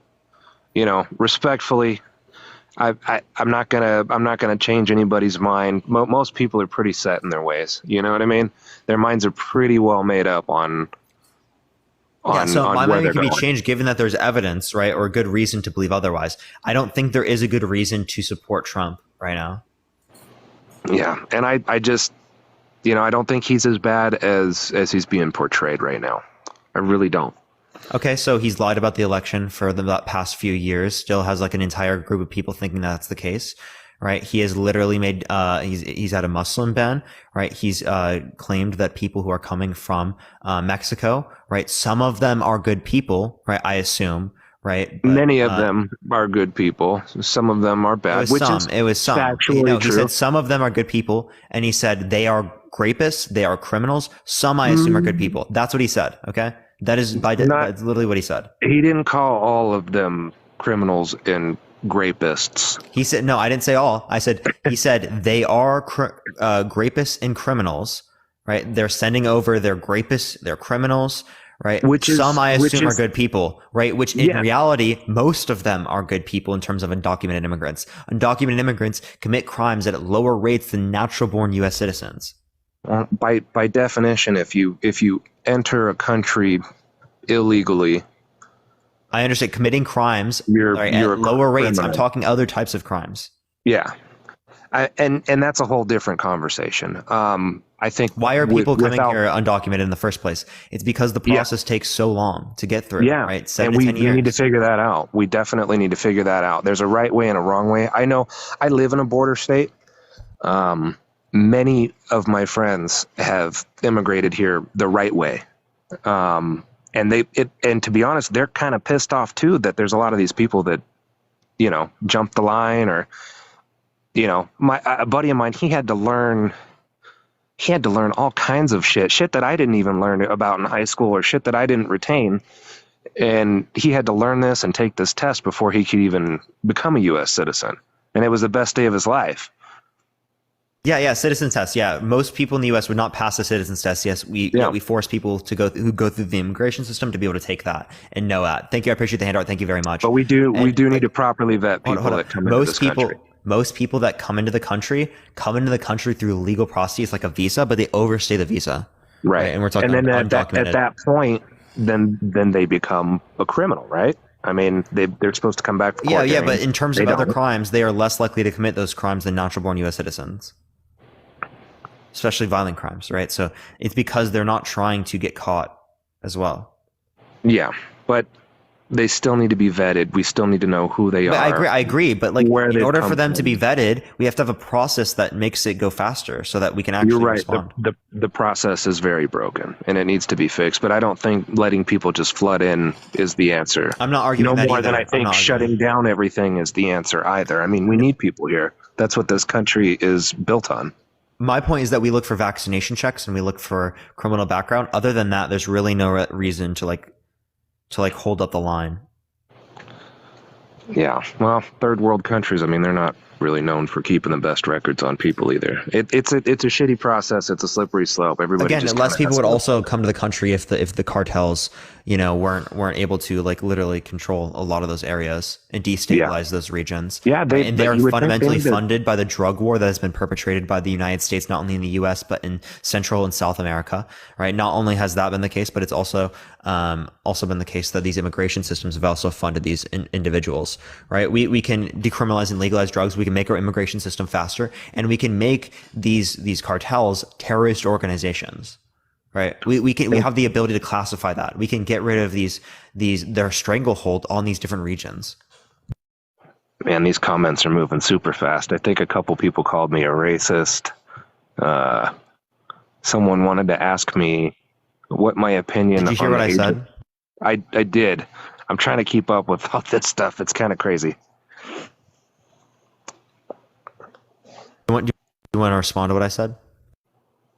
Well, in a lot of ways, I agree with you. I mean, but there's a lot of things that I don't necessarily agree with either. I mean, like what? So, I think the main focus is that we really need to fix our immigration process. The whole process of people becoming citizens. The war on drugs it's obviously failed. And I think I'm asking what you disagree with. With what? Because I said both of those things, right? I'm asking what you disagreed with what I said, because you said you disagreed with some of it. I don't really disagree with any of it, honestly. I'm just kind of reiterating your point. I think that the war on drugs has failed, and I really think that we need to take a look at seeing how we can fix Mexico, and how we can help them fix the issues that they have, because it's kind of gone to hell. There's a lot of people that are just terrified. Yes, I kind of talked about ways to do that. Did you hear some of the ways I talked about doing that? I think I missed that. I was busy trying to read the comments. Yeah. So again, we can make these cartels terrorist organizations classified by the United States. We can make the immigration systems faster, and we can get rid of the drug war. Those are the things that I think that would be best and most effective at reducing their stranglehold over Central and South America. Right? That's the best thing that we could possibly do. Yeah, I agree. I think that the cartel should be labeled as terrorist organizations. I agree with you for sure on that. Because that's essentially what they are. I mean, the shit that they do to people in the streets and they leave them out for everybody to see, that's the definition of terrorism. Yeah, it's wild. So outside of the context of the immigration, right? If we relate to like other types of policies and whatnot, what particular policies indicate to us that Trump is better than Biden? So, I think as far as where with Trump, I think where we need to look at is what we hear from our boots on the ground, the people who actually work for the Border Patrol. And the leader of the Border Patrol basically came out and said, yes, this barrier, this wall is very helpful. It's exactly what we need. And they consulted, they went back and forth. He said, yeah, we need these bars so we can actually see through. And he said it was working great. So I don't understand why you would stop that. Why Biden would stop that instead of, just basically listening to the boots on the ground, the guys that's saying, yes, this is working. This is what we need. Here's the issue. And I don't think Biden's addressing this particularly correctly, but it is the case that, the wall is addressing the symptoms from the cause. It's not addressing the cause. What is the cause of these problems? That's the way to stop the water from flooding the area. You're right, but in the meantime, instead of to take the water out of the flooded area, right, we should stop the flooding. You're right. You're absolutely right. But I think in the meantime, we kind of have to dam it up, right? We have to stop the flow of water in the meantime. Yeah, but that doesn't stop the reason why people are flowing in. So what you want to do is you want to stop the reason why people are floating in, because ultimately speaking, right, the processes that we have now to be able to ensure that people come into the country through undocumented measures are not targeted towards most of the ways that people come into the country. Again, most of the ways that people come into the country is by overstaying visas, right? That's the undocumented. That's the way that they do so. So again, that's the process that you probably want to look at if you care about the amount of people who are coming on undocumented, not particularly like putting most of the priority on the people coming through the border. That's what I don't understand I 100% agree with you, except for on that order. I think we need to stop the flow first and then work on fixing whatever the fuck's going on over there so we can, make it to where they want to be there, to where they don't have to flee. I'm not saying completely stop the flow. Obviously, people still want to come here, and the people who want to do it and go about it doing the right way, they deserve to be here just as much as anybody else. That's where our country's built on. I mean, immigration. People immigrated here. We're a giant melting pot of people. And that's what makes our country great, I think. Yeah, so immigration is a good thing. It sounds like we're on the same for that. You know that Trump is particularly just for high skill immigration, not just for immigration in general. Right? He made advances for people who are high skills, not for people across the board. I think high skill, it would definitely be a priority. I mean, send us your best and brightest, right? That's kind of always been our motto. Yeah, but again, I think it should be the case that we care about immigration across the board. Of course. Yeah, we should care about everybody. You're right. We should definitely care about everybody. Yeah. So secondly, we can relate to tax policy, right? Do you think that Trump's tax policy, right, 83% of the taxes, particularly going to the top 1%, do you think that's effective for the country as a spending policy? I don't really keep up too much on tax policies. I can just only go off of my personal experience. And I do know that 3-4 years ago, 5 years ago, my dollar went a lot further than what it is today. a lot further. So inflation's a global phenomenon. It's not particular to the United States, right? It is something that's happening globally. So I'm not convinced with the idea that it's caused by Biden being in office. I think the same thing would happen with Trump. Well, I think when you start printing money without the gold to back it up, oh, you mean like Trump we run did? into a big problem. You mean like Trump did? What do you? He added mean? well, not printed money, but he had $7 trillion to the debt. Well, they all add quite a bit of money to the debt. I don't know off the top of my head how much money, and I don't really think that the last year of his presidency was a very fair shake to judge his whole presidency on. Yeah, so if you want to relate to like Trump in terms of like the almost $1 trillion deficits that he increased after his tax cuts, I can show you the deficit by year. Do you want to see the U.S. deficit by year? Yeah, I'd be interested in seeing that by year. So Trump actually did increase it. So, and that's actually why we saw like increases in the economy. That's because we were deficit spending on an already growing economy. So clearly speaking, it's going to do better. That would have happened with any other type of spending policy. If we then spend it instead on universal health care or something like that, clearly speaking, probably would have done similar things. Here we are. One second. Let me find this. I'm pretty close to it. Is there anything you want to add real quick? Oh, no. Take your time. I'm just enjoying these comments. When we look at the deficit, right? I can't see my screen, so forgive me because I like there's a TikTok glitch right now and I can't see it. But you see, after 2016 or around that area, you see slight increases in the graph. You see that, right? Yeah. Yeah. So that increase was happening 2018, 2019, prior to COVID. Yeah. Right? So you see how it was going down under Obama. And then it shot up back under Trump. Yeah, I mean it was kind of on a steady trajectory, rising, falling, whatever. But you want to see here's actually the graph. The graph because graphs can look this way. Look, this is not like a small amount. That's from 0 to a trillion. Okay, so that's over 500 billion, right? An increase in deficit without even relating to COVID spending. We spend way too much money. That was Trump. That was Trump with the tax cuts. But that big scary jump in 2020, that's all COVID related. Yeah, I know. That's the I said that that's COVID related. I was talking about the increase in deficit prior to Trump. I mean prior to COVID. Okay, which was very clear to be happening due to. And chat, clearly this is factual, right? Like you can look at the deficit numbers. I just gave a source for it, right? Again, we went from like $380 something billion in deficit, right? Clearly up into almost 1 trillion prior to COVID. Do you have a graph of the inflation over the years period? Yeah, I'm kind of curious to see that. Yeah, inflation has gone up since Trump's presidency. That's because of the prices of oil and stuff like that. Yeah, I got you on that. Inflation by year.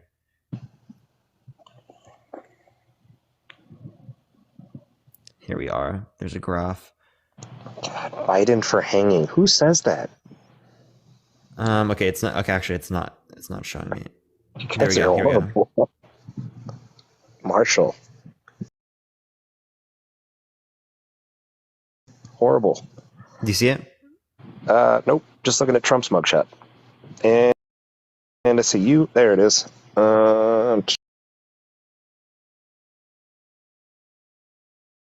Because it's like again it literally just doesn't show me.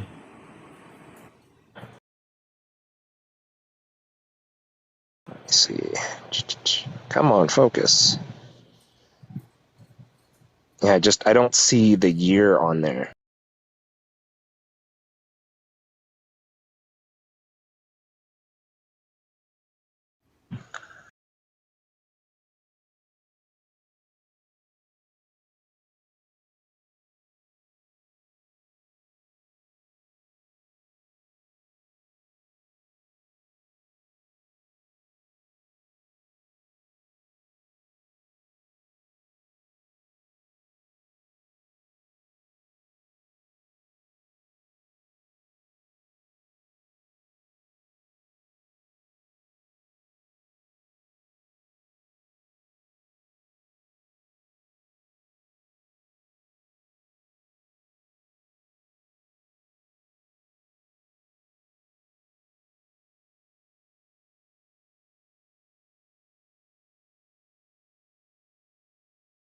Last time it reached 5% was 1990. Okay.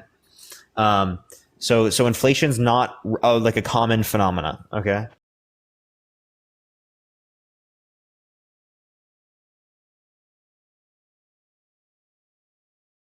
That's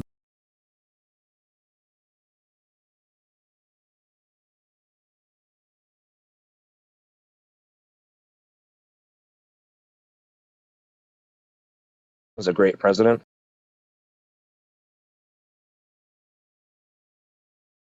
I really don't care about him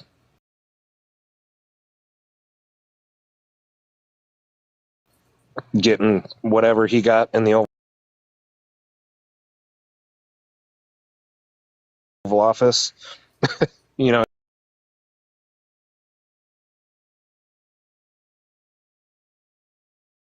what I mean? I think he was a pretty good president overall, especially with his policies, and the economy was great under him.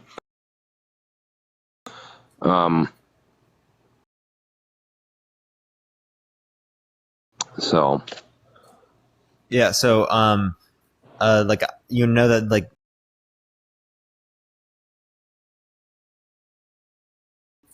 again recession happened due to under that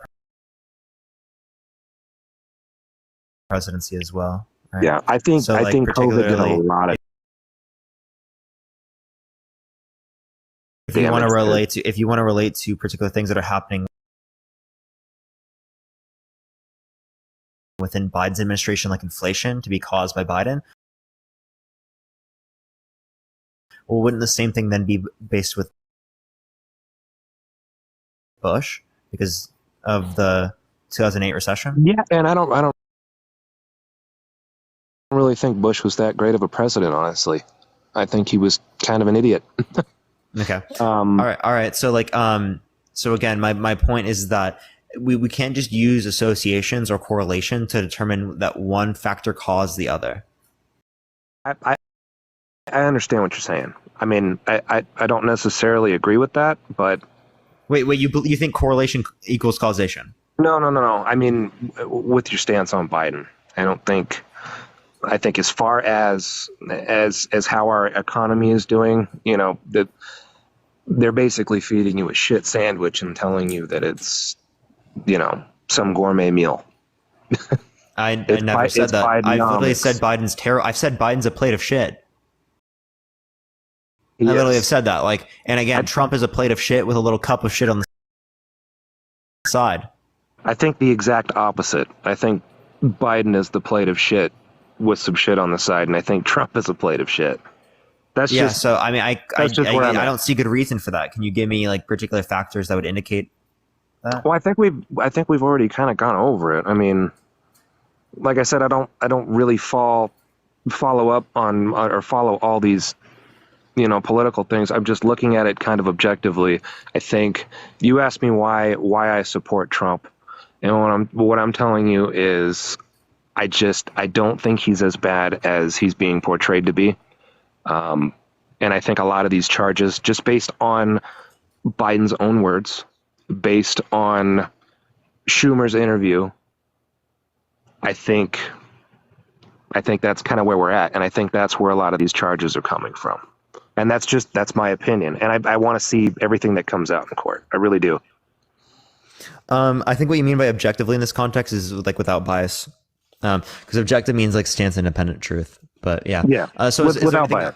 Yeah. Is there anything else you'd like to refer to or talk about? No, I think we're all good, man. I mean, you know, sure, with utmost respect, your view, all of that, you know, everybody is entitled to think however they want to think. So, you know, and I enjoyed talking to you. I really did. For sure. Appreciate you coming on. All right, man. Have a good night. You as well. Let's get Joel up here. Yeah, what's up, bro? So, can you hear me fine? Or Yeah, I do hear you. it's pretty hot where I'm at. But so I have to say, Trump was the greatest president we've ever had in American history. Now, I'm not of this nation, but I've been in this nation for over 20 22 years. Never seen anyone close to Donald J. Trump. He is the greatest president, without a doubt.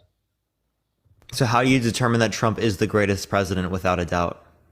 Well, we can look at a few things. First and foremost, Trump hasn't gotten us into any wars under his presidency, right? That's number one. Number two would be that... Can we stop at one real quick? So wars, how do you define war? I would say, first and foremost, military conflicts. That's a better word.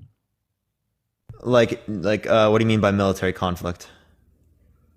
Especially in Ukraine currently, right? That would have happened under Donald J. Trump. Hold up. What do you mean by military conflict? Hold on. You asked me a question. Let me continue. Yeah, there was lag. Sorry, dude. Oh, so Crimea was taken over under a Democratic president. That's number one. And then now the whole of Ukraine is being invaded under Joe Biden. Hey, can you go closer to your mic? It's hard to hear you. Can you hear me better? It's still kind of hard to hear you. All right. I don't know what the hell to do then. Is this better? It's kind of the same, but like it's still really quiet. What about now? It's still quiet, but it's okay. My mouth is on the... There, that's basically better, yeah. That's better? So what I was saying was Crimea was taken over under a Democratic president, Barack Hussein Obama. That's number one. Georgia was taken over by Bush under Bush's administration. Georgia wasn't taken over. It was Russia took over half of it. So I think we have to clarify that. The whole of Georgia was not taken over. Yeah, so I mean that's still, you understand. Oh my gosh, bro, that's like But hold on, Ukraine being taken over, and they take the Donbass region, and you're like, okay, they took part of it. Well, yeah, they still took it. Ukraine is now being fully invaded under Joe Biden. We are, under Joe Biden, our adversaries can see that we are weak, right? They haven't invaded all of Ukraine. That's clearly not true. No, they're trying to, but they have not. No, I've never said they took over the country of Ukraine. I said they invaded Ukraine as a nation. They didn't just simply take over a section of Ukraine. They invaded the nation itself. Are you denying that? Yeah, no, so I know, I agree they invaded the nation. But, okay, so in terms of military conflict, do you think that increasing drone strikes in a particular region is increasing military conflict? Where has he increased? Where has Donald J. Trump, where is he? It was in the Middle East. He increased drone strikes in the Middle East. I think Obama has done much more drone strikes than Donald J. Trump. No, but he did proportionally speaking more. What do you mean by proportion? In regions, what do you... What do you mean by proportionally? Do you mean by proportional to the region or the casualty? What do you mean by proportional in relation to the amount of drone strikes in that region given a time period? Thank you. I appreciate the Swan. What region was it specifically? What region are you talking about? The Middle East. The Middle East? Well, I think we have to look at all of it. Why are you focused on a specific part? What? He specifically defeated the organization. I'm not going to say it, but I don't know if I can say it right here. But the terrorist organization, ISIS. Okay, but like again, clearly speaking. So he has. I don't know where you're going with he this. Still increased the Middle East more. Sure, you can say that, but he still increased military conflict, which under your definition of war would mean that he increased war, right? Broadly speaking, you're focusing on Trump increasing drone strikes on one region or whatnot. I'm talking about broadly, right? That is the region we're involved with. What are you talking about? Do you want me to pull up drone strikes Trump versus Biden right now? Where's the biggest conflict in the world right now? For the U.S. is involved in? Yes, militarily, regular, all of it. It was probably the Middle East at that time period. No, right now, where is it right now? I don't. Ukraine. Exactly. So again, we're seeing this continued effort by our adversaries. But I'm confused what your point is. You're not. If you'd let me speak, I can tell you what I'm trying to say. So what I'm trying to say is you're focusing on a specific region. You're saying, oh, Donald Trump has increased drone strikes. But look at this now. The Middle East is much, much more safer right now, right? Afghanistan wasn't controlled by our adversaries. It was controlled by a friendly government. Now Afghanistan is controlled by the Taliban, right? So the Middle East was safer under Donald J. Trump than under Joe Biden. That is an absolute fact. But that's contrary to what you said in terms of war. Right? Because again, if your definition of war is military conflict, hold up. If your definition of war is military conflict and Trump increased military conflict, Trump increased war. he increased. I think it'd be fair. I think it'd be more fair to say he increased drone strikes in the Middle East. But again, that overall brought peace, right? So he increased war. Okay, but that's contrary to the point that you made. No, it isn't. Why are you focusing It literally on is. one point, Parker? Why are you focusing on the Middle East? Why are you not looking at all drone strikes? What's so Because that's peculiar where our about the drone Middle East? strikes are targeted right now. Why are you? So you just want to focus on the Middle East? Those were. Now, I That's wanna what, look can at you tell me all where of else we're engaging in drone strikes? I think Africa is a significant part. Name one place. I think Niger. We've had many amount of troops in Niger. We have a base in Niger. No, not troops. No, I'm saying drone strikes. The Western Africa. We've done significant amount. Where? Of Where in bombing. Western Africa? I would say we've done some bombing in northern Nigeria. They have significant amount of Islamic extremists. I think I would say the Niger again. I would say that where the coup is currently happening. We've done Obama basically blew that country apart, tore it apart. So they have assistance. I don't see where the U.S. is drone striking. So what my point is, Obama has done. Can you give me evidence that they're drone striking in that No, region? I said Obama. Right. Well, I U.S. drone. I thought we were talking about like Trump and them. Trump. I don't know specifically. And yeah, Obama. So you can send that with I would say Somalia. Basically, maybe he has tore that country apart. Yeah. So with drone strikes. Yes. No, I'm not denying. Why are you misconstruing my argument? I'm not denying Donald J. Trump uses drone strikes. What I'm saying is overall, Obama striked more countries and at a higher rate. Wait, are you talking about Somalia? Overall, why are you focusing on specific regions? Wait. You said Somalia, right? No, I've given you specific places. Somalia has increased since 2016. That was under Trump, not under. In 2014, it started to increase, but it mainly started to increase in 2016 with Trump. But overall, who has done more drone strikes? Obama or Trump? Trump. Mm-hmm. Are you serious right now? Yeah. Do you want me to show you? No, Obama's known to really. Yeah, so I'll literally tell you right now. So when it relates to them, according to a 2018 report, Obama launched 186 drone strikes in Yemen, right? And for Trump, it was in the first 2 years, 238. In Yemen?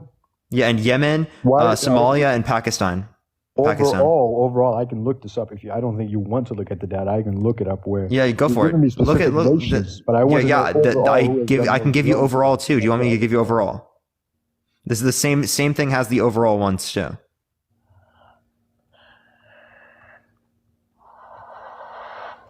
They literally have the overall and they have the different places. I was just giving you specific areas. Oh my gosh, my voice cracked. Specific areas. It's very clear that Trump increased the level of drone strikes. So you're looking at the Sun Time. You're looking at the Chicago Sun Time, right? That's where you're getting your data from. That's one place.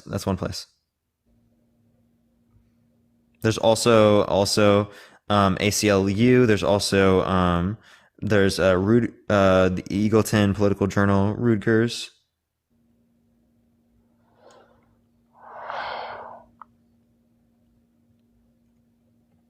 Yeah.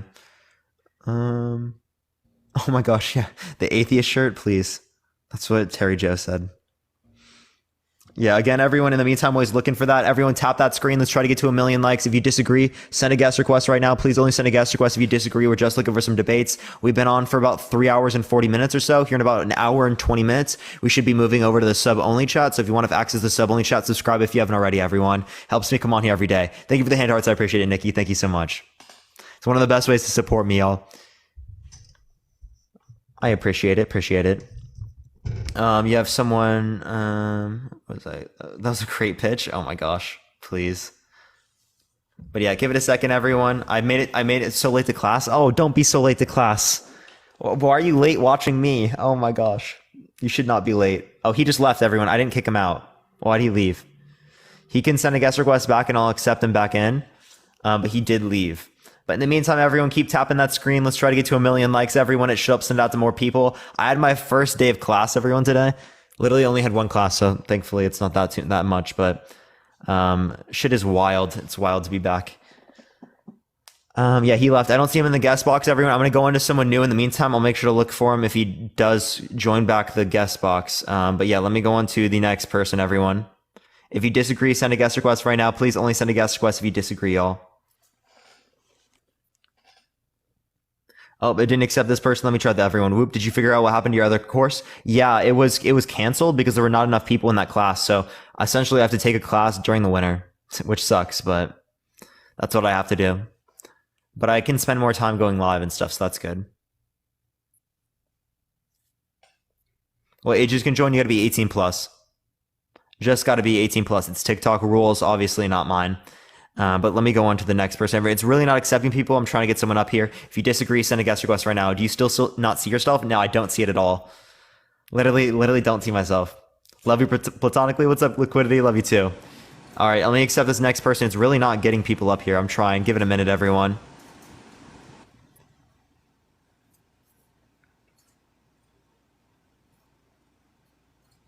All right, it's not accepting. I don't know. Give it a second in the meantime, y'all. It does have like some dead air in between like getting people up on the live, but trust me, I'm trying to get people up, so just give it 1 second, everyone. There are lots of guest requests, so I just got to go through them and see who connects. Can't hear the guests. We don't even have guests up yet because they haven't been joining in. Like half of the people that send requests don't even like join up. It's so wild. Why is the live lagging for me? I hope it's not. Parker, my phone died. Sorry about that. You're good. But as I was saying, no, overall, it's true. I mean, if we look at even by military personnel deaths, right? Trump is the lowest compared to the other, compared to Joe Biden, and right. I'm just giving you, some statistics because what we're trying to measure is very subjective, right? Who has caused? I mean, I guess you can say who did less damage militarily around the world, right? So you can look at this however you want to look at it. We've been at our most peaceful time, I would say, probably in American history, probably. And I appreciate the subscription. Thank you very much. I appreciate it. So did you look at the drone strikes yet, man? Drone strikes. I haven't been able to find any information. I can keep looking. Dude, I literally told you you look it up and it's immediately there. I couldn't find anything, but it was literally right there. It's I literally showed you. You can even go to foreignpolicy.com. You can see it, right? Like there's so many. Look at the images.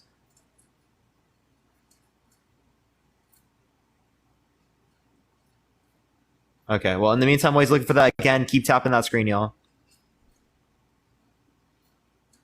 But yeah, there's even stuff from Pew.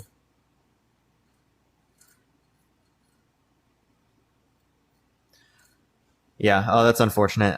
We were literally at war. Yeah. So the point is that Trump was increasing war under his view because war is determined by a military conflict. Okay, and he increased military conflict, therefore increased war. Jerry, I appreciate the subscription. Thank you very much. I appreciate it. So you are right. You are right. He did it more. So it's very insignificant. It's about 4.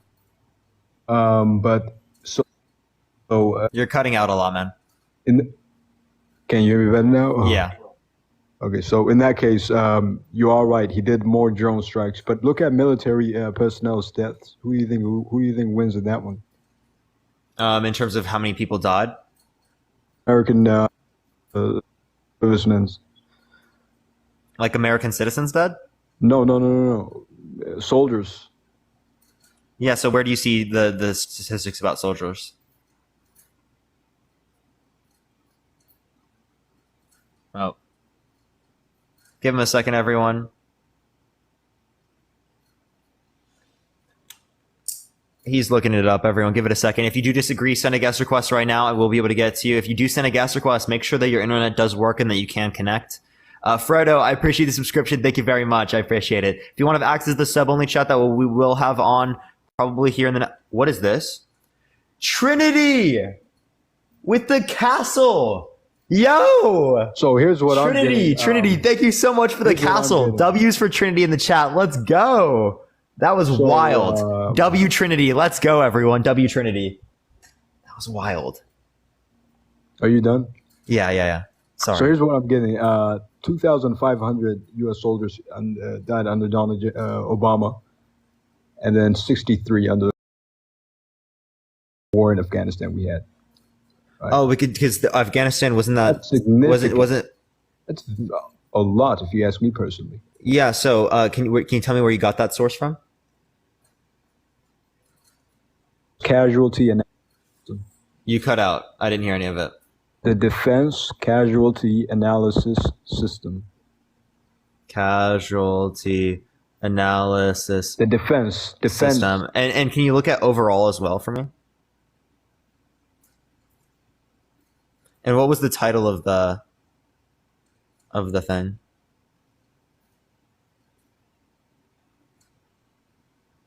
Hold on. Thank you for that, Mustache. I appreciate it, Taylor. Thank you very much.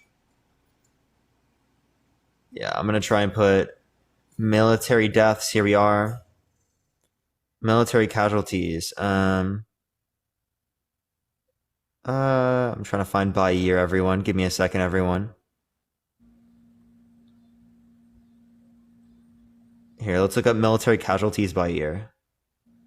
Casualties by year. For some reason, it's lag. Okay, no, it's fine now. It was lagging. Okay, military casualties. Active duty military deaths by year. Okay. If we want to look at, where is this at? Okay, that's not. Hold on, let me go to 2020. All right, here we are. So in 20, did you compare Obama or Biden? I said Obama. Yo, Lana, thank you so much for the email message. I appreciate it, Lana. W for Lana in the comment section. It would be more fair to compare it against Obama, you know? Yeah, I agree. So, okay, total deaths. Under Obama in 2012, 2012, okay. Total deaths 1,500, 1,450, 1,300, 1,000 in 2013, 880 in 2014, 869 in 2015, 811 in 2016, 906 in 2017, 918 in 2018, 893 in 2019, and then with 2020 there was 1,000, and then 2021 is 1,009, 2022 is 844. So I don't know where you got. I got this number from the Defense Casualty Analysis System. So I don't know where the hell you got your data from. And it shows that there were more deaths under Obama, right? For the times for 4 years, if you compare both 4 years, 2012 to 2016 to 2016 to 2020. Well, you can try to count them up. There might be more, yeah. Very slightly. But if you compare the past 2 years of Obama's presidency, the past 3 years actually, the 2014 through 2016, you will see that they are lower than what it was under Trump. But overall, it's Obama who's higher, right? No, do you want to do the numbers right now? So you're saying overall, if you compare those 4 years, Trump is higher? It's going to be pretty close. Who's higher specifically, though? I mean, I don't know. I said it's going to be pretty close. I don't know. I don't know. Do you want me to do you want to do a calculator right now? I'll do it on my phone. Just go ahead and speak, but slowly. Okay, I'll tell you. Okay, so we'll start with 2013 or 2012. It was 2012. All right, for sure. Wait, do we count 2016 for Trump or for Biden? I mean, Trump for Obama. Well, we have to count it by months now. Who was in there? Because 2017 is when Trump came into office. So we realistically should be doing 2013 through 2016. Okay, then do that. Go ahead. Okay, 2013 total deaths. You mean 20? Hold on. You mean 20? No, you're right. You're right. Yeah. So 2013, 1,031. Hold on. What year? 2013.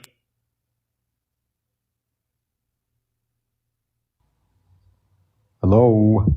Are you there? Hello. Able to talk to you because I'm using my phone. So yeah, 2013 is 1,031. 2014 is 880. 2015 is 869. 2016 is 811. How much is that? That's 3,000. 3,000 what? 591, but 35.91. Okay. So for Trump, 2017 is 906.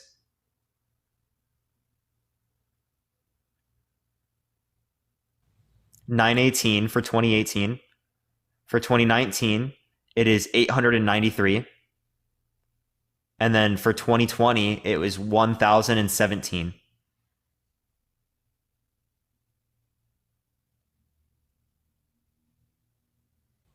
So Trump is lower by a couple hundreds, which matter. How much? What was the number? 370.34. That's more. What did I give you? 35.91. So Trump is higher. That was tough. That's tough. That's wild. So yeah, you said a few hundred is significant. So I agree with you. A few hundred is significant. Trump led to more deaths. But we have to take the context into account if you want to really look at it that way, you know. Yeah, we just did. No, we just looked at raw numbers. We have to take the context of the situations into account. Oh, so now we need other statistics. Okay, so what do we need to take into account? We need to take into account, you know, where basically what the situations were, right? Where was war happening? When specifically, right? So under Obama, what was the biggest? I don't think those are relevant to overall military death, because you were arguing that Biden led to more Obama led to more military deaths, which is not true in the last 4 years of his administration, right? If you look at the last 4 years of administration, compare it to the first 4 years of Trump, right? Clearly speaking, it seems like Trump led to more military deaths, right? But you're not willing to acknowledge that, right? As soon as that's the case, then you have to go to a different standard. Yo, Lana, I appreciate the champion. Thank you very much, Lana. I appreciate it. I'm W not Lana. about numbers. I wouldn't say you're right. The more military deaths happened under Trump, but we have to look at the context. If we look at the context, then we can get a more in-depth, deep understanding. You know. So, how much do you want to bet you would not have said that if it was the case that Trump was more? Well, Obama was more. We don't want to look at coulda, woulda, shoulda. We're going to look at what's happening right now. So Joel, you were literally about to say that. Come on, you were about to be like, okay, yeah, 200 is a bit more, right? And then you were like, oh shit, it's the other way around. But we have to look at the context, Parker. I mean, let's give me some context that would change the numbers. The context is the wars, right? I mean, what were the wars that happened, or you could say military operations? No, you were talking about military deaths. You're now changing the standard. No, but I'm saying if wait, so is military deaths not enough context? So it seems like let's not make a point when it relates to this. No, it's just more military death. That's simply what that tells us. It doesn't tell us. Yeah. So what do you think is more relevant? Because the where it was and when it was are not relevant. We already know when it was because we're talking about Trump and Obama's administration, and then we already know where it was because they're similar places. So those aren't relevant to what you brought up earlier, because what you brought up earlier was the amount of military deaths. Something akin to a black swan event could have happened under Obama. For example, like wait, Joel, why did you bring up military? Why did you bring up military deaths if you were just going to ask for broader context after that? Why wouldn't you bring up the broader context earlier? Thank you for the little crown. I appreciate it. You have to go step by step, right? For example, for Bush, I wouldn't, for Bush. But you don't even know what this next step is. Hold on. For Bush, I wouldn't say, the Iraq war or whatnot, right? I would look at the whole context, right? Something terrible happened, it wasn't strategic or whatnot. It was something terrible. So we have to look at the broader context, which you're refusing to do, Parker. Why? I'm not refusing to look at the broader context. You're not specifying what the broader context is. You're just saying that to not interact with the idea that Trump led to more military deaths, which is what you brought up as a relevant factor earlier. But still, the evidence points to the fact that if we look at maybe, which I don't think it is, but it seems that more chaos was happening under Trump in terms of war. But I probably wouldn't blame it on him because the guy faced many tremendous hardships from the Democrats. Oh yeah, but we were going to blame it on Biden if it was that case for Biden, or was that case for Obama? That's called hypocrisy, Joel. Biden is a crooked man. I mean, so Joel, that is called hypocrisy because you were going to use that point. Hold up, stop. You were going to use that point against Obama and you were going to use that point against Biden, but you're not willing to use that exact same point against Trump. Hypocrisy. That's what it is. Well, you don't know what I was going to do. So I do know. You're just gaslighting now. But the thing is, if we look at also average inflation rate, right, which is very important, would you say inflation is important to the average person, Parker? Yeah, inflation is important, but again, I would agree with you that just because it happens under an administration does not mean it was caused by that administration. Okay, why did WTI prices go from $52 to $120 at its peak? WTI? What do you mean? West Texas intermediaries. I don't know what that is. The U.S. oil prices specifically. Oh, why did oil prices go up? No, U.S. oil prices specifically, right? Oh, so we had a decrease in the level of oil supply at a particular moment, right? Prior to the understanding that it was going to lead to higher prices due to reduced supply with Ukraine and Russia. Repeat. So I literally just said it. I didn't hear you. Repeat it again. How did you not hear it? I didn't hear you. Are you just repeat it again? I didn't hear you. Yeah, so we had less particular production of oil at the beginning of this prior to the Russia-Ukraine situation, as it was like a particular claim to reduce those particular things due to our reliance on fossil fuels to combat things like climate change. Thank you for the hand, I appreciate it. Thank you so much. Right, but clearly speaking, right, that is not something that followed through as oil prices significantly increased, and right to make conditions better for people, they brought back production back to what it was prior. Would you say that I can give you one specific aspect where Biden had a direct impact on higher oil prices? Direct impact. Yeah, so he got rid of the federal lands stuff, right? The production on federal lands. He raised the taxes on royalties. Yeah, those things were all brought back. We brought back U.S. production. He raised them. Yeah, for federal lands, right? So when it relates to like the and what did that lead like to? oil production? Yo, can you let me finish?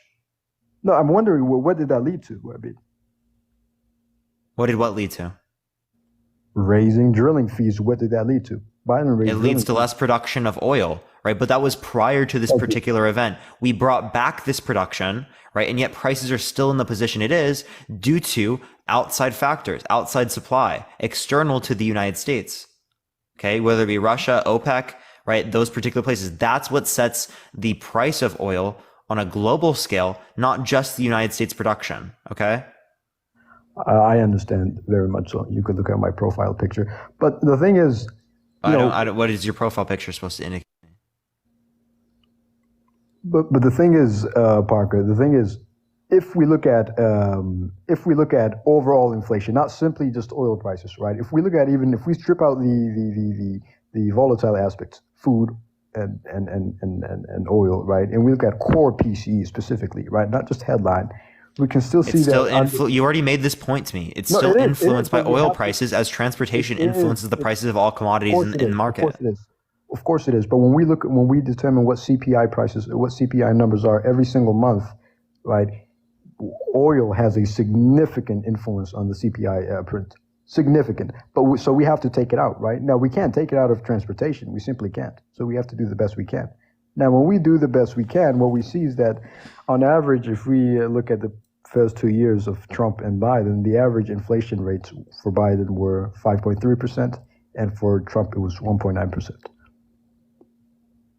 Is that really how you compare it in economics? No. Clearly speaking, an economist wouldn't just say the number was this in this presidency, and it was number is this and this, and that's the only factor to look at. No, these were this is a global phenomenon happening. This would have happened whether or not Trump was president or whether or not Biden was president. It wouldn't have happened if Trump was under that. It clearly would have still happened, right? As what is happening in relation to the price was dependent upon OPEC. It was dependent upon Russia. Okay. Those were the biggest influences of why the oil price is what it is in the United States comparative to, right, this particular idea, because we brought back production to what it was in the U.S. Thank you for the cowboy hat. I appreciate it, Molly. You're blaming this on OPEC. When do you think OPEC's production cuts were announced and also implemented? Because it takes they announce and implement new ones all the time.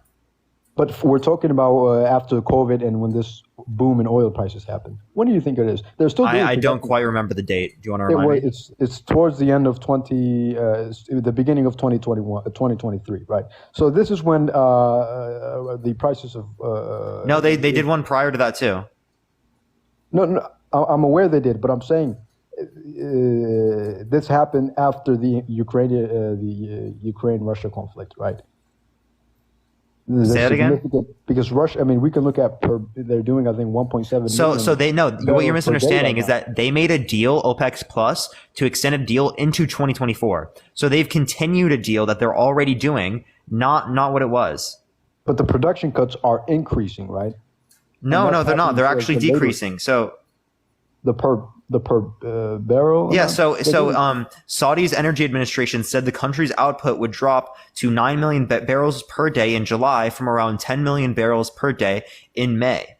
So it's The biggest decreasing, reduction in right? years. That's not a reduction of reductions. That's just reduction of total output. What I'm looking at is, are we seeing, their target, their output, right? They're saying, okay, a few months from now, this is our target per day, right? Are they reducing this?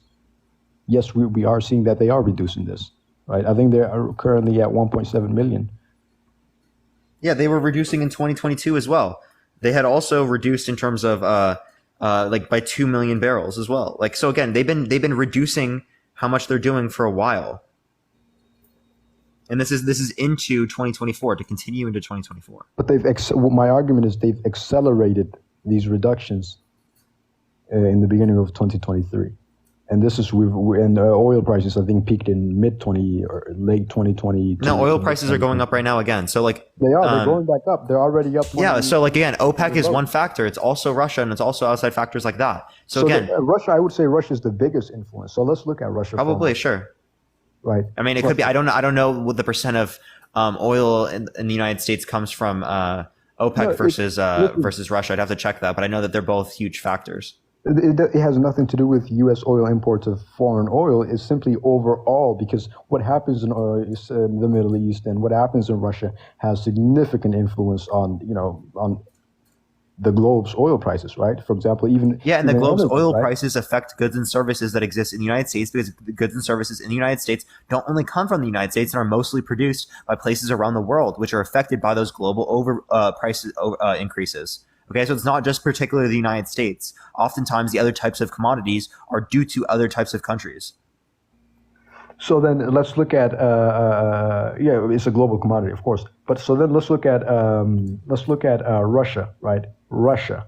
This invasion happened under Biden. That is an absolute fact. If Trump correlation does not equal causation. If Trump was in office, this wouldn't have happened at all. That's how do you know that? Right, he's not sleepy.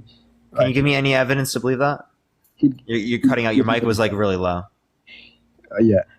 He'd get this, and if he came back today, as we speak, he'd get this done in, I think. Can you go closer to your mic? We can barely hear you. He said, right, and again, I'm not just taking his word for it, and I agree with him. He said he'd cut this whole thing down in 24 hours. I think he'd get it done in 8 hours, right? I think he'd actually. Your mic is so far away, we can't even hear you. And said he made claims. That doesn't mean that they're true. My mouth is on the mic. And it's not on your mic because I don't hear you at all. You sound super far away from it. My phone is on the charging point. It's literally right on there. So we can barely hear you, dude. We can barely hear you. So then I'm just gonna have to yell. Then I don't know what. Hold on a moment. Let me get out of the chat. It's literally like cutting out too. Like trust me, I want to be able to hear you. I want to it's better, extremely difficult. Better? It sounds a little bit better. Okay. So as I was saying, this happened in early 2022. Why do you think they picked that? Putin isn't a stupid guy. You can't tell me that his voice sounds fine, chat. It's literally so muffled you can't even hear it. Would it be fine with you if I leave and come back real quick? I don't know what. Huh? Would it be fine if I leave and then come back so we could fix it? Yeah. Send a guest request back. Yeah, chat. Why are the people saying I can hear him? It's so muffled you can barely hear him. Like you can hear his voice, but you can't make out what he's saying because it's so muffled. I literally have Astros on. I have like a headset on and I can barely hear it. Yeah, that's wild. Everyone tap the screen. Let's try to get to 1 million likes. If you disagree, send a guest request right now, y'all. Parker, what? Is this better? It sounds very similar. Hold on a moment. It sounds a little bit better than what it was. Is this any better or is it still muffled? It's sure it's better. Okay, so I was saying he'd get this deal done in 8 hours, in my personal opinion. He said 24. I would say 8 hours. Yeah. So how do you know that? I know that because he's a negotiator. I mean, the guy is a negotiator. He's a natural negotiator. He's been in the business of So is negotiating. Biden's also a negotiator. You understand that, like, when he is in politics for 40 years, that's also negotiating. You understand that that's a huge aspect of politics. That's not a reason as to why it would be gone in 24 hours. That is fucking ridiculous, Joel. Okay? That is absolutely ridiculous. Biden, see, the thing is, Putin recognized that Biden is a weak man. He saw that Biden was shaking the air, and I don't know if that happened after the invasion, but we can see things that point to the fact that countries... Wait, so what would have Trump have done? Thank you, Pink Pixie. I appreciate the subscription. Thank you very much. I'll answer you, but let me finish. I was just going to finish what I said. We can clearly see that countries are now starting to take advantage of us as they were in the previous administration, in the swamp administrations, as I like to call them, right? So you asked, what could he have done differently, right? Here's what he could have done. He could have said, Russia, listen, you're a very smart nation. What he could have said is, listen, we'll give you Crimea, we'll give you the Dnieper region, we'll give you the other region, the Luhansk region, and have that, and we will make sure that we won't let Ukraine join NATO, but we will give Ukraine security, right? The United States, not NATO, but the United States. I think that would have been a fantastic deal, in my personal opinion. And so say the deal again, sorry? Give them a region? Let me finish. And that would have stopped thousands, tens of thousands. Hey, I know you're saying that. I didn't catch what you were saying. What you said, give them a particular region? Yeah, they're asking for the Luhansk region, they're asking for the Dnieper region, and probably Crimea. Yeah, so you want to give them like most of the country, right? You know what that does? That sets precedent. What are you talking about? That's not most of the country. Yeah. Significant. Wait, what regions? Regions, say it again. Crimea. I think they already control Crimea, so I think I would clearly. say, What? But that's also a part of the nation. What other ones? Oh, that's debatable. But what do you mean? What do you mean that's Luhansk fucking and the debatable? Dnieper. Which ones? The Luhansk region and the Dnieper region. That's what Can you spell them? For. L-U... I don't know how to spell this. Here, Ukraine by region. That's what Biden... I don't know. Are you not keeping up with the news? I mean, that's what he was asking for, and those are the republics he declared as part of Russia, right? So which ones did you say? Luhansk, Dnieper. Okay, it doesn't separate it by this. Someone in the chat knows it. You know, the comment section. They want they're much smarter than both of us, Parker. Yeah, I don't see where this region is. It located on the west, east, north, or south? The east. They're the farthest east. They border Russia. The farthest east. Okay, so the Luhansk and the Dnieper region. And the Dnieper region, where? Dnieper with a D. Dnieper. Where's that at? It's on the far east. It's the borders. You mean the Donetsk? No, not the Donbass region. The Dnieper I think it's a province or whatnot. I don't see that part. Oh, Dnieper. That's like middle. That's Dnieper's over here. It's middle. Yeah, it's in the middle. Well, but I think so. They can't just give them those two regions. That would be if it was between those two areas from the Luhansk to the Dnieper. That's like half the country. But we should give them that. We should give them a significant part of the country, right? I mean, no, dude. No, what are you talking about? We should no. We should not promote Russian aggression in Europe as they are literally doing so with other types of countries, and they've continued to do so. This just sets precedent for countries like China to also do the exact same thing when it relates to Taiwan.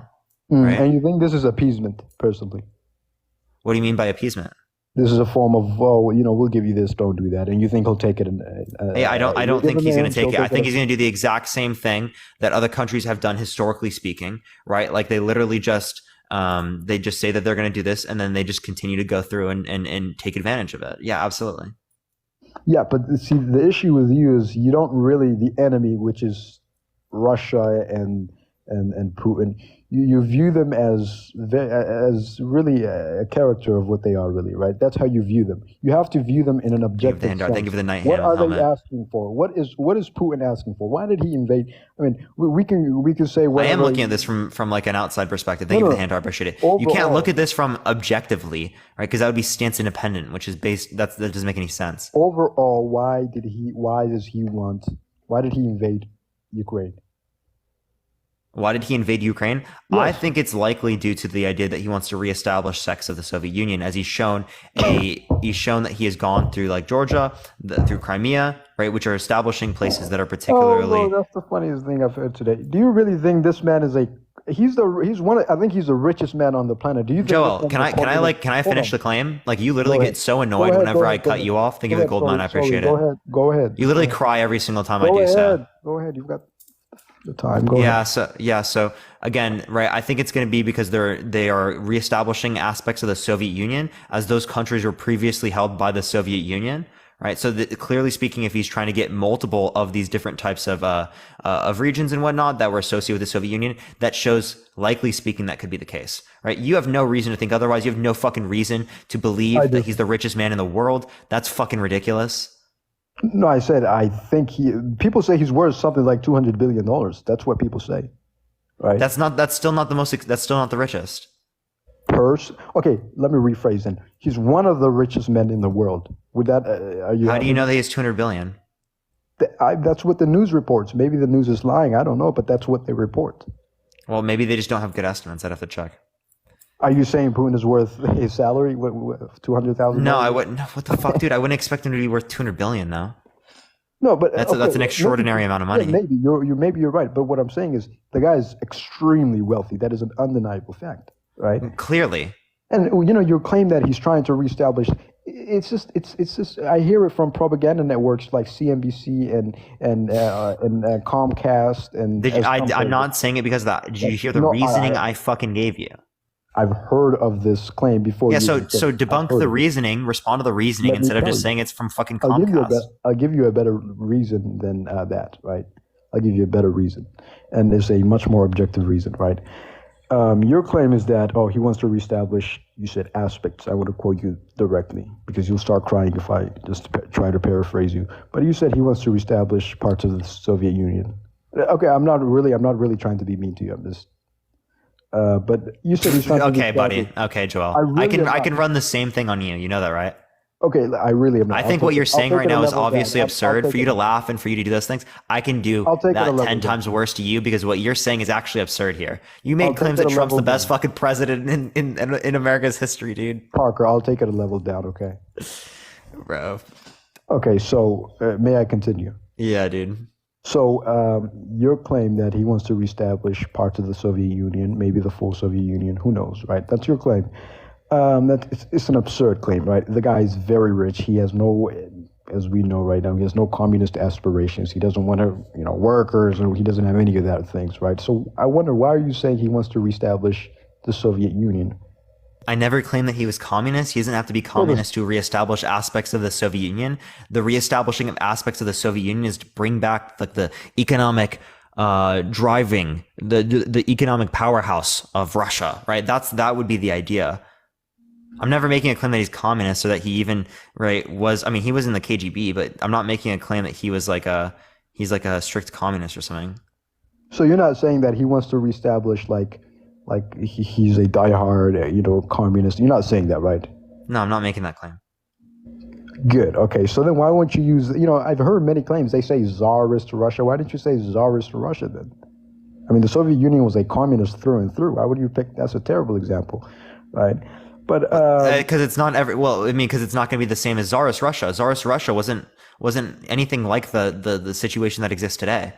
That would make no sense to compare to, right? That would make even less sense as they were significantly less technologically advantaged. What? Well, markets existed in the former Tsarist Russia, right? A lot of capitalist aspects did exist, right? Unlike we're talking about technological advantage. This is prior to them even going through any type of industrialization. They were, but the Soviet Union, they're anti-capitalist. They are fully and they were not anti-cap. They used capitalism.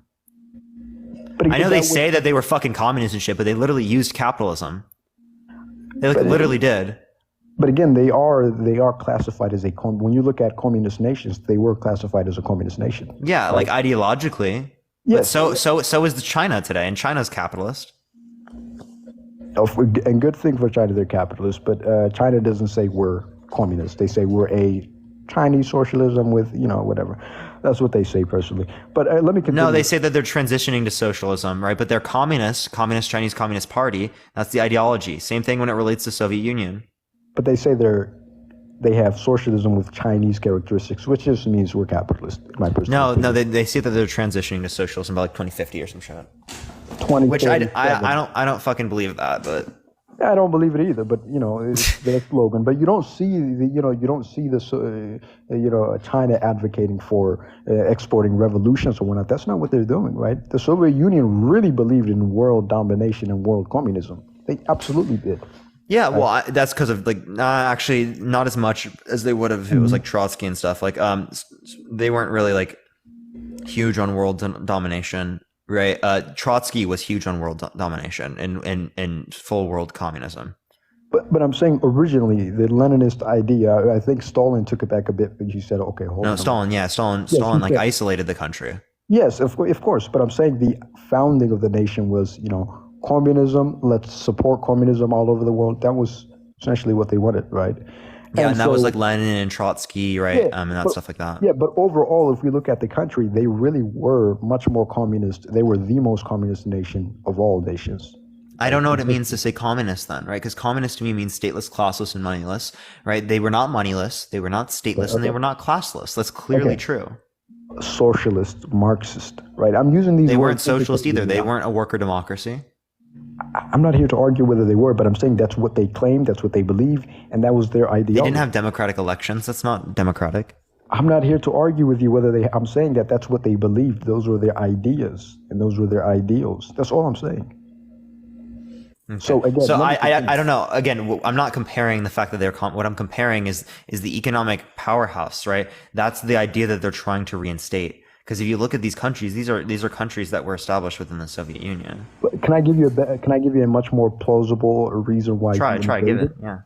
I think it's just a mere form of protection. I heard about that. I heard the fact that the middle region, I guess you could say, that runs from, I guess you could say, all the way from France all the way throughout Russia. There's just this plain, right? Like the Great Plains we have in America, where armies can just zoom through, right? And this has been a huge weakness of Russia. That's what I've heard personally, that this has been a huge weakness of Russia. And this is what he's trying to really focus on, right? Is he feels that personally that NATO is encroaching upon his borders, right? I think that there was, I think that in the 1990s or whatnot, I think NATO said, and I could be wrong, I think NATO said, we won't go an inch east than here. I think that's what they said. I don't know, it could be true. But then I think that now he's seeing that, NATO's basically at their doorstep and is going closer and closer, that he feels, okay, I've got to protect myself, right? Wait, protect them from what? Is NATO going to invade? I'm not arguing that I am pro-NATO. What I'm arguing is... No. You're not answering is NATO going to invade? Russia? No, I don't believe Russia. I don't. So what does it mean to encroach upon? But again, I'm not arguing from my perspective. I'm arguing from his perspective. I think that's a bullshit reason. I think that's clearly not true. Because if that was... We're not trying to determine why I think Russia invaded Ukraine. No, we're trying to determine what's the most accurate explanation. I think this is a terrible explanation. This is not. Historically, Russia has had that. That part of Europe has been a huge weakness of Russia, and that's why they've actually expanded to the east, right? That's why they're so big now. The Siberian region, right? The Kiev. What were they called? The Kievan kingdom or whatnot, right? The Mongols took them in that direction and whatnot, right? So again, that's a much more plausible region than saying, oh, he invaded them because he wanted the USSR. It's just something you've heard in the news. It is unironically something in the news that you've heard, that it's literally just that NATO was encroaching upon them. That's what all the fucking Russian propaganda sites say. That's unironically, like, that is literally that is the propaganda. It's not the fucking propaganda that they are trying to reestablish these types of regions, because clearly speaking, if we check history, right, this is absolutely indicated by that. If you look at your particular claims are not justified by the history. The history has nothing to do with that. What are you talking about, dude? What do you mean? The history doesn't show that the U.S. is going to encroach upon Russia and invade or do anything that's going to hurt Russia's economy in relation to that. The only thing that's going to hurt Russia's economy is if they try to invade other nations, and then those types of countries sanction Russia because they are invading another country, right? That's the issue. Parker, I agree with you. I think that it's bullshit. I'm not disagreeing with you. Wait, so you think it's not a better explanation Parker, if you think it's bullshit? Let me continue. I think you're misunderstanding me. I'm sorry. I'm looking at this from the perspective of why he invaded Ukraine. I'm not saying this is why I think he invaded Ukraine. I'm trying to say this is why Putin thinks he should invade Ukraine. That's what I'm trying to say. I'm not saying that this is why Ukraine was invaded. What I think is, you could say he's wrong. No. I'm arguing against that idea too. I hope you understand me. Because it seems like you don't understand me at all, right? No, I'm arguing against it. That's the explanation that Putin is going off of. What I'm saying is this is what he believes. I'm not telling you this is what I believe. No, that's what he's saying. I'm saying this is what he actually believes. That's what I'm trying to tell you. This is why he thinks. And it's very plausible if you ask me personally, right? Because do you have any evidence to suggest that he wants to reestablish the USSR? Or is this just something you've heard on The Guardian?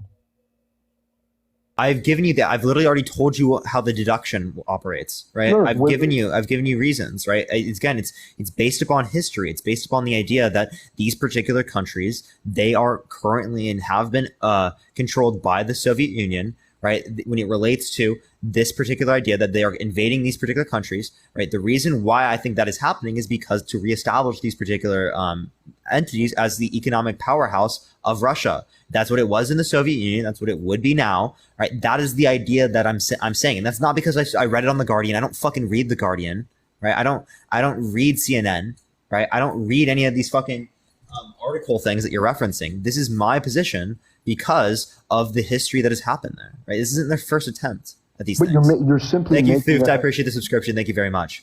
You're simply making an assertion. You haven't given me any evidence where Ukraine. I'm sorry. I literally just told you. I literally just gave you the evidence. The evidence is history. I appreciate the paper crane. Thank you very much. You've given me an assertion. What you said was, this is what I think. I'm asking you, why do you think this? I said, this is where the evidence is, and this is what I think based upon the evidence, right? And I think it's likely, given that we see this within reality. That's what I'm saying. But what I'm saying is, do you have any Russian, I guess you could say? No, I don't. I don't have a quote from. I don't have a quote from Russia indicating this. No. Official documents that say this is. That say, we're trying to take over the Soviet Union. No, I don't have that. Right. This is a hypothesis. The Soviet Union is gone. How are they going to try to take over the Soviet Union?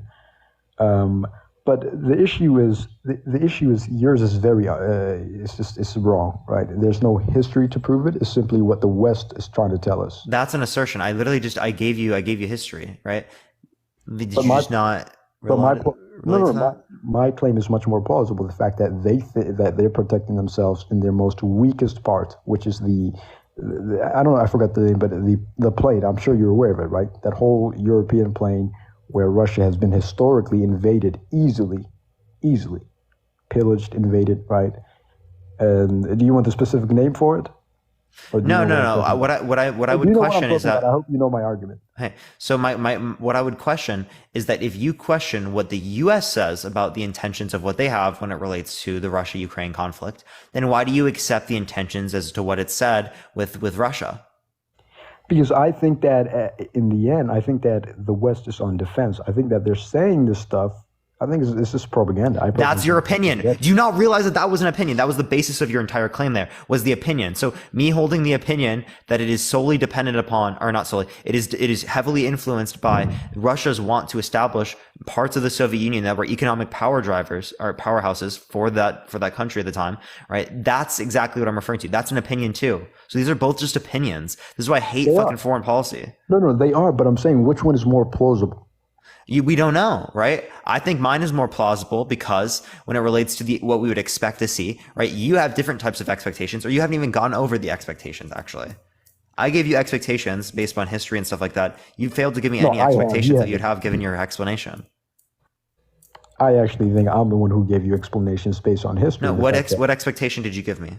The fact that they're trying to protect themselves in the plains. I'll get the name for you. Hold on a moment.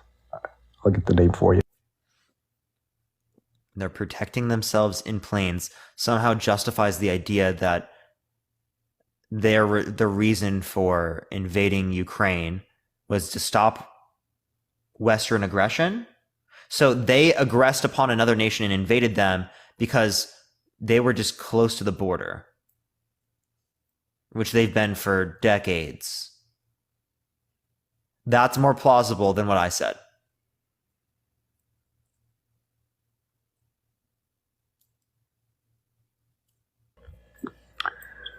So, Parker? Yeah.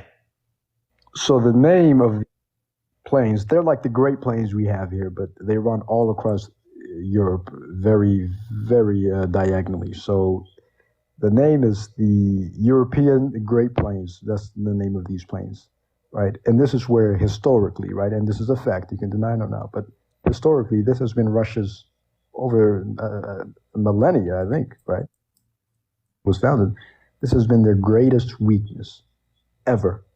And this is what they're trying to protect themselves against. And it goes directly into Ukraine. Wait, what are they trying to protect? Sorry, they're trying to protect a what? The Great Plains, right? Where armies could easily roll through, where there aren't any mountains, where there's nothing, right? That's what they're trying to protect. That's why they're invading Ukraine. They're trying to protect the plains? No, they want to make sure that, there's some, I guess you can say, barrier between the West and the Russian population, right? This the southern part of Russia, where most of the population is concentrated on, right? And so the plains. What is considered the West? Europe, the U.S., the West overall. Is Finland a part of the West?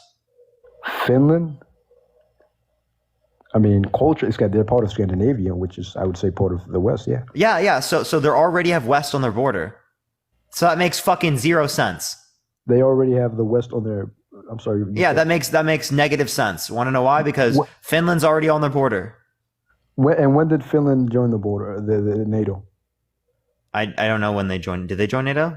All right, you said they're on their border, right? So. Yeah, but you said that they're part of the West. Finland took a neutral position, I think, in between the fight militarily. Finland has been a member of NATO since April 2023. This after the. No, this is after. Yeah. After so. Yeah, so Finland did that to protect. But this was after the invasion. I'm looking at this. What happened? What caused the invasion itself? I'm not looking at what happened after it. Yeah, this is what happened. I'm just telling you what happened after. So again, but you think Finland is a part of the West, right? The West. So again, clearly they're on the border of Russia. Yes, they are, and Russia's going to get really mad about that, right? And actually, I think that Finland joining NATO has exacerbated the war itself, right? Because the thing is, again, You asked me why. How do I think that Trump would stop this war in 8 hours, as I've said, and I've told you how he would give these regions, and he would say Ukraine would not join NATO. He would make a promise. He would say we would protect Ukraine, right? Not NATO. We would protect Ukraine, and I think that would ease a little bit of Russia's. That's actually what it was. That was that they already have a thing with Ukraine saying that we would protect them. The U.S. Pretty sure it's not NATO, it's the U.S. What was it called? A defense treaty with Ukraine? Yeah, I'm pretty sure. But what about Estonia, Latvia, and Lithuania? Now that happened way before in Russia. This is when Russia's aggressiveness started, right? This is exactly why Russia has been very aggressive, but not full blown invasion. Yeah, I appreciate the hand art. Thank you so much, Sarah. For Sarah. example, they did invade Georgia, right? But this is because they feel, and again, I'm not saying this is what's happening. It's they feel. Yeah. So this happened. Wait. Okay. Hold up. In 2004. Yeah. So they joined a while ago. That was on their border. Thank you for the hand art. Appreciate. And this is NATO on their border. So if it were to have happened because they were on the border, they were close. Well, clearly speaking, Latvia, this is 2004. Latvia and Estonia. What? Yeah. Well, yeah. When did this happen? The Baltic states joining NATO. 2004. 2004. And when did he invade Georgia? 2008. So again, you see this, right? Every time we get closer to Russia, this guy gets very angry. He gets very mad. He gets That was 4 years later, dude. What are you talking about? Of course, but I'm clearly, saying- wait, hold up. Wait, if it was because of because of NATO aggressing on Europe, or NATO aggressing on Russia, well, then clearly speaking, at 2004, when they were on their borders with Latvia and Estonia, they already joined. That would indicate that they would have done this, but they didn't do that then. And how Okay, did he do so that? that's why, to me, the history tells me that what we would expect, given that it's aggression towards the border of Russia, that would have already happened in 2004. It would not have happened now.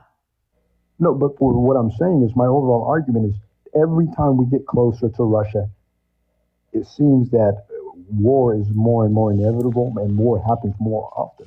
Right? So this is completely different. You're denying. You're not even responding to the point that I'm making about what you said earlier. You said said they earlier invaded that 4 the years. explanation. Hold up, stop talking. What you said earlier was the explanation for why they were actually invading Ukraine was because they were approaching upon Russian borders, right? With Ukraine possibly joining NATO, but Estonia and Latvia on the border of Russia, just as close to Moscow as Ukraine is, already joined in 2004. So it would have been the case that in 2004, that would have happened, that they would have invaded, not now. So then let's look at how Putin reacted. He reacted terribly, I would bet, right? So are you denying the simple fact that getting closer to Russia makes Russia more angrier, more really, warmongering, right? It makes them very...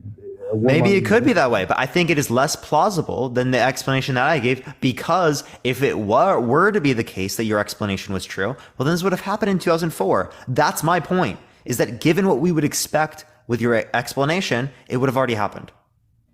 What are you saying he would have done if my argument was correct? What are you saying he would have done when the Baltic states joined NATO? What are you saying? He would have invaded them, or he would have invaded Ukraine, or something like that. But he invaded Georgia. I mean, the guy got riled up. Are you denying that he got riled up?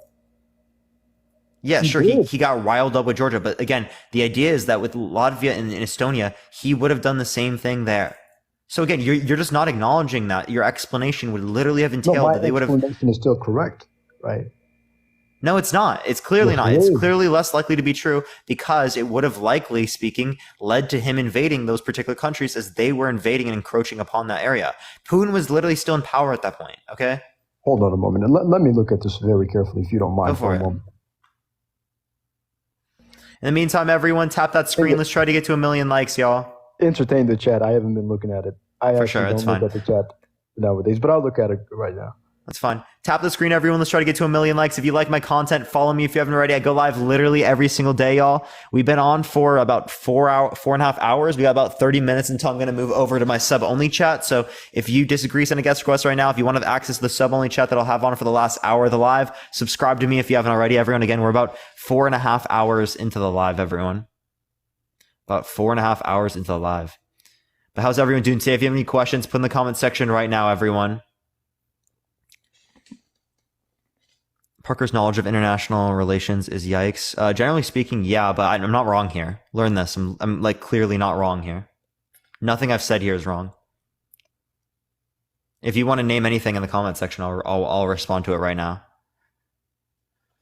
If I find it, if I see it at least.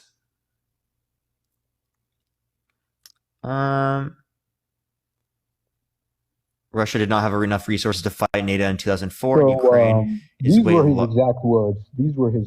If Ukraine is way larger, that would mean that they would need less resources to invade those other countries, right? What? If Ukraine, because again they had a particular event in 2002 of they were going to join it in the future. So in the same way that there was Ukraine, they were like, oh, we're going to join in the future. Same thing happened with Latvia and Estonia. But this is how he reacted. These were his exact words. He said, life proves that and again, I'm not a pro-Putin. I'm actually anti-Russia, anti-Putin, right? So I just want to clarify this. People are going to say... You're kind of you're muffled Russian. again, but we hear you. Oh, people are going to say, oh, you're a Russian spy. I'm very anti... I think we should take care of Russia, but I think Russia should get some democracy. But so I'm not pro-Russia. I just want to clarify that. But here's what he said. He said, life proves that this mechanical enlargement of NATO does not help us respond effective to the main threats we face today, and that this expansion cannot. I literally have no prevent- clue what you're saying, bro. You're like underwater. And that this Under the expansion sea. cannot and could not prevent the terror attack in Madrid, right? So again, he's saying that we are against this. Dude, I hardly can hear what you're saying. I can't even make out what you said there. Can you hear me better now, or? Sure, I hear you, but it's not like I can make out what you're saying. Okay. There we now, go. I think it's better. Yeah. Now it's better. Okay, so I think I have to directly align my mouth with the mic. But again, I don't think you understand what I'm trying to say, right? It's every time we get closer to this guy's borders, he becomes more and more of a warmonger. So how do we stop this? How do we stop deaths in Ukraine all across Europe, right? This is much bigger than Ukraine. I don't think you realize that. It's Russia, Europe, and the U.S., right? It's much bigger than just Ukraine. Ukraine's just one small aspect of this whole thing, right? So how do we stop more deaths? We step back as NATO. That's what I'm trying to say. But your claim is that, oh, well, we cannot do that because he's a dummy and he just wants to enlarge. He wants grand delusional back in time kind of Soviet Union times. That's what he wants. No, I'm saying the reason why we should be involved logical. with Ukraine. Thank you, Travis. I appreciate the subscription. Thank you very much. I appreciate the subscription. The reason why we should be involved with Ukraine is to limit their aggression further. I'm not saying we should continue to get closer and closer to their borders. That's not what I'm arguing either. Right? What I'm just arguing is that we should respond to this. That's all I'm saying. Okay? You're using aggressive words. Respond. Do you not want less and less deaths? Is that what you not want? I do. This is the whole reason why I want to respond, is because that's going to lead to the less and less deaths, because they're invading that country. They're committing war crimes, right? Off the basis of reestablishing these particular sects, right? If it were just to be the case that they didn't like what fucking NATO was doing, again, that's just going to be the case that they would have done so earlier, right? That's exactly. You're just never responding to that point. So the way I understand what you said right now is that we should fight fire with fire, essentially. Am I characterizing you right? Oh my God, we should have a Lend-Lease program so that we can stop them from being able to invade Ukraine. Yeah, so and most it stops. Americans don't agree with you. I'm looking at the CNN. Yeah, I don't care if most Americans agree with me or not. This is the view that I hold. It says we've already given Ukraine $75 billion in aid, weapons, and whatnot. 55% of Americans. Yeah, and all of that's going to come back. 55% of Americans say that I'll address that. 55%. It's literally a loan. It's literally a loan. It is loans, but sometimes countries default on their loans, right? And you probably they're not going to default on the loan. We'll I think it's likely that they're not going to. We'll address that. Okay, so he said this poll says that 55% of Americans say that the U.S. Congress should not authorize additional funding to Ukraine. So Americans don't want to be involved in this. That's number one. Now, you can say Americans are dumb. They don't know anything about foreign policy. And you, Parker, know everything. I don't know everything about foreign policy. I'm just saying just because people disagree with me doesn't mean I'm wrong. But again, I don't do you not think that we should, have some reconciliation, some peaceful process that makes everyone happy, like Russia and Ukraine? But again, I'm not saying we should get. We can try to do stuff like that, Joel. Right? But what you just said was that in fucking less than 24 hours, Trump is going to stop this from happening. That is such an absurd claim that I don't even think you realize what you're saying when it comes out of your mouth. That's how ridiculous what you said is. Okay? He could say Russia. He could say Russia and Ukraine come to the table. Ukraine.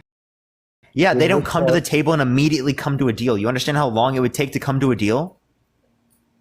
Parker, you think that there's no one coming to the table right now. You think that there's none, zero. No one's got, except the grain deal, but no one's really coming. Oh, so there are some. Okay, so they're already doing this, and it hasn't worked. But this is a humanitarian. Do you know what the grain deal is? No, I don't.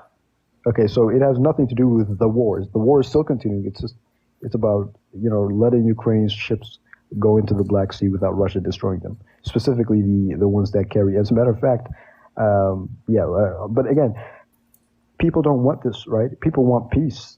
You just want to fight fire with fire. We don't. No, I want peace. That is my goal. I want peace too, right? Don't act like I'm the one that wants war. I don't fucking want war for shit. What I want is that I want Russia to stop invading other countries in Europe so that we can have more peace.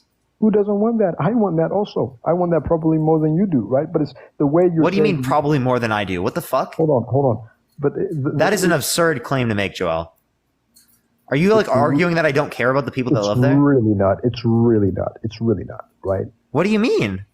What I mean is that the grain over there, it's very valuable to many people in Ukraine, right? So okay, so then how does that mean that you care more than I do? So the thing is, who has more economic value at stake, me or you, in this? What do you mean? I don't think that means anything. I do. I think I do. I don't. What do you mean? Why does that even matter? Because then that would mean that I want the whole thing to be resolved much more than you do, right? No, it doesn't. I actually care about people. Whatever. You might care about your money, but I care about people. Whatever. But let me continue on my point, right? What I was saying is, you say you want peace, but what you're advocating for is just, again, as I characterize it, let's just throw more gasoline into this already flame. What I'm saying is, let's throw water into this. That's not throwing more fucking gasoline. Oh my God, Joel. Okay, so let me ask you: do you want more weapons sent to Ukraine? I want whatever is going to be necessary to ensure that Russia is not going to be able to continue to take countries in Europe. Yeah. And weapons are a part of that. And I don't think that we need more weapons. I think that they're currently doing a good job with that level. Okay, so you don't think we need more weapons? Likely speaking, don't. Weapons enough. That's what you think. Yeah, likely speaking, we're good. Okay, good. So then, what kind of, are you saying humanitarian aid? Yeah, of course, humanitarian aid. Yeah, clearly. But again, this doesn't humanitarian aid. Giving what is it called, band-aids to the soldiers. That just doesn't stop the war. We're looking for concrete things that stop this war. That's just one thing. The aid is not meant to stop the war there. Well, then we're looking to stop the war, right? Yeah, to stop the war would be through getting people to come together to be able to stop it through agreements and stuff like that, or it would be through like the end of the conflict through like Ukraine winning. Okay, so I'm not arguing that given humanitarian aid it's going to end this. What I'm saying is that we want to essentially stop Russia from being able to go in that by starving their economy out from doing so. Like we want to make it more costly as we possibly can for them. Well, that hasn't worked. So that they back out. That has not worked. You do realize that, right? No, it hasn't. Ukraine. Look at the ruble. Russia's GDP, the currency is just one aspect. Let's look at the overall economy. And again, the ruble was taken out of the futures ICE market. So you are right. The ruble has been affected significantly. But let's look at the overall economic impact. Ukraine's GDP dropped by, I think, 30%, 20%, 25%. Russia's only in the year 2022. 2021 has it at 200 billion. Thank you. I appreciate the handout. Thank you so much. 20, when the year the war started. Let me look up Ukraine. And Russia's only dropped by 2.9, and I think they're also Where are you seeing these results? Because I see in 2022 that it did not drop 30%. I don't see that. Ooh, Ukraine's GDP? Yeah, not that it dropped 30%. No. I'll get it for you if you don't trust me. It was the same as it was in 2020. There was an increase in 2021, but it went back to the same rates as it was in 2020. I'll get it for you if you want the data. Hold on a moment. Yeah, just tell me where to find it. Yeah.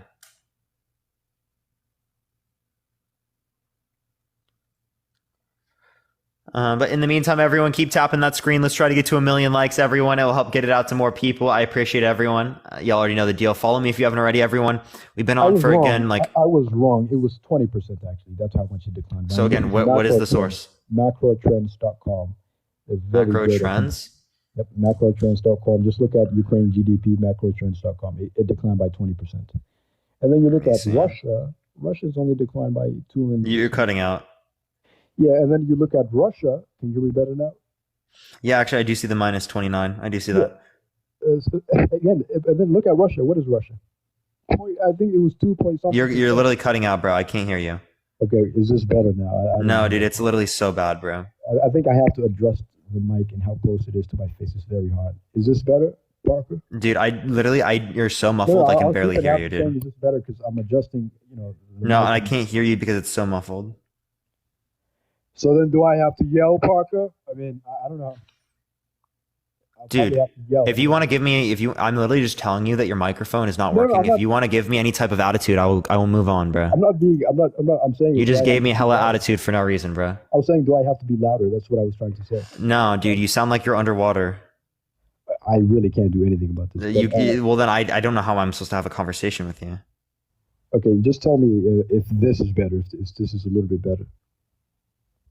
It's not really, but... What about this, Parker? Yeah, it sounds pretty some. Okay, so Ukraine's GDP dropped by 20-something%. Russia's only dropped by 2.8-9%. Let's just say. Yeah, I see that here. And Russia, the IMF. Look at IMF. Hold on. I see that here. Plus, hold up. You're not looking at the ruble. How much did the ruble drop? The ruble dropped. It sunk. No one is denying that. But we're looking at currency is one aspect of the total economy, right? But how much was it by? I want you to let me know. How much? Well, I used to look at the ruble very closely, but they got taken out of the ice, so I'm not even sure. I would say terribly, right? I'm not denying that. Okay, so in 2008 it was 0.042. Now it's 0.010. So it is 1/4. I agree. It is 1/4. Okay. I agree. No one's denying that. But again, we have to look at the economic impact. Look at the GDP decline for Russia in 2022. Wait, you're just not acknowledging that.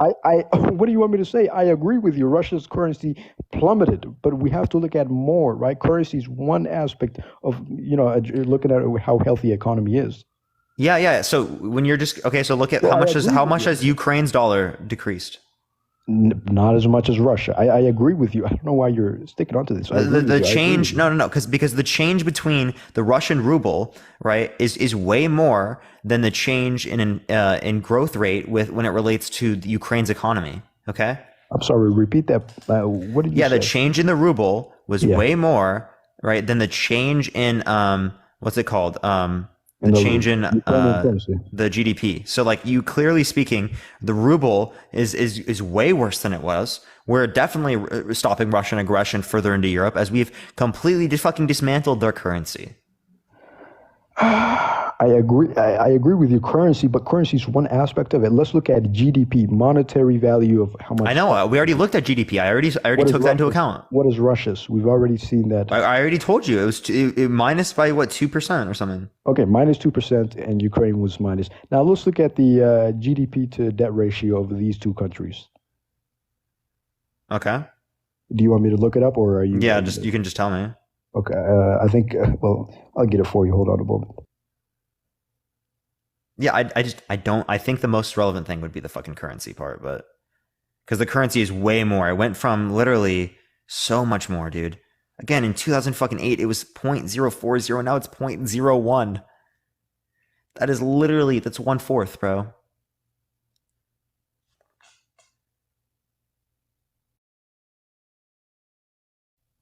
What? Yo, Ty, what do I not understand?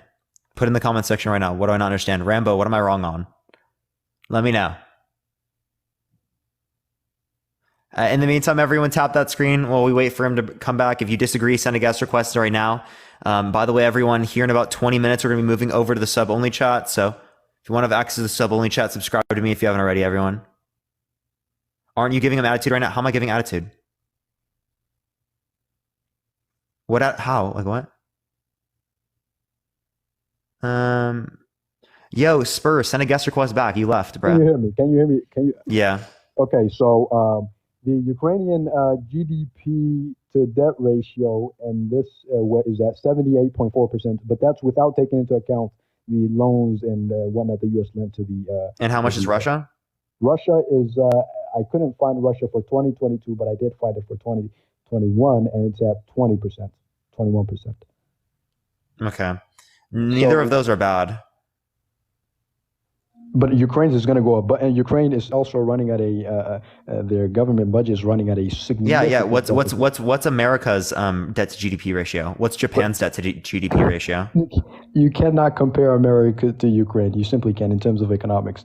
Japan, what's their debt to GDP ratio? It's significant. No one is denying that. But again, you cannot. Ukraine's economy is much less healthier. They are much more corrupt. So you can't compare with the U.S., which has the most deepest, transparent, most liquid markets this world has ever known. You cannot compare these two nations. Ukraine is nothing compared to the U.S. The U.S. can handle more. The U.S. can service its debt, at a much larger rate, and it can also handle and take on much more debt. Right? It simply can't. We're simply much more of an economic power than. No, what I'm saying is that just that there being a debt to GDP ratio. Hold up, me just saying. I'm literally just saying that having a debt to GDP ratio at that point does not mean that it is that like your economy is in a bad place. Unless you're the U.S. or even the U.S. is only the only Japan 260%. And Japan too, yeah. France is at 112%. Canada at 112%. Spain 118%. I agree, but these countries are they're big economies. They're really big, right? So you can't really compare them. Yeah, what economy do you think is comparable? Singapore 160%. Ukraine. Italy 150%. To Ukraine? No, what I'm saying is okay, Parker. Let me ask you a question. If the U.S. had a debt to GDP ratio of 200%, God forbid, and Ukraine had one that's also 200%. Do you think that they will have the same? Clearly, they're not going to have the same impacts. My question. I haven't finished my. Joel, I agree. Clearly speaking, they're not going to have the same impacts. But you just giving this number, 60% debt to GDP ratio, does not tell me that Ukraine's economy is in a bad way. That's why I'm saying the best indicators to look at would be the where the ruble or where the Ukraine dollar is. Okay. I think the only reason you're saying that is that's the only aspect in where Russia. No, that's literally the most important aspect. What are you talking about? You're saying currency. That in GDP, right? We already brought up GDP, but the difference in the ruble, right, versus the GDP difference is fundamentally different. So I want to understand your argument. You're saying that currency devaluations is so important that it's much more important than debt to GDP ratio. It's much more important than in many cases, GDP itself. Than GDP itself. That's what you're. Then how much GDP change we saw? We saw that Ukraine's GDP basically collapsed in 2022, and Russia really hasn't. And so did Russia's ruble. So, but why? But Russia's ruble literally in 1 year went from 0.17 to 0.10. Okay, we can compare not 0.17, 0.017 to 0.01. Okay, that is a massive decline. That's almost 50%. Okay, thank you. I appreciate the little crown. Thank you very much. That is more than the inflation. I don't disagree with you. But why are you? Okay, so clearly speaking, then why don't you look at that? We can also look at inflation, but let me say one thing. What's inflation in Russia versus inflation? Inflation relates to the ruble. I will look at that, but let me say one thing, right? The fact that you're comparing currency to GDP for Russia, but you're not doing currency to currency and GDP to GDP is very disingenuous. I did do currency to currency and GDP to GDP.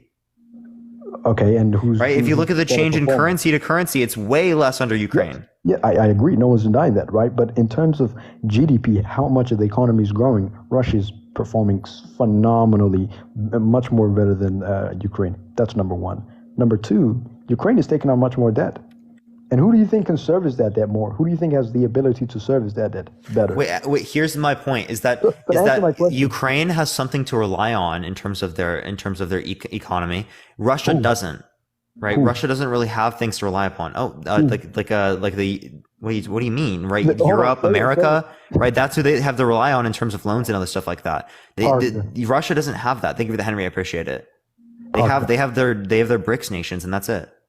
Parker, here's the thing. No, Russia has more than that. Russia is one of the world's biggest oil producer. That's number one. It's also it's the biggest natural gas producer. That's the number two.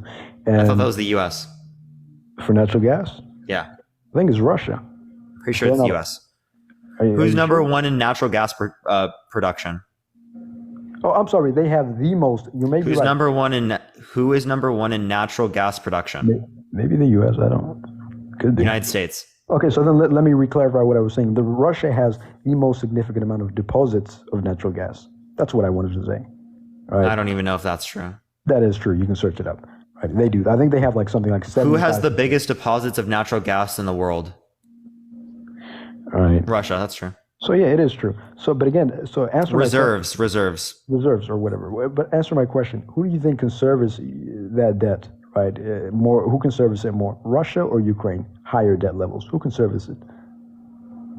Oh, clearly speaking, Russia would be able to deal with like the debt more. But I'm saying that the debt for both Ukraine and Russia there is not enough for it to be negative towards their economy. Ukraine, I think that after this war, I think they're expected to take on 100 and something well above. But let's look at also inflation. I really don't know, so I'm going to look at this.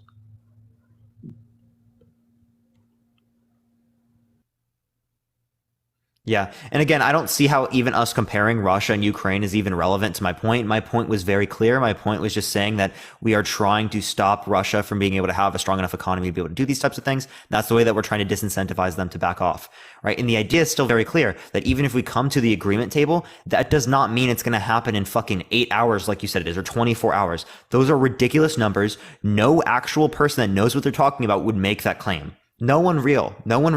And try to point to one professional or some of the PhD, someone who's a political scientist, someone that is a foreign policy expert. None of them will make that claim. So, Parker, do you really think when I said that 8 hours, did you really think that I meant exactly 8 hours, or what do you think I meant, Parker? I think you meant 8 hours or 24 hours. Oh, were you moving the goalpost now? No, I meant that he will get it done quickly. Let's walk back on that claim, chat. Let's walk back again. No, I said 8 hours. I said that, but I don't know. I don't know. Did you think I actually meant that? No, Parker. I said 8 hours. I'm not denying that. What I'm saying is, my whole argument is he'll get it done quick and fast and in a hurry, without a doubt. I can't hear what you're saying. Like, he'll get it done quick. You sound like you're on the bottom of the ocean, bro. Are you in the Titanic right now? He'll get it done quick, fast, and in a hurry. Parker. That was quick, fast, and in a hurry. That is fundamentally different, right? 24 hours is different than that. That's ridiculous. Okay, so you like exacts. I'll use exacts going on from that. No, I'm not even saying exacts, right? You said 8 hours or 24 hours. Those are exact numbers. Now you are literally changing the claim. Like, this is like very clearly moving the goalpost. No, it isn't, Parker. Joel, no, stop being disingenuous. You are literally lying now. You would literally have absolutely no. Stop talking for a minute. You absolutely changed the goalposts. You before literally said 8:24, and that's what you were like really harping in on. And now you're fucking saying, right? Oh, I didn't actually mean that. I just mean that it would happen pretty quick, right? That's fucking completely different in terms of the claim. Okay. Completely different. You're saying that I used two different words. Right? Just say that you did. Say that you are literally changing the goalpost. You're moving the goalpost now. No, I'm not moving the goalpost. Right. What I'm saying is, he'll get it done 8 hours. Right. Again, I don't mean it's hyperbole. That's what they say. Right. I don't mean it exactly. Right? I'm saying that he'll get it done quick, really quick. He'll get it done very fast. Okay. Well, that's a different claim. Okay. So do you acknowledge that it's a different claim? Right now, I'm going to say he'll get it done in a blink of an eye. Do you think that I really mean he'll get it done when I blink my eye? I don't know what you said. I don't know. I have no clue. I said he'll get it done in a blink of an eye. He'll get it done in a blink of an eye. I don't know what that means. Hold on. Do you interpret that as he'll get it done when I blink my eye? I have no clue what you're saying, bro. Of course not. Right. I literally have no clue what you're saying, bro. Can you hear me better? No, I can't. So what I'm saying is he'll get it done very fast overall, Parker. That's my whole argument. He'll get it done. He'll get it done very fast overall. Okay. That's a different claim. Do you agree that's a different claim? It is, but I would say it's hyperbole. I didn't mean it exactly, right? So it is hyperbole. Well, thank you very much. Yes, it is. I like when I say. So yeah, clearly, I don't have good reason to believe that it would be much different under Trump and Biden. But so when I say he'll get it done in a blink of an eye, do you really think I mean in a blink of an eye? No, I don't think you mean literally in that way, because blink of an eye is used in a non-literal context. Okay, the term 8 hours and 24 hours is how am I supposed to know that that's not literal? By my tone, whatever. Really, your tone didn't indicate anything. That's literally what you claimed. Like, what, dude? I'm supposed to literally just like assume that you were not saying like what you just said. Like, I'm confused. Okay. I'll say what. That's wild to get for me to assume that. That's ridiculous. I really don't know how that could be wild for you, but he'll get it. What do you mean how that could be? Thank you for the hand. I appreciate it. That's you're gaslighting, bro. That's fucking ridiculous. That's very, very fucking clear. Okay, then let me rephrase. Then, do you mind if I rephrase? Yeah, well, you already did rephrase. I already know what you said. But then right, but just acknowledge that it's not even close, and that it doesn't even make sense for me to say that you were just talking in a non-literal sense or hyperbole by you saying 8 hours and 24 hours when that's literally what Donald Trump claimed. Yeah, maybe I said he claimed 12, and I said he'll get it done less than. What I was trying to say was he'll get it done less than he even thinks he'll get it done at. That was my claim in general, right? 8 hours, 2 hours, it doesn't matter. It's just He'll get it done much less than he thinks he'll get it done at. You really can't hear me, huh? Wow. Yeah, dude, I literally can't. I'm actually like really trying, dude. So what I was saying was he'll get it done very fast. Very. Okay. Well, I don't have reason to believe that. Do you have evidence? Yeah, I do. Right. Okay. What's the evidence? If we look at what is he arguing for? Right. He's arguing that we cannot give them more and more aid. That's number one. That will really help settle and calm the storm. That's number one. So the number two. Okay, so give Ukraine less aid, make it easier for Russia to invade Ukraine. Okay. Nope. He said he'll come to the table. He said he'll bring both of them to the table. He said that, right? But you want to just give weapons to these people. Why? Why are you arguing for? I mean, why? So that was particularly to stop them from going into Ukraine and invading other types of nations. It was meant to stop precedent for other types of countries like China to invade Taiwan, right? That's the whole point of these types of things, right? And to stop aggression in Europe. There were many different reasons that we've had. Of course, and I want aggression to stop, right? I think every sane person wants aggression to stop. But I also think that we shouldn't fan the flames as we currently are. We shouldn't do that. And the only way can doing them right one, but number two would he's cutting out so much, chat. Number two would be to bring them to the negotiation table. That would be number two. So why do you want to keep people away from the negotiation table? I never said. I actually earlier said that we should bring people to the negotiation table. Oh, okay. So you do. I literally argued that earlier. Okay. So I misunderstood you. Okay. So you do want people to bring people to be at the negotiation table. Yeah, okay, I just disagreed with how fast that you think it would go under a Trump. That's what I disagreed with. Okay. So thank you. We agree on that. So then, what kind of negotiations would you hope to take place?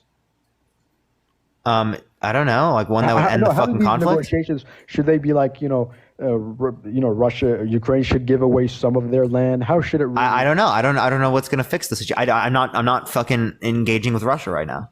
But you are saying that we should take the route that's the least damaging, that causes the least amount of deaths, right? Overall. Yeah, I mean, if we can determine that clearly. Okay, so then especially long term, not just in the short term, long term. Okay, so in the long term, which route do you think would kill less people? The route I have no clue. I can't estimate that. Well, then let me present the two routes to you, right?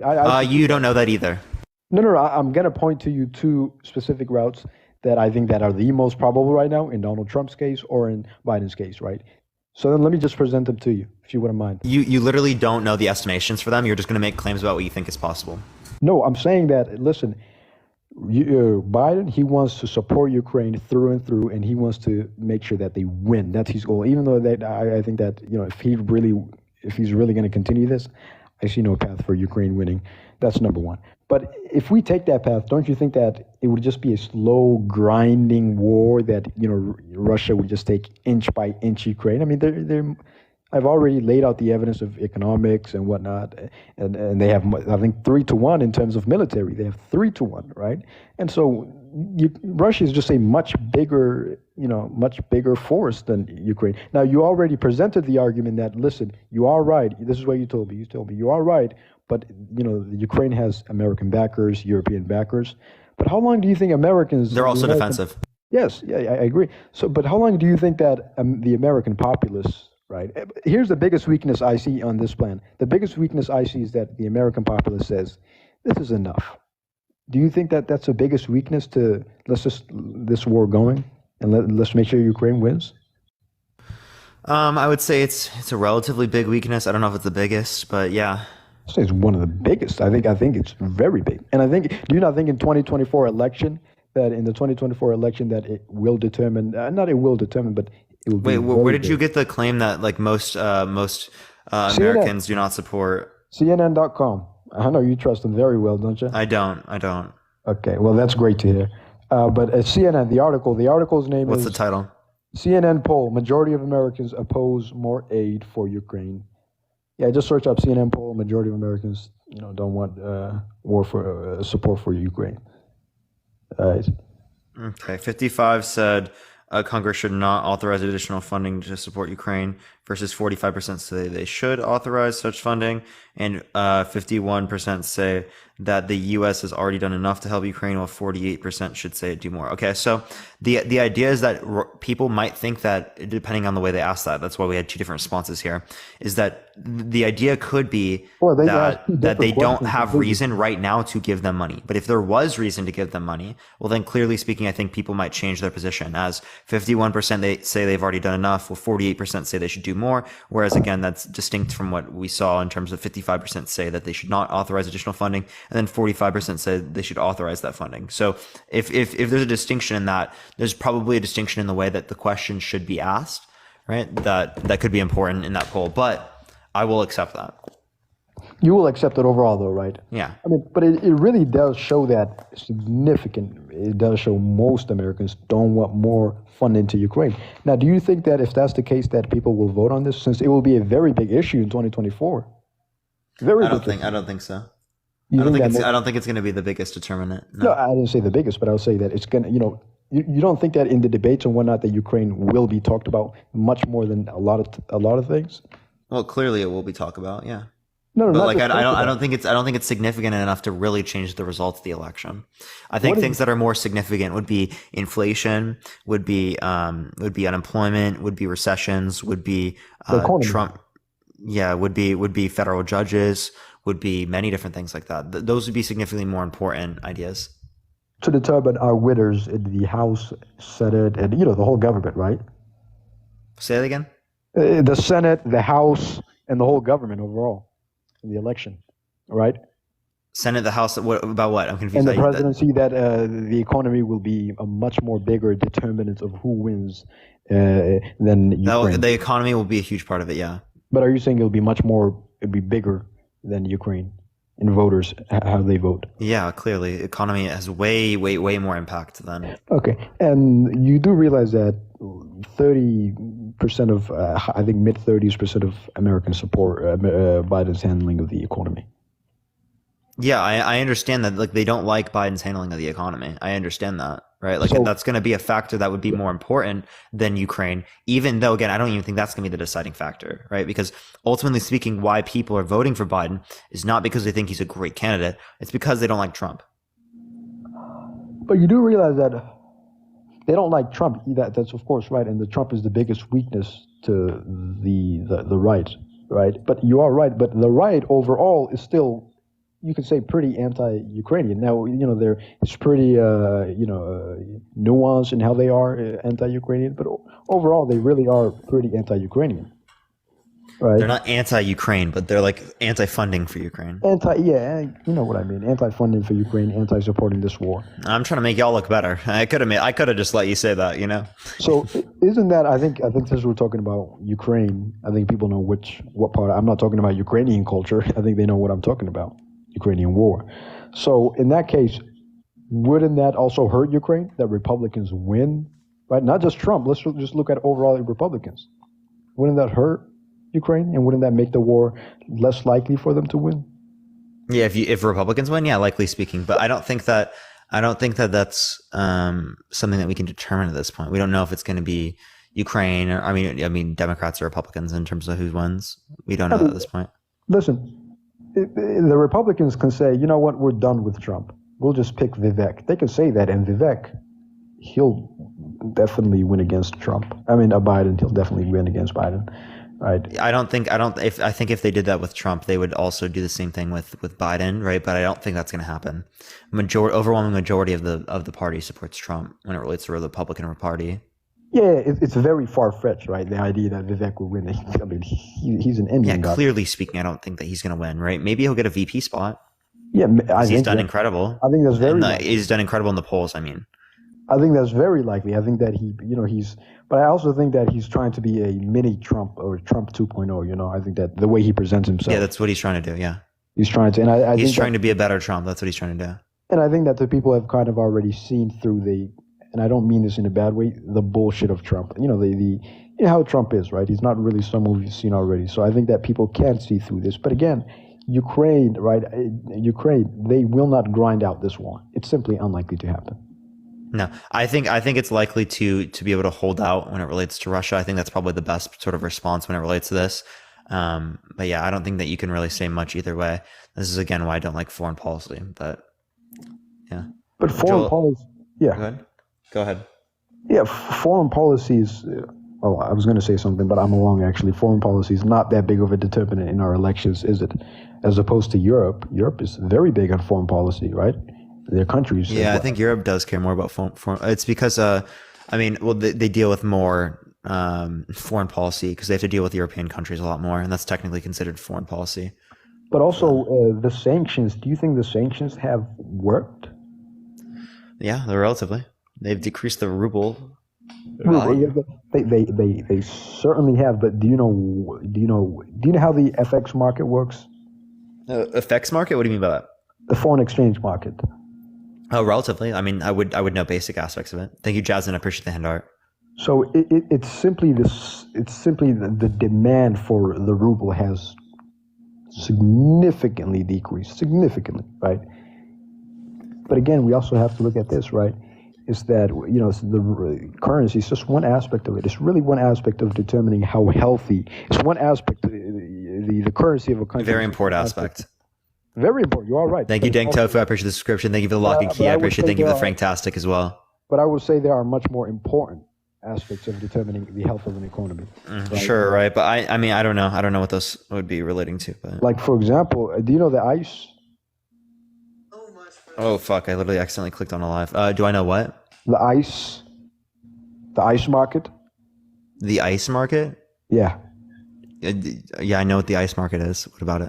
So, so you do know that they took Ukraine out. They took the ruble out of that market. They said the ruble will not trade on the ICE market anymore, right? And that's, I think, a very big factor of why the ruble has gone down. No one is trading this. People aren't allowed to touch the ruble, right? So again, yeah, clearly that's going to impact this. So like again, right? I understand that demand has gone down. That's. And this is just clearly one that's the aspect of point. it. So I don't know why clearly that's the point of sanctions. But you're overblowing this. I'm looking at very important, much more important than just the value of a currency. No, dude, you know how important the value of a currency is? It very much so is. But I think I don't know what you're talking about, dude. I think GDP is much more important than looking at how healthy an economy is. GDP is probably the biggest important. It's the most important. I actually don't even know about that. GDP would be very important. I don't think it would be in this situation more important than the ruble's value, but no, we can disagree on that. I mean, I think it's not. No, I think generally speaking, economists would agree with me, right? They wouldn't agree with you. I think economists would say GDP is much more important than the value. Than the value of the dollar. Okay, give me an economist that says that.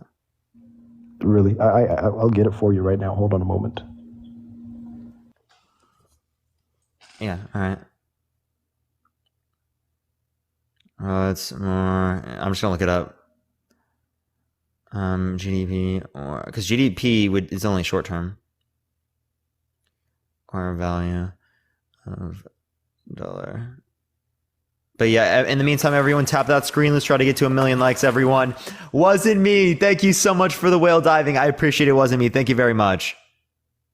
W wasn't me. Let's go, everyone. Spam W wasn't me in the comment section. By the way, everyone, again, if you want to have access to the sub-only chat that's on right now for the last hour of the live here, make sure to subscribe if you haven't already. It helps me come on here every single day. It's one of the best ways to support me. You get access to all the exclusive emotes. Plus, you get access to the sub-only chat, the exclusive chat. So if you want to have access to that, subscribe if you haven't already. Barry, welcome. I appreciate it. Thank you so much for the subscription. I appreciate it, Barry. By the way, everyone, thank you for the sunglasses. I appreciate it, Maria. Thank you so much. If we get to 10,000 hearts at the top here, which is an extraordinary number, right? I don't know if we'll be able to get there. We get like a bunch of gifts from TikTok, everyone. So if we get to 10,000 of those, we will be able to do that. I don't know how, if we're going to be able to do that. That's a wild number to reach, to be honest. It's a wild number to reach. Thomas, I appreciate it. Yeah, 10,000. That's how much they want me to get to. That's wild, isn't it? Brock, I appreciate it. Barry, I appreciate the lightning. Thank you very much. But yeah, keep tapping that screen. Comment as well. It helps boost it into the live. So I appreciate everyone doing so. But yeah, seriously, tap that screen, everyone. If we get to 1.5 million likes right today, I'm going to give away a few subs, a few free subs. What number are we at right now? About 2.8 thousand. Thank you for all the heart me's. I appreciate it. Thank you so much, y'all. I appreciate all the heart me's, y'all. Appreciate the heart me's. Wait, 10K what? 10K hearts at the top. And we get like a bunch of free stuff from TikTok. I'll have to show y'all later on and whatnot. Joel, it might take you a long time to find this. Do you want to look for this later or something? I can't find it, but can you find it? You said you were going to. It would be terribly long to look for. I can't find anything that says. But again, it's GDP. Even compares the two. So we can look back at this if you'd like. But you would say that GDP is it's like the actual how big of an economy is, how much stuff got produced. That's in the year, right? My argument is that the value of the currency is more long term than the current GDP growth rate. Okay. But again, actually, the fact that Russia's economy, well, you could be right, but the fact that Russia's economy, the ruble got decimated because of a war, right? I think that, and I'm not, making the war very. Joel, the issue with that is that it's going to have long-term impacts on trading because people are used to using other methods of trade when it relates to ICE. That will continue into the future, and it's going to be used less in terms of the ruble. So there are going to be long-term impacts and implications of these particular sanctions, not just short-term. But currency is where they've been hurt the hardest. I'm not denying that. But what I'm saying is they're also I think a net exporter, right? They have significant amount of energy, right? And they export that, and as you know, we've just discussed it, and you already know that. So again, that also helps them very much. So it makes their exports very cheap, right? But again, I'm not saying that that's a great thing, but I'm saying that it's much more nuanced than saying currency value is just it's the only thing that matters other than GDP. I appreciate the Paimon. Thank you so much, Travis. I appreciate it. Okay, I'm not arguing it's the only thing. What I'm saying is probably the most important, but we can disagree on that all we want. What about the fact that Russia added, I think, 56,000 new millionaires, and I think they added $600 billion in wealth in 2022. That doesn't tell us anything. That literally tells us nothing. Wealthier. That tells us people are getting wealthier. No, that tells us that there are just more people that fit within those characteristics. Not only can inflation be relevant, right, but it can also be relevant in terms of. This was calculated in U.S. dollars. It wasn't calculated. I can't hear what you're saying. This was calculated in U.S. When I say that there were 56,000 more millionaires, I wasn't using the ruble. I was using the U.S. dollar. Joe, I don't know what you're saying, dude. I'm not trying to be rude or anything. I can't make out anything that you're saying right now. Okay. So what I'm saying is that when I said that there are 56,000 more millionaires in Russia, I was not using the ruble to determine, the value of the currency. Joel, do you want to come on another day, man? This is absolutely brutal, dude. Okay, I will. But what did you think about our discussion? I think it was okay. I don't know what you just said there. What did you think about our discussion? I think it was all right for the most part. Yeah, it was all right for the most part. I think we can continue, of course. I mean, it'd be a lot better if I was able to hear you. Again, not your fault. You can't do anything about that because it sounds like it's something outside of you. But it's incredibly hard to hear you. Yeah. And people are saying new mic, clean the mic. I'm not using the mic. I'm simply using my iPhone. Yeah, you need to fix your water damage. But no, man, the dust that got in there. I haven't. So where is the mic on the iPhone? On where is it on? It's gonna likely be near the bottom of the phone, like this. Okay, so I probably need to clean it down there. That's probably what it is. But you probably got some. Yeah, you need to call tech support. You probably got some water damage. There are ways that you can try to get water out just by downloading an app. You could probably look through that. But I will. But Parker, I have to say this. I like discussing economics and whatnot with you. I really do. I like discussing economics with you. DM me. We can talk more about it, especially off live and stuff. Because I mean, I go way more into economics when I'm off live than I'm on. But Econo and NYC, I appreciate the subscription. Thank you very much. And so do I. That's really what I love talking about. And what do you mean by offline? What do you mean by offline? Oh, I meant off my live. I could just message you and we can talk about that. But how will we do that offline? I mean, how does that work? I'll just DM me. Why can't we do it in public? I think public makes it much better. I mean, we can do it online. I'm just saying I would go way further into depth with economics when we're off live. Let's do it offline then. Okay, for sure, man. But why don't you have one time where you have an economic topic? I don't know what you just said at all. Why don't you have a time where you do an economic topic? Oh, because people don't like that. Oh, okay. Well, then we can do it offline. I think maybe on my second account we can do something like that. I'd be down to. Well, then can we set that up? I'll message you and whatnot. Yeah, sure. Just DM me, bro. And I know I'll see you then. Fan of MMT. We'll talk about that too. But thank you for having me. Sounds great, bro. Appreciate you coming on, man. Peace out. Yeah, Chad, that was some brutal mic gameplay there. But let me go to the next person, everyone. If you disagree, send a guest request right now. Tap that screen. Let's try to get to 1 million likes, everyone. If you want to have access to the sub-only chat right now, subscribe to me if you haven't already, everyone. We've got about 50 more minutes left on the live, and I will be ending it here for today. But let me go into the next person, everyone.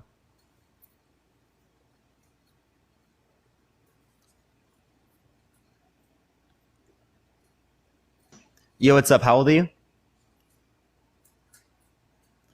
Jay, we didn't reach 2 million yesterday. Hello? Yeah, again, everyone, if we hit 1.5 million today, I'll be giving away a few free subs, everyone. Fortnite stream one, I don't know particularly.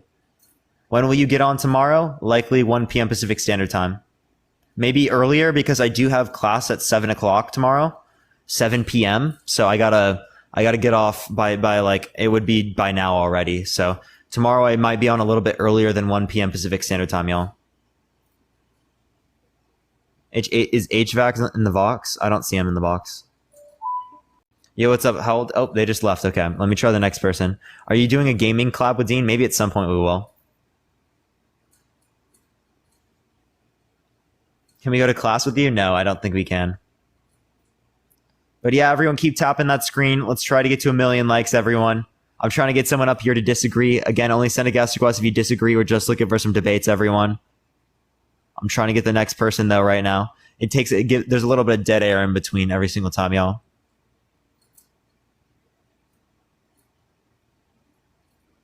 I had to leave and come back. Is it still lagging for everyone? Is it still lagging for people? It shouldn't be. Nikki, I appreciate the hand heart. Thank you very much. I don't know why it's not accepting people, everyone. I'm really trying hard. It's like for some reason it's doing this. What does an econ major do with a degree? It depends on what you want to do. Like there's a bunch of things you can do. Depends on what you specialize. Okay, it's not accepting this person. I'm trying really hard to get people. It's really not accepting people. Like it's kind of annoying right now, to be honest. Okay, what the hell is going on? My nemesis has a degree in econ. Are you talking about me? Okay, y'all, it's not accepting this person. Thank you for the duck. I appreciate it. Thank you very much. I appreciate it. I'm accepting as many people as I can, y'all. It's literally not getting people up here, though. It's a sign. Maybe the live just wants me to end today. Joel cursed the box for real. I think TikTok is glitching. I agree. I do think it is. There's literally nothing I can do though. Now my friend's BF is in green econ. Oh, that's unfortunate. Joel's mic destroyed the box for real. TikTok is just in general not working today. RTP had live issues today too. Oh, that's unfortunate. I know RTP does a lot of lives every single day. He does like 4 hours every day, right? It's just the demon in you, for real, honestly. So real. So real. Okay, it's really... Chat, I've literally tried like 6 people, like at least, like honestly, like almost 10 people now, and every single one is not getting accepted. So I don't know what's going on, everyone. I might have to restart the box. It's because you don't know God, Parker, for real, for real. Okay, y'all. Literally, I'm trying everyone. It's not accepting people. I don't know what's going on. Is there any mutual in the box real quick? Matt, can I add you up real quick to see if it works? Because it might just be the people who are sending requests. Let me see if it works. Matt, please accept it, bruv. Okay, let's see if it does accept. Okay, Matt's not coming up. Let me try Scott real quick. Okay, it does work. I appreciate it, Scott. Thank you very much, man. Anytime. W Scott, everyone. W Scott. Okay, it's not, for some reason, I guess it's just the people sending requests, y'all. Send a guest request right now if you want to debate everyone. We're just looking for some debates, y'all. Tap that screen. Let's try to get to 1 million likes, everyone. Yo, what's up? How old are you? Oh, I just wanted to see if your live works. I appreciate it, bro. Thank you very much. Only send a guest request if you disagree right now. We're just looking for some debates, y'all. Do we have to go to Johan today, everyone? We might have to go to Johan because there's no guest request, chat. You went weird, dude. Oh, you might have to go to Johan today, everyone. I'm trying to accept everyone. Oh, Snap, you're still live. I'm digging it. Yes, I am still live. I am still live. Yo, France, I appreciate the good evening. Thank you very much. Okay, we're trying to accept everyone. The last person we will accept is Johan, because Johan comes on all the time. Yo, what's up? How old are you? I'm over 20. For sure. What's your birth year?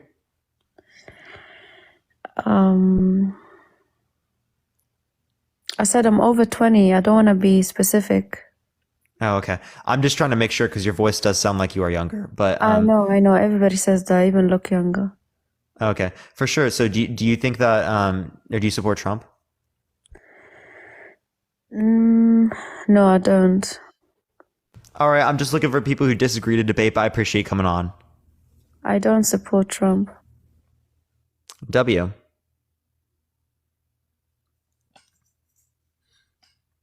Let Johan up. Oh my gosh. Yo, what's up? How old are you?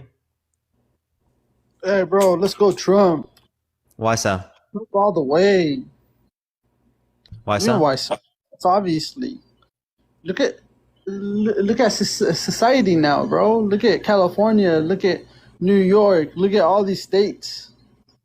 The dollar's going down, bro. It's not worth shit. So the dollar's worth an insane amount. It's still worth a lot. Inflation is affecting people, but that's a global phenomena.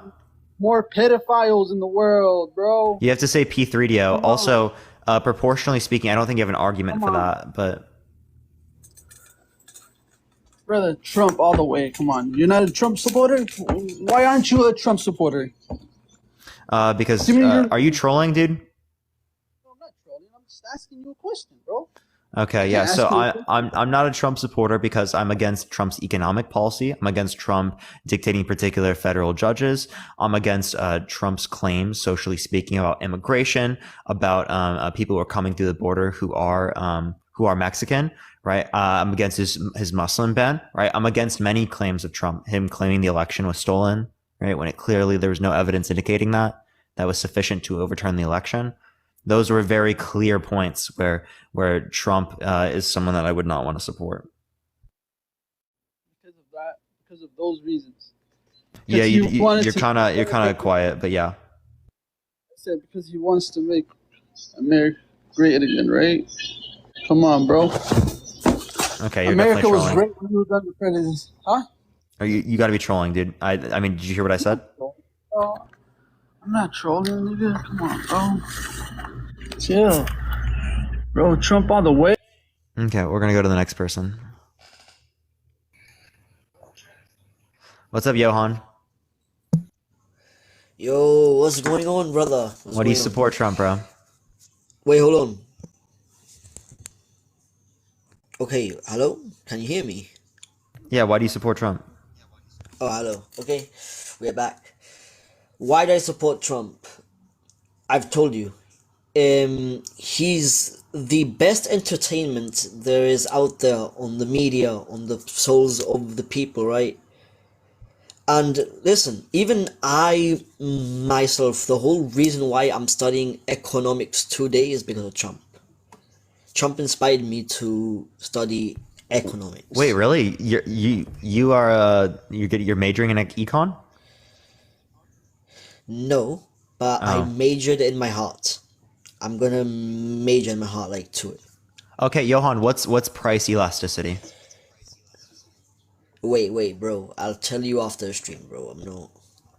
It's how much price changes for a given change in demand. Or how much demand changes for a given change in price. No. It's either or. No, bro. I know. Yeah, I know that. But anyway, the point that I'm trying to make here is, bro, that Trump made me change as a person. And I study these high topics: physics, psychology, colleges have like colleges form, and well, the study of institutions actually. But yeah, so yeah, I mean, I'm studying because of Trump, pretty much. So that's what I'm saying. Yeah, so just because you're studying economics because of someone doesn't mean that that's actually the reason why you should believe in them. Because the reason why I'm studying economics today is likely due to left-wing people, right? People who are communists, right? Because I was a communist when I started studying economics. So I don't think that means communism is correct. Listen, oh my word, bro. Have you read Marx? Have you gone into the works of Marx? Not a lot of Marx, but I have read Marx, yeah. Oh my god, bro. Holy crap. The man wanted the perfect state like Plato, like Socrates. I know Hegel because of Marx. Bro. So does that mean Marx is right? Always? It means that Marx is... I hate to say this, right? But if I had to pick between Nietzsche and Marx as the new or the modern day Jesus of the earth, I would have to say Marx, 100%. He's the closest thing to Jesus that we've ever had, like after Christ himself, like in terms of impact. Okay, Johan, you're not Christian, right?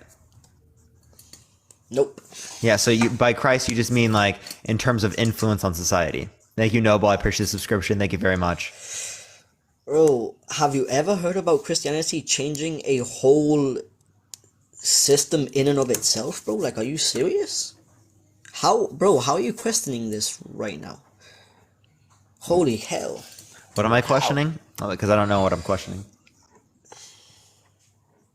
Oh, so you didn't say anything? No, what was I questioning? What? You were questioning something. You don't remember, do you? Bro, you was questioning something, bro. You was questioning something. Dude, what? Dude, what? Yo, dude, are you on that greenery today, bro? A little bit, yeah. You gotta put down the za, bro. Refinement. You gotta put down the za. Listen, bro. If I don't have za, I like Marx. If I have za, I like Marx even more. So it's just like it's a perfect world. The state should belong to every man. A man holding himself accountable for his own labor, getting paid because of that. Come on, guys, vote for that, man. How can you not want that? Well, Johan, Bro, you want to know why? Marx. Because that type of economic structure actually leads to particular inefficiencies because there is not as much comparative advantage, okay? So within our current society, when we use market-based systems, we're able to specialize according to our comparative advantages, right? What we're most efficient at, what we're best at, because that produces the most amount of profit or use value to the economy, right? Whereas when it relates to a centrally planned economy or it relates to an economy that's solely determined by like worker democracy and stuff like that, there isn't as much like comparative advantage sort of that exists there because there's no way to classify if there's not price signals and stuff like that. What is the most effective behavior within the market? All you know what effective behavior is in accordance with your own desires or what you care about, things like that. Hold on. Oh my god, what a mistake. Oh my god. Okay, so Marx is the perfect political view on paper. I get it. But at some point, you really have to think to yourself, at some point, this thing on this paper is going to transform itself in and of itself, right? I'm going to tell you why maybe communism doesn't sound as good for the youth as it once used to, right?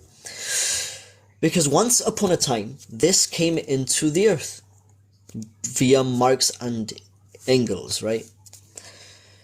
Once this was established, the people saw it, but they didn't quite act upon it. But then Russia started to experiment, China, you know, and they saw the opportunities that would arise, right?